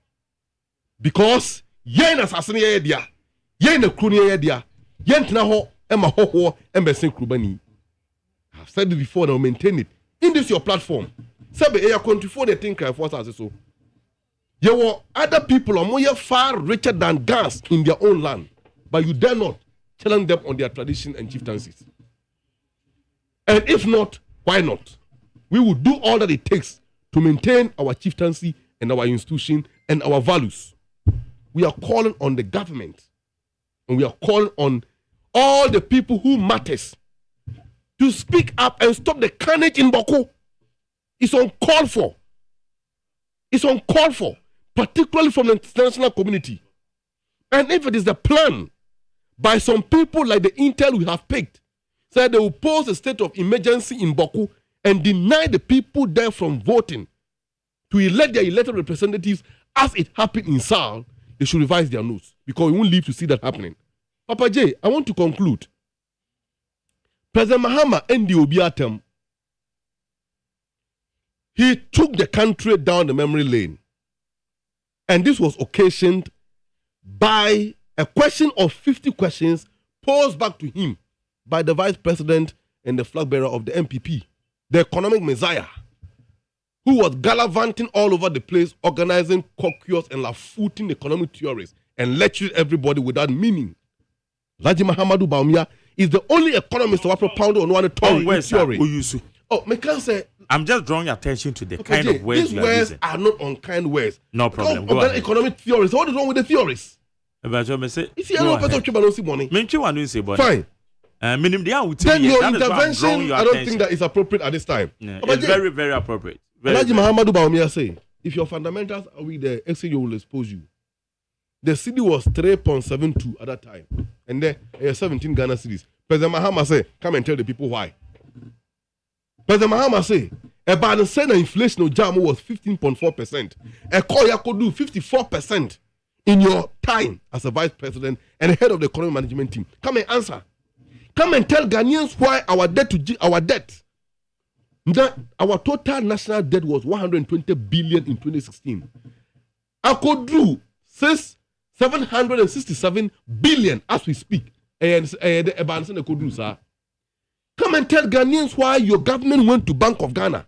No more plenty of fiscal cash. 40 billion Ghana cedis. Come and explain to us why. Come and explain to us. What genuine free economy according to digitalization and how Krampono won't tear near my economy. Come and explain to us. Now Okoka Obi or build a compost plant. And Mahama said that is not the issue. And quoted George Bush Sr. and Bill Clinton. One more campaign team's message in the year 2000. No, it was 1998 or so. Our US. I said, no, the issue is about the economy. Stupid. He quoted them. Because as at that time, the US economy was facing recession, as we are also facing now, back here in Ghana. Alhaji Mahamadou Bawumia, stick to the 5 questions and answer them. And stop this tirade. But it tells you one thing. To vote for Bawumia is a disaster. because the mind that creates a problem cannot solve it. We remain resolute. Our message is that when President Mahama comes back as president, we are going to restore all the banks and MPP4 the basis for which Ghana economy have crumbled. We will restore the banks back so that they can employ people and create more jobs and give the economy, the control of our economy back to the people of Ghana. Okay, madam, so that businesses can try to higher needs 100.9. Amalaba na tunika Jeremy Mwakwa be say. Okay. I'm go solo. Jerry. Yes sir. Medasi bebre Jerry, the edika echia ochia yetie for ene yahwefo abe fontin time so. Echia amaleba ene Jerry Owusu. Jerry, Sunday they be here this week na blank Friday blank check ntino. Yes, inside but maminye way quickly. Bedinchi asun kuma flag bearer as His Excellency the Vice President of the Republic in the person of his Alhaji Dr. Mahmoud Bawumia. Echia na ni running mate Matthew Upoku Prempe Honorable Dr. And office omo who can for currently second lady any Mrs. Prempe. Yes, current second lady who is actually growing quick to become the next first lady. Majeri, mi ngwa kakra. But any maybe wa hwe send your semana bana no say no. No kware bi wo mu. And so see America, US government, you know, they know more than we know. They do deep research to come out with intels. Sebio Omonsaka. I am sure that it is based on such knowing more than we do. Doing research to come out with their intels. I am Sebio Kamala Harris, who is no other person representing the US than their vice president. Or is appointed Africa. And then zone down to Ghana.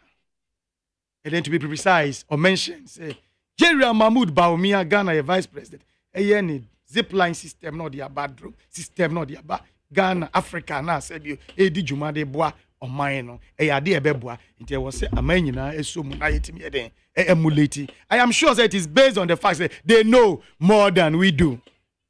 I am sure say it is based on the fact that they do deep research and who economic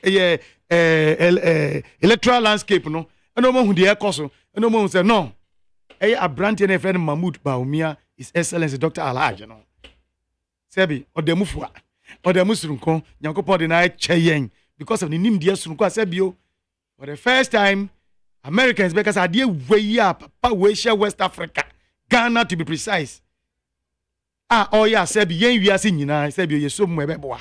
Enye me nwanwa because en si America nko Boris Johnson ko eko kai ni nua no so wo omo mrahye eyi say eye digital card na de eye wo ase ho no West Africa ho no eye abrantie no Mahmoud Bawumia no mumi ehwe ne enye ne be boa because ade na e boa abrantie na ko di mu ama ade na ko di your friend is ejina ama ne digital card Ghana card no timi abeye reality ama majority aba benyebi ama na kwala ya woni na e wose ma na National Identification Authority nti enye me nwanwa se minua ete ya se no ka say America for they know more than we do or they know more than we know na afezu no omo ye deep research and omo intels na ya omo de betudwa nti no emi say eno so is in that direction na also can say causes and matters also your friend is saying majority ko can say chieftaincy Mom for chieftaincy say no there is nothing chieftaincy say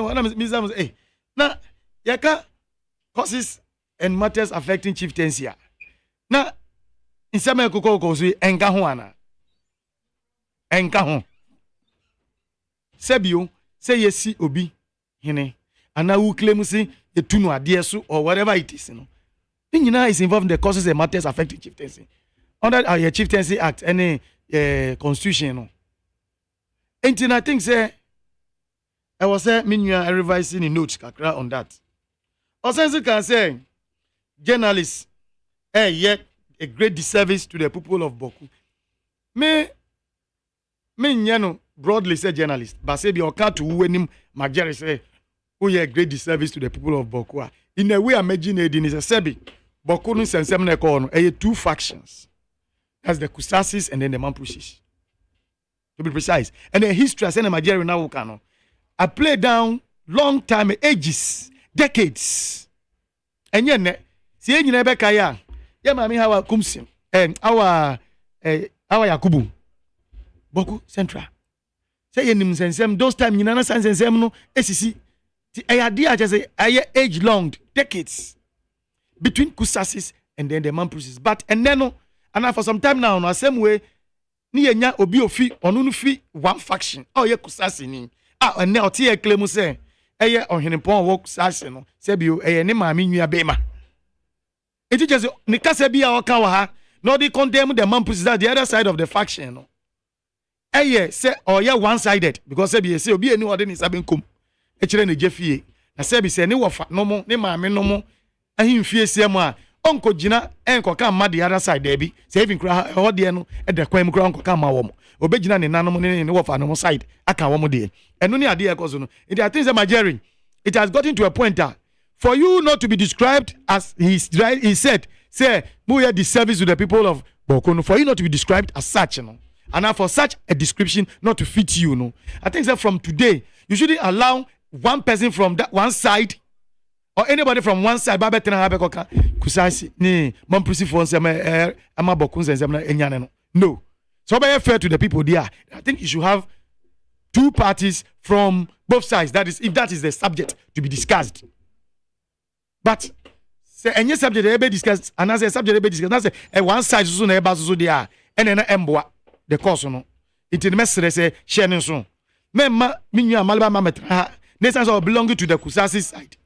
na yeni obi ono so beka ma the Mampusis because ebi ni ha obeka no ono no beka na sebi se na meka no ontumi fa ni sabe nkum kire na jefie ana ne maame ne no fa ne mu fie to beka no sebi se ne ono so ho no anwum se ne omoto no sa na obeto nwum no na ubon se eba ne sa na yankonya fe views ne sa na the other side no omo so ombedi yaw kakra se na some training be no amakwan ma one side nipa betra we kasa na yen no mo de wa ma yen so kwan ama betra obi anka ti no minwa mageri eya no wa share no so because say ade ne be balance there na say san ye be kono with all the passion among for the kasa was as because they belong to one side na o see yenya ebisu from the other side no be side but say menya there now I drew the attention.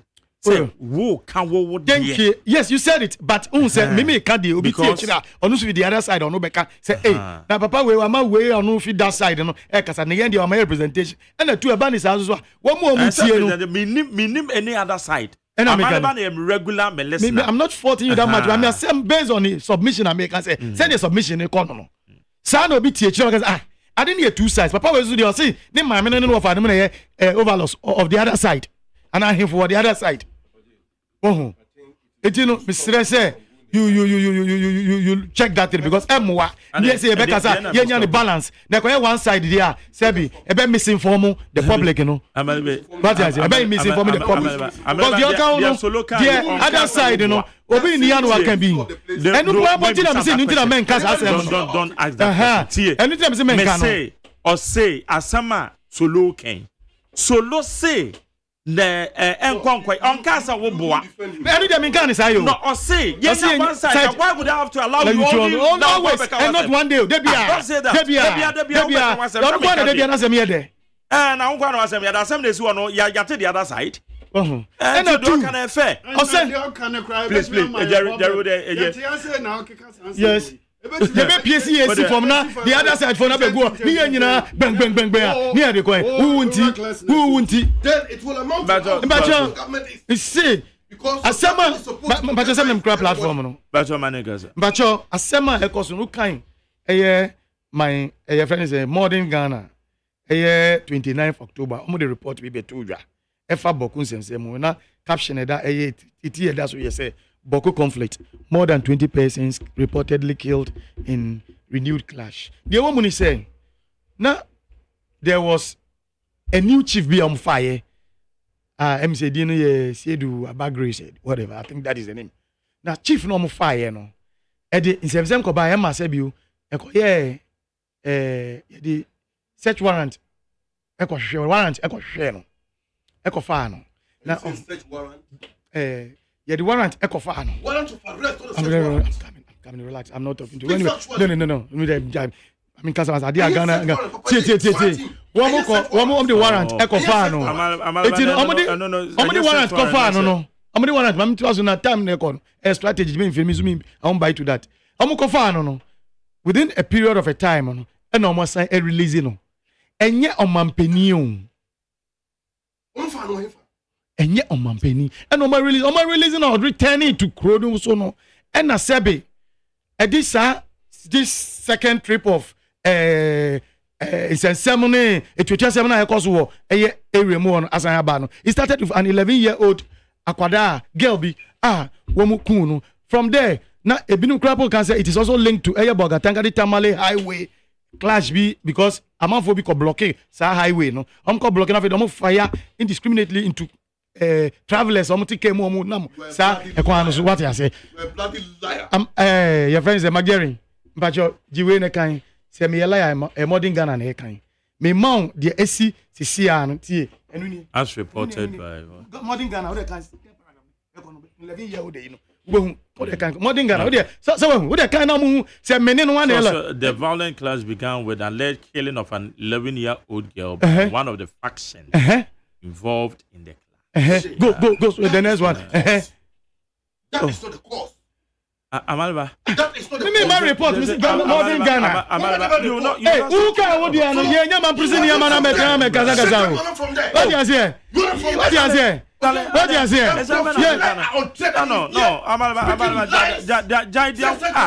Second by who? Second by who? Charlie, why? Somebody don't allow this guy to be sitting for me. Why?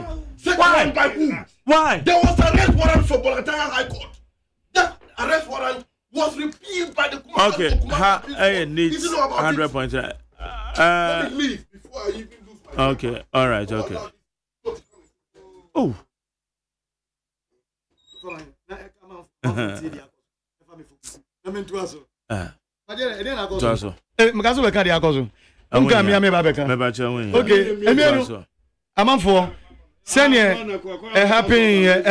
UTV and then Nansa and Yumre. Na Enimado hosting a late night. Many Amaliba. Walking out the studio. Walking out in the say ya near come any insults, questions are Dr. Baumia and also the mother Dr. Mamia. And no sorry fee studio say ya was already giant. UTV me see and then Nansa and Yumre.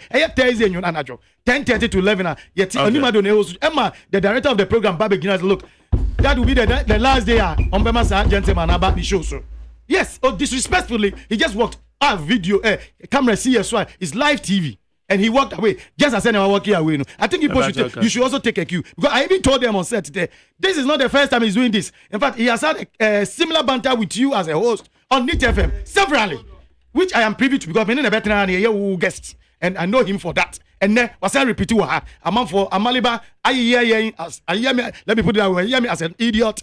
Untimidity in some America, just calling for fair or balanced views.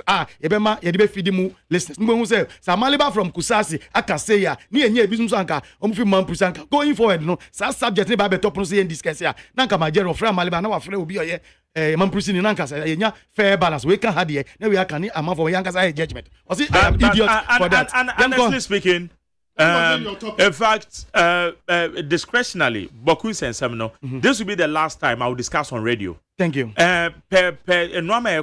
are approaching elections. Thank you. Yeah, Pasum J. And yeah, radio near the best settle. Thank you. So from hence, I'm not discussing Boku, on your show. Boku issue. So thank you. This will be the last time because some validate some of the facts. That is it. Me shield caveat be say where they are working from your side.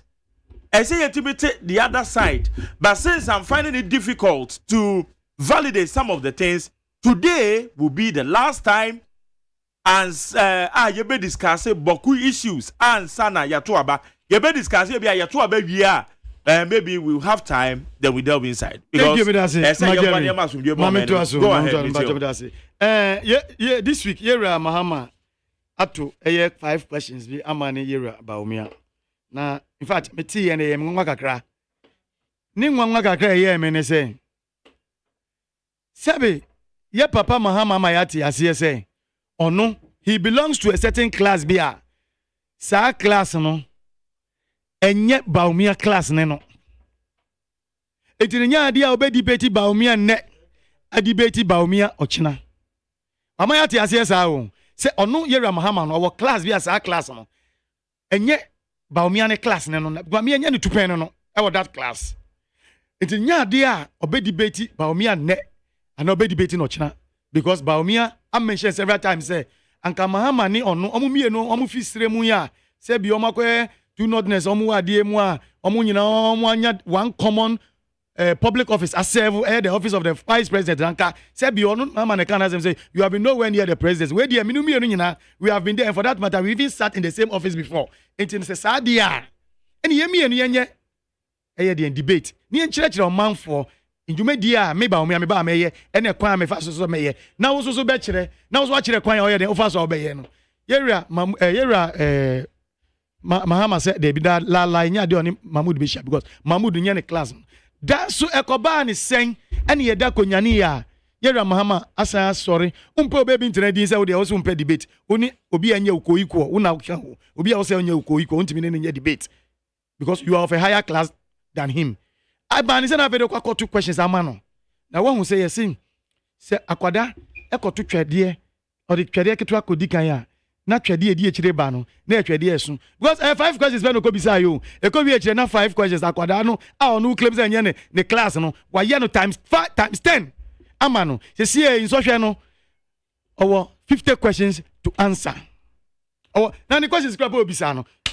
Why is the exchange rate 76 to $1? Akwada kro wa Ghana enim se sebio atorenche beto o man we asa fa na nyina Ghana yenya a fair share of it. Yenya a fair share of it no. Sebi baby economy dwane ye kodu ye nie. Ama ye kodu ho no na ye ka so balance of payment. Yen hwe de we better ye import so na increase ye import. Ama sebi after bemu no omo pilot trade omo ye no sebio ema eniema yi kakra intino ye hunu say engage in more export there ni lesson ye import na ebebo ama ye yi na edu mu say aban etu anamo ema abochifo ni niema mo ni your friend is Bank of Ghana and abochifo ni aniema no they were on them ema sebio CD no etimi yi kakra. In fact the rate at which ananka the dollar na dwani last year, the last quarter of last year, December, from September to December. Yeah, that time, almost every week. No have our phone now. We check it. But that period, not every day, and within the 24 hours, no, almost every hour, every 30 minutes, be a phone go check because we be checking rate in this year. It did 30 minutes, we go check and no, then na asansi sa konenim. But and then no, sad rate in European. Tienya a bit of relief, a bit of stability kakra. Two baby say question where one gaza mukra wako America, wako jina America, akwa kama America. Say John Dramani mama. We be say question way. Wako jina America. I can say sebio. Yes, sema ye go through economy. I say any nema wa my Ghana mono. Free. Sebio. The external factors na your friend is saying COVID no any your share and then the oba eba baby say eba ne say na 17 no dollar na general 70 say na wunim ani e ka kire us because Mahmoud Bawumia no onye class onye iko do we you ano de ba me kire say onye iko nti onyi wa no ye mu bi no na ebe yi wa no the just be say why has Ghana's debt risen from 120 billion to 767 billion in 8 years. Now, Mr. Maybe says, I did in Ghana, he told that there's rising from 9 billion to 120 billion before he left. Ono so onchire no ochire no a near because at least baku si and baku AC Ghana for here accountability enter here Mahmoud ma obi say ma nyina ye hia me ne wo na sebie ye engage in debate send you obisa questions me yi wa no na me so bisa obi na Ghana for hu say hey sebi nkrofo mi no mo hwie gina e wo sebi afi amampani abatuo mu no sebio wei e na sebi ye de ne ko ebeboa ye no a wo se wo mba no, me just say, because they are each other's. No. Yera Mahama and two questions. Emma, any candidate?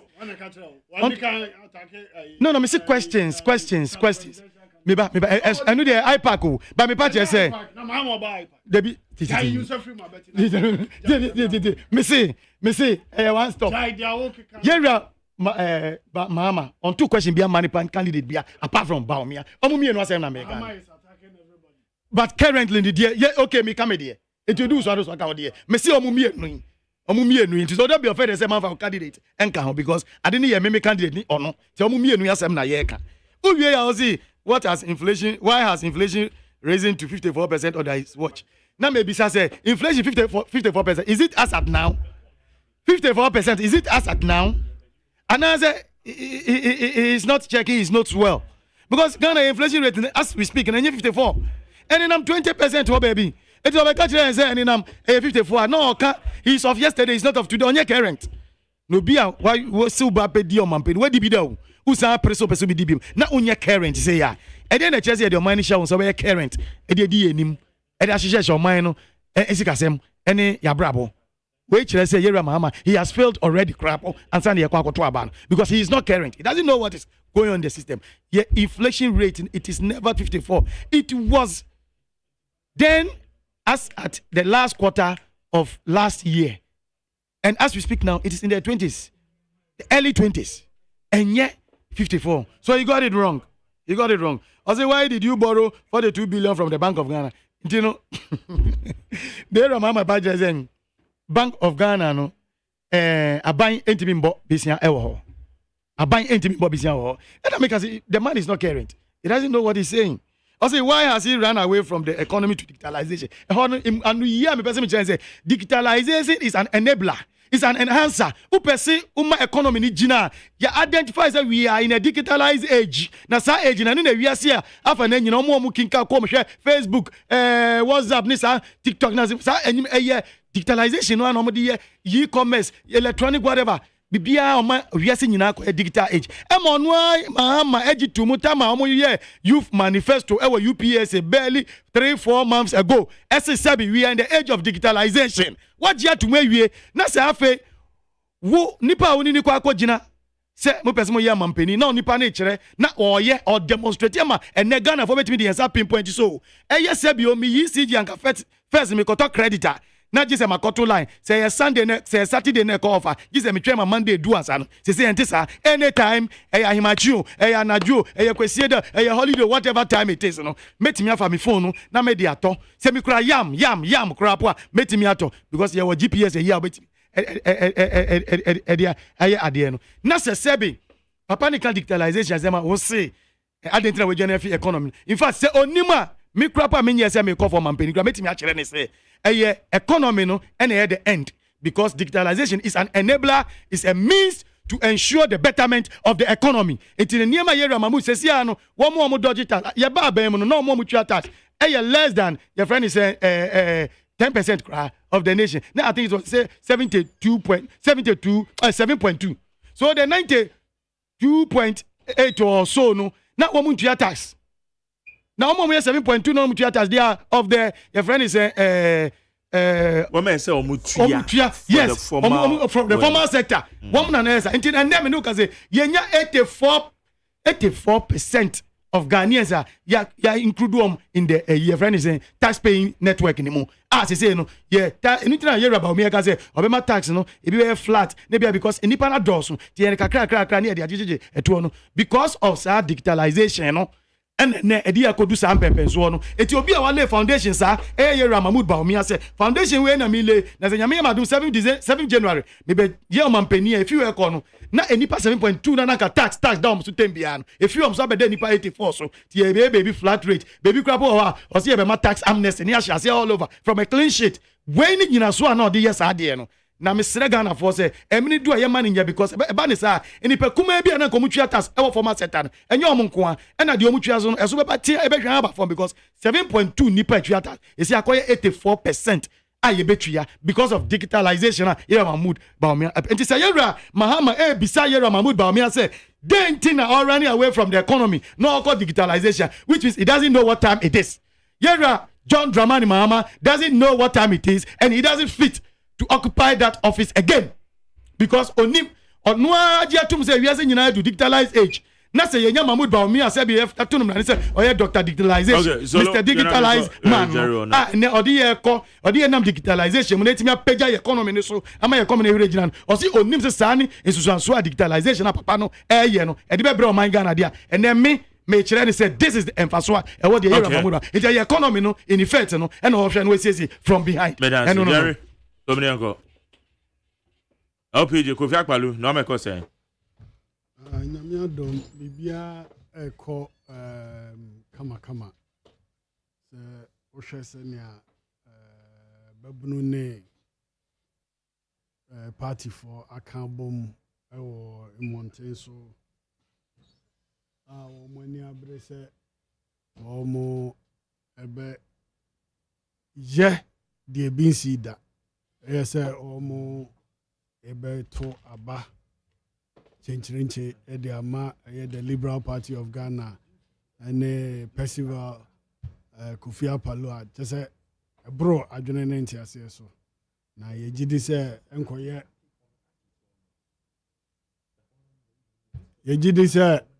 enkoye enada ebeye nokwasem wo mo eka anase wo mo di achi agina ya achi gina pa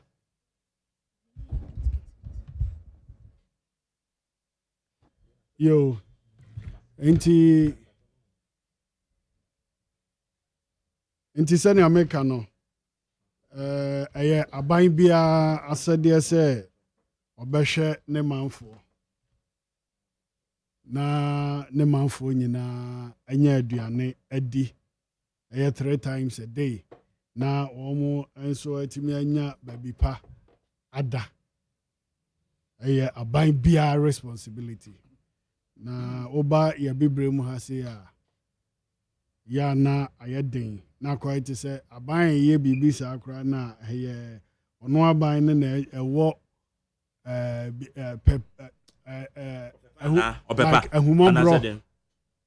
ahumobro no no aban ne wo no ye de aman but omo asade kase pa wo se wo mo hwe se temamufo nyina ibenya aduane adi inti ena ye the Liberal Party of Ghana say ye introduce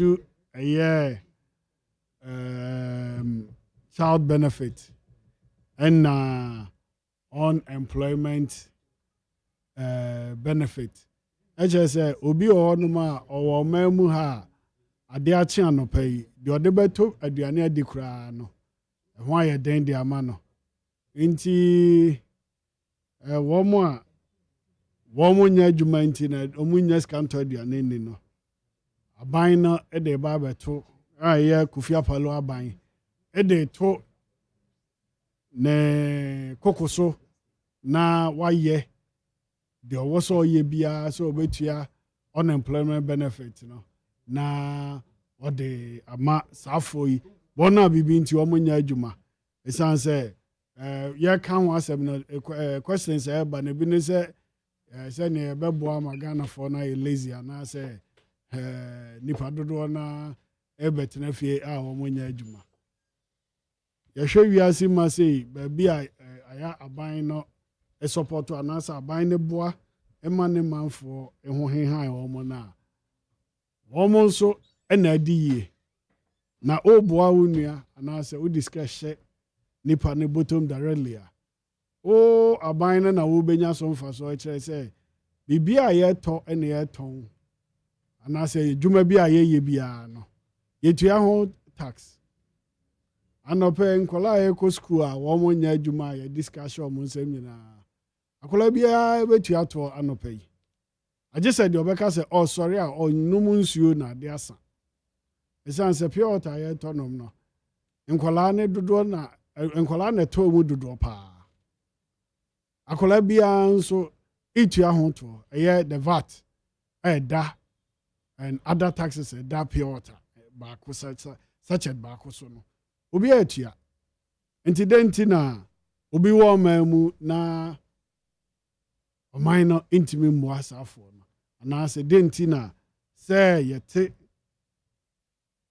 omamu na akola betimi anyini abo bredru ba bia ansa na aban akwa hwe no na say footballer bi wuye achu se obeka ya Magjerry na mehwe mpenifo mampeni kra ko bi na asema ba metim ne se achu ye na de ya kai se sa o ye Ghana ni a ye nyina ya kwotena na yi ase obia nim kwan ofa so be ya atwu se ya ka se ye tracy ne kra ye nhunu kwan a ana team kra oboye a impotimi ye be ye Christian atwu enso se ya de a yetua child benefit e de aboa parents ne ade a enna even ye sports sector na ya jana jeje mu struggle na obalam light and obalam light wa ma ne ato atwene no e was say aban e de ye na niso ade hunu kese na aban bia e be hunu say e was say yetimi identify in kwalane talents right from crèche na ya necha omo a nti enyini omunyini na so omo edi omo dwuma bia no bia hunu say akola ide impo all class 1 no bo school team emma junior all class 5 na sa ana ekopem ba bia ode aduri na yen ye be struggle a hwe parks cry ye di so agro ye de ni nyina aton ede aje ajapade so ohun de ameche no nti niama we mu ena ye Kofi Apalu na nisu ade hunu se obehwe amakola bia ho ato no e wo mamu ha wo bia bibi nti onya adwuma so ne na mamu ha sei no ye beboa ama nipa no enya na no aduane adi na wo boa edisika ni nkrofo botom no na omo so directly and indirectly na omo so yi on employment rate no the free ye street so acha say obi abia adwuma na so obi anyaska e de kokko ye mu adwuma na say obi abie adeton bia na obi anyaska kokoto bia nipa kro no obetra adwuma nim e na otra adwuma nim ne nso na so obehia more hands nti nkakran no ye be yi unemployment e de free ye system nim am obi abenya bibia ye e na ye nya bibia ye na ban so nya so mfa so asetuotua nti we mu na Ghana for ensem a ye ne omo akeka ade ho nkoma bepemene wo ma ji atum se we de ede ehwam nti ombedi achi na omo ato abade amaye na wona ani abretesi onti aye confused aye frustrated wo mu di atem ekeka ne ensem fata no ayo omo asem esan se nanu ya aban bi atwa mu me borrow former president words John Mahama words nanu ade ya aban fun ya atwa mu yi ye nyina ye hu dia na wo mo ye na omo ntimi hu tokro mfakra enhyem iye niam abasa niam tantantan ewo omamu hase nti wo mo na mabonte na de omo se atenie nkwa na ombedi atema na magjari ade esrepa ne se obi ne na bedi akire NDC John Mahama ne Jemensa Jenana Poko Agyeman Magjari we jira hanu mu di atem na we nso se ijina ba bi ka se dia oni adwene ne be di atem nti wo hwa sa asem we pa John Mahama ohia na Jenana Poko Agyeman onhwehwe ni so ma no se me na me jina ba bi a me di atem na wo so te anom na wudi matem se me ni adwene nti na me di atem we mu nyina wo hwa efe se ya nyina ya boa ya ho free ni ya koye campaign na campaign na ya koye no me nyina ya ka se na so o ya campaign ti ame party baako candidate ya ne campaign na ne running mate to ya campaign ti candidate no ya John Mahama ne Opoku Agyeman Jane ya asema se confusion no eba mu a sa na tie nti ase enya adwuma we candidate fa na we so candidate fa na watchi mu ya nti asempa Ghana efa amanyosem ho ye president the presidential election presidential candidate baako eda ya anaso wadane benkum so na yema onne na busuafo ne party for yako ekese pa na menso me ma me ho yako bi esan say minority parties no men na me ye omo convener nti edru say ya na say ye nyina na ye ho aba asɛm na ɛyi na ɛho atechima nti ma abusua ne paa adue ɛne yɛ akɔ kɛseɛ paa na yɛahyɛ wɔn bɔ sɛ baabi a wɔn bɛkeka de akɔ akɔduru biara no yɛde yɛahoɔden ne nimdeɛ kakra ne biribi a yɛwɔ biara no yɛde bɛba de aba abɛso wɔn mu na yɛde aboa wɔn. Okay. Nti they are not alone na maame akuya. But say no say and say one nominated the bounce the days are numbered. Na Marjorie. Yes. O abusua yi mu na asɛm sɛ ato a wobɛkɔ akɔ nominate obi de aba. Oh, okay. Nti die Janice and the Janice ebe den. And you be pimpia akɔ soro. Oh, what do you mean by that? And some new balloting. I said, okay. We be pimpia akɔ soro. Emra bi ankyerɛ sɛ obi. And mra ben so na kyerɛ sɛ yɛn pimpia akɔ soro. Nti sɛ they are administrative. Nti the administration na de bɛba na yɛn nyinaa yɛbɛsom saa. Because Emrano did not say anything silent, yeah. on Sunday City. Yeah, the administration at the baby Yakitem. Baby Nanka Ujina and Yase Kosra. So we there and yeah, and took us and I was a ballot paper and grand numbers in this number be into a PMPR. Yeah, simple. To be and now won't mean ja Ufono our ballot. It's answer Ujano was so. Now Yakotuaba. Nya Ghana for to the manner. Not just your to aba. I was here rejected about one. Inti no. So with the amateur. Impose a man to a man no could be second. Na said you did first. And nya a banner was so in your now. Still a yaka. Inti the best thing is you be in a frame. Na ya to. Okay. So now ya bibia kama. All right. Because constitution no there cannot.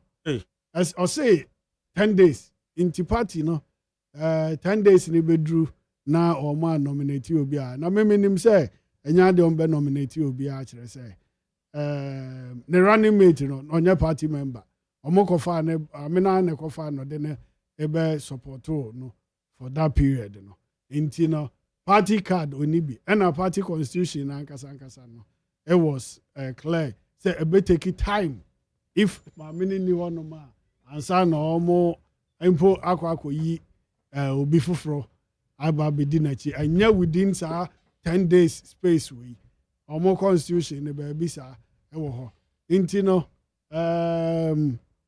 dia ewom no ejina abusua no ana abusua no so ani abre pa because omo ahwere adekase inti menyi ni se abusua ne bi kra betra se oba betra se ahwe se yenkoto abanko yi obi nkosi maame ya na mu inti ne ebi a filing fee ni na ya ne party electoral commission be refunded on be refunded ni sika de ama abusua no na omanya bi de aye omoyie kama okay high need 100.9 where you say my member special happy weekend and come Philip Amono or chief executive officer at the Add Valley Consult that will not legal.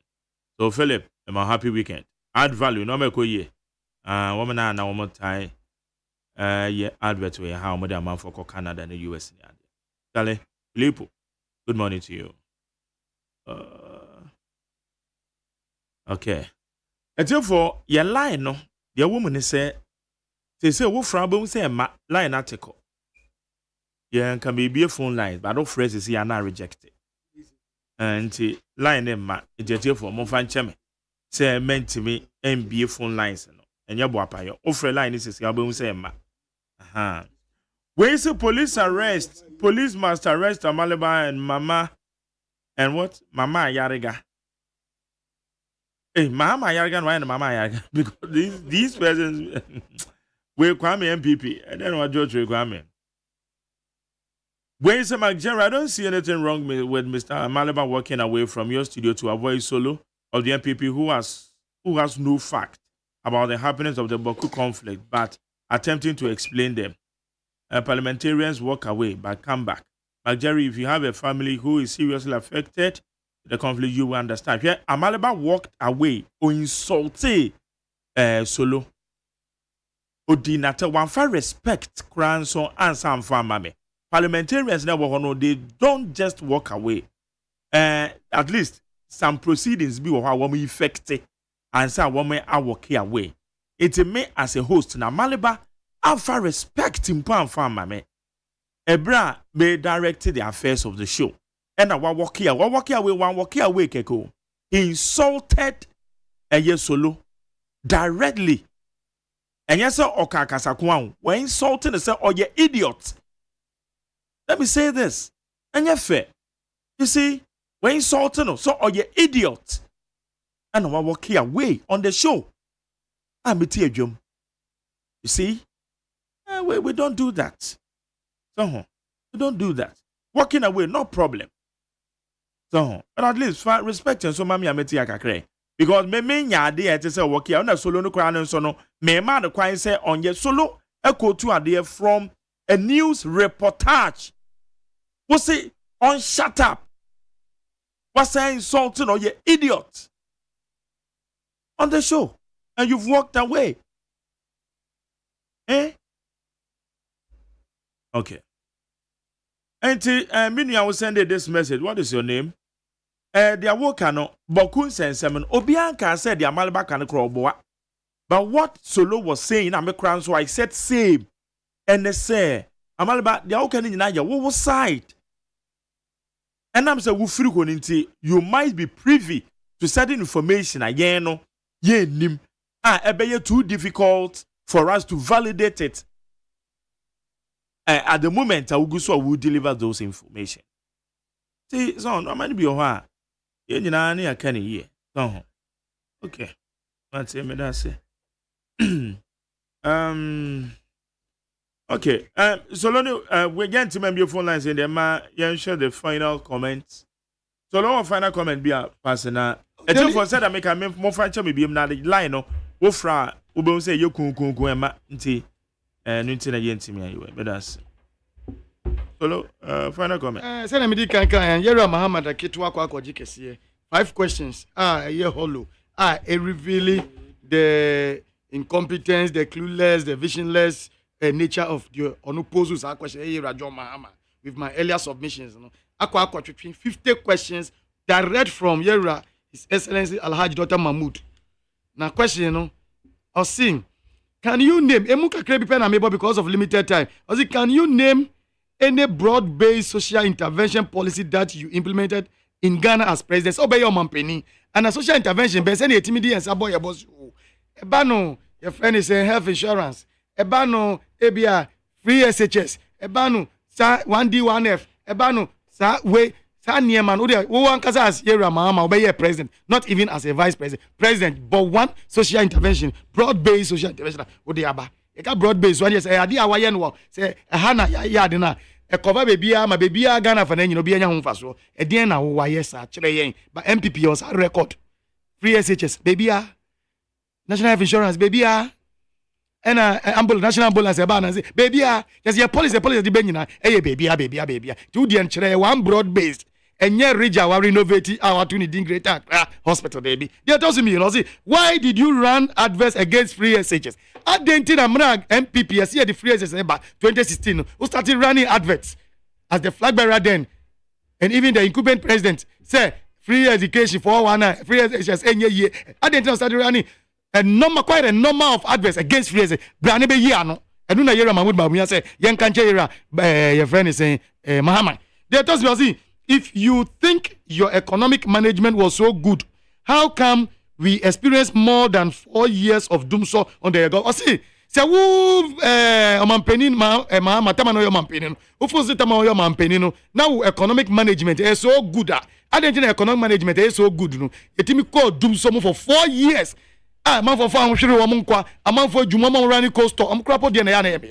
Because nipa ko bien ni coast or not enka and nama say obi kura man bia minimum no yakopo fa ni crazy ye na when ya BP by force and the 3 days ma mini di film because na oye widow no kura nkola 3 papa na di na ja no ti sika kakra ye onya no di ko ye coast no just na bibia ya mutu because of economic management be anchor so during that 4-year period under John Dramani Mahama. Into Yera Mahmoud Babu say, "Yeah, Miss House say, so economic management is good. I didn't within your period now claim say good. I didn't say within your question doom so. Edia when you hear bread or man for. I see why did the banking system almost collapse under your government? The year part say banking system now. NDs for Domanos and MPP. Ya begu woman mom activities. Ni yebi she be ndisu. Regulations be said that fast and the man said banking system starts to collapse and collapse by it's okay. Then the best way ben say yen clean system no any the it collapse in the final time. It when or see our friends and yen share one-on-one yen debate. Just who be no year no Ghana for I are well informed. Not 2024 December 7th no omo to aba omo so yeso and so between issue ni sano your first year Mahmoud Baumia ono na what demonstrate say okra both solutions ono what demonstrate say Ghana's next chapter no okra your friends your solutions no ono what demonstrate say be onim de enim say emre prayer ye wo mu yi no emre oman ewiasa fa na nyina wo mu no digitalized age and therefore also uses digitalization no do make sure the enhance your economy no from baby e wo no also ye misans adentina ne time no necessary training allowance no otwemu ye misa no so identity na time no e dey na CMA teachers allowance no dey otwemu osin sa any national ambulance staff ne time e ba ne sen national ambulance e say on that is in the watch sa niema we na ira Mahmoud Bassey ohun Jerry if any ho Kazania go final comment na mo advert okay what there no kasa there be me can o say advert there asem ni kofi nyina na ye plan ade na wan fa bi amre ba unya advert ni bi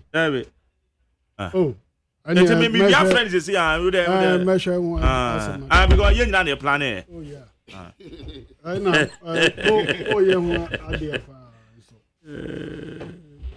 so final comment go Ghana for I nim say MPP aban apratete asai kra and yet John Mahama and NDC. They are so desperate. They don't have anything. I say, I come at the Obiache and all for so I say, Obebana, one so ababa before so and ye be. Look at the intentions. Obio DNDC HBI say MPP for Amen, also more a corner come code or mona or monso branom baby dibi. Yet the development and the well-being of Ghana. Bia odi NDC HBI they be said dem pa obeka chiro say 24 hours. Which 24 hours na kra na. Nipa ya also be 24 hours. O say ye to about the man na oko honeymoon. 100 days so. So oko honeymoon, one more date. Inti se obeba da ben, so obeba da ben. And obeka osan de amagana fo nyina ati ase say Ghana sani asia say akodru no beyond repairs. If you're 9 nobody can fix Ghana with 4 years. Inti so bi be keka san say mo nyina e de kire o na ne osan say ono ne term ye 4 years. Ontimi nko beyond. Ye dey intelligence bi so ono ne ani abre so oba obesesa constitution no now backdate no watimi akwa abro 4 years but enya dia e dia asumdwe betimi aba until don't give this kind of person even a chance. Don't waste so we are well meaning Ghanaian now pasumdwe pa. Don't waste your time with John Mahama and the NDC because they are very chaotic to even think say John Mahama is coming to do something better for Ghana. Onye if I'm Ghana. If MPP are buying Enya, the option is LPG. A Percival Kofi Apalu. Okay. That's same. And how na yedi jumedi no yedi si o na Friday. Yaba be sorry and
Okay, Busame Bacho, Hana Midi Jumedi, this is a special happy weekend goes to you, Akiata, aka Augustina, aka Oseamea.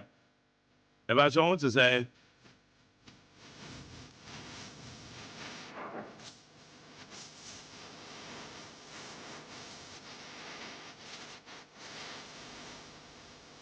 now another one also goes to you, Diaisha Bakery. Where you're from, Nana, and young ways the title, Eddie Nana.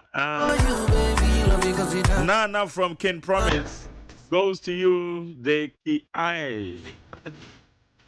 And come Diaisha Bakery. I shall see you at the Diaisha Bakery. Over MFS stage. Special good morning to you. Happy weekend to you.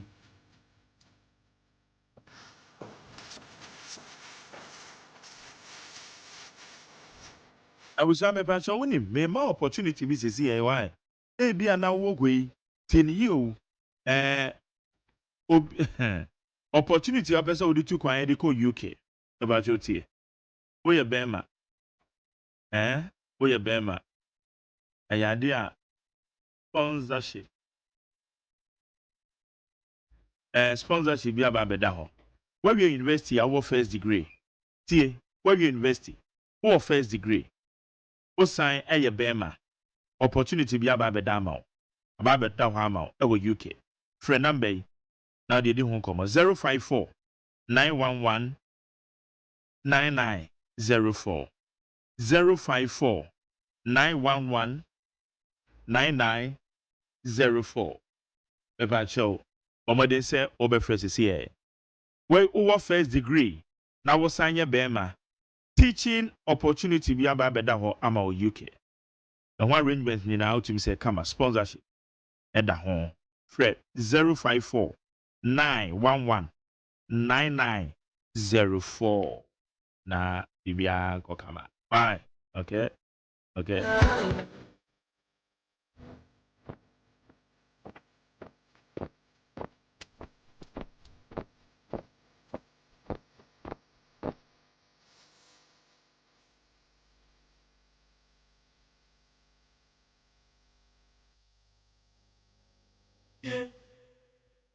Ghana Montie. Ghana Montie. Ghana Montie. World of Virosity. Okay, Busame Bajo, Friday. We are going to celebrate the weekend. I mean, can be say a buri ojura air costume. Follow who no road. My name is Mark Jerry Osayajuma Media Sedema. And you're my producer, Kwejo Damianto. On me producer time, I've been on frame my macro. And I am Safo. Persia Wajin and me boss, me supervisor. Dr. Faradexen Na. The managing director, on your executive producer. The general manager, Kennedy Santos Esquire. On your assistant executive producer. Omene boy, yedi to media, yedi bro, we need 100 points. Now, what text here? Maybe I told there be no be anti-man friend. Mo find Chemi and Homan Intra. And Homan did him here. And I'm next week. You better say Ghana Montie the baby. Weekend me kwanso nya Jojo. Bosomi aso kakra ba betom. Hwani en wan kwan go disc ni nyina. And if we get e ba ne say ne ekodi weekend na kakra betom na tirimo den. Ya beti ene ne ya school fees da so na ya gwasa sika ni nyina manasa. Mesra opa te sika de hunya ne titu ba bi. Ya be ka ase no wakwa chopo a. Alright, baby, show me cool. Now go on, show me. Well, I might take you over entertainment.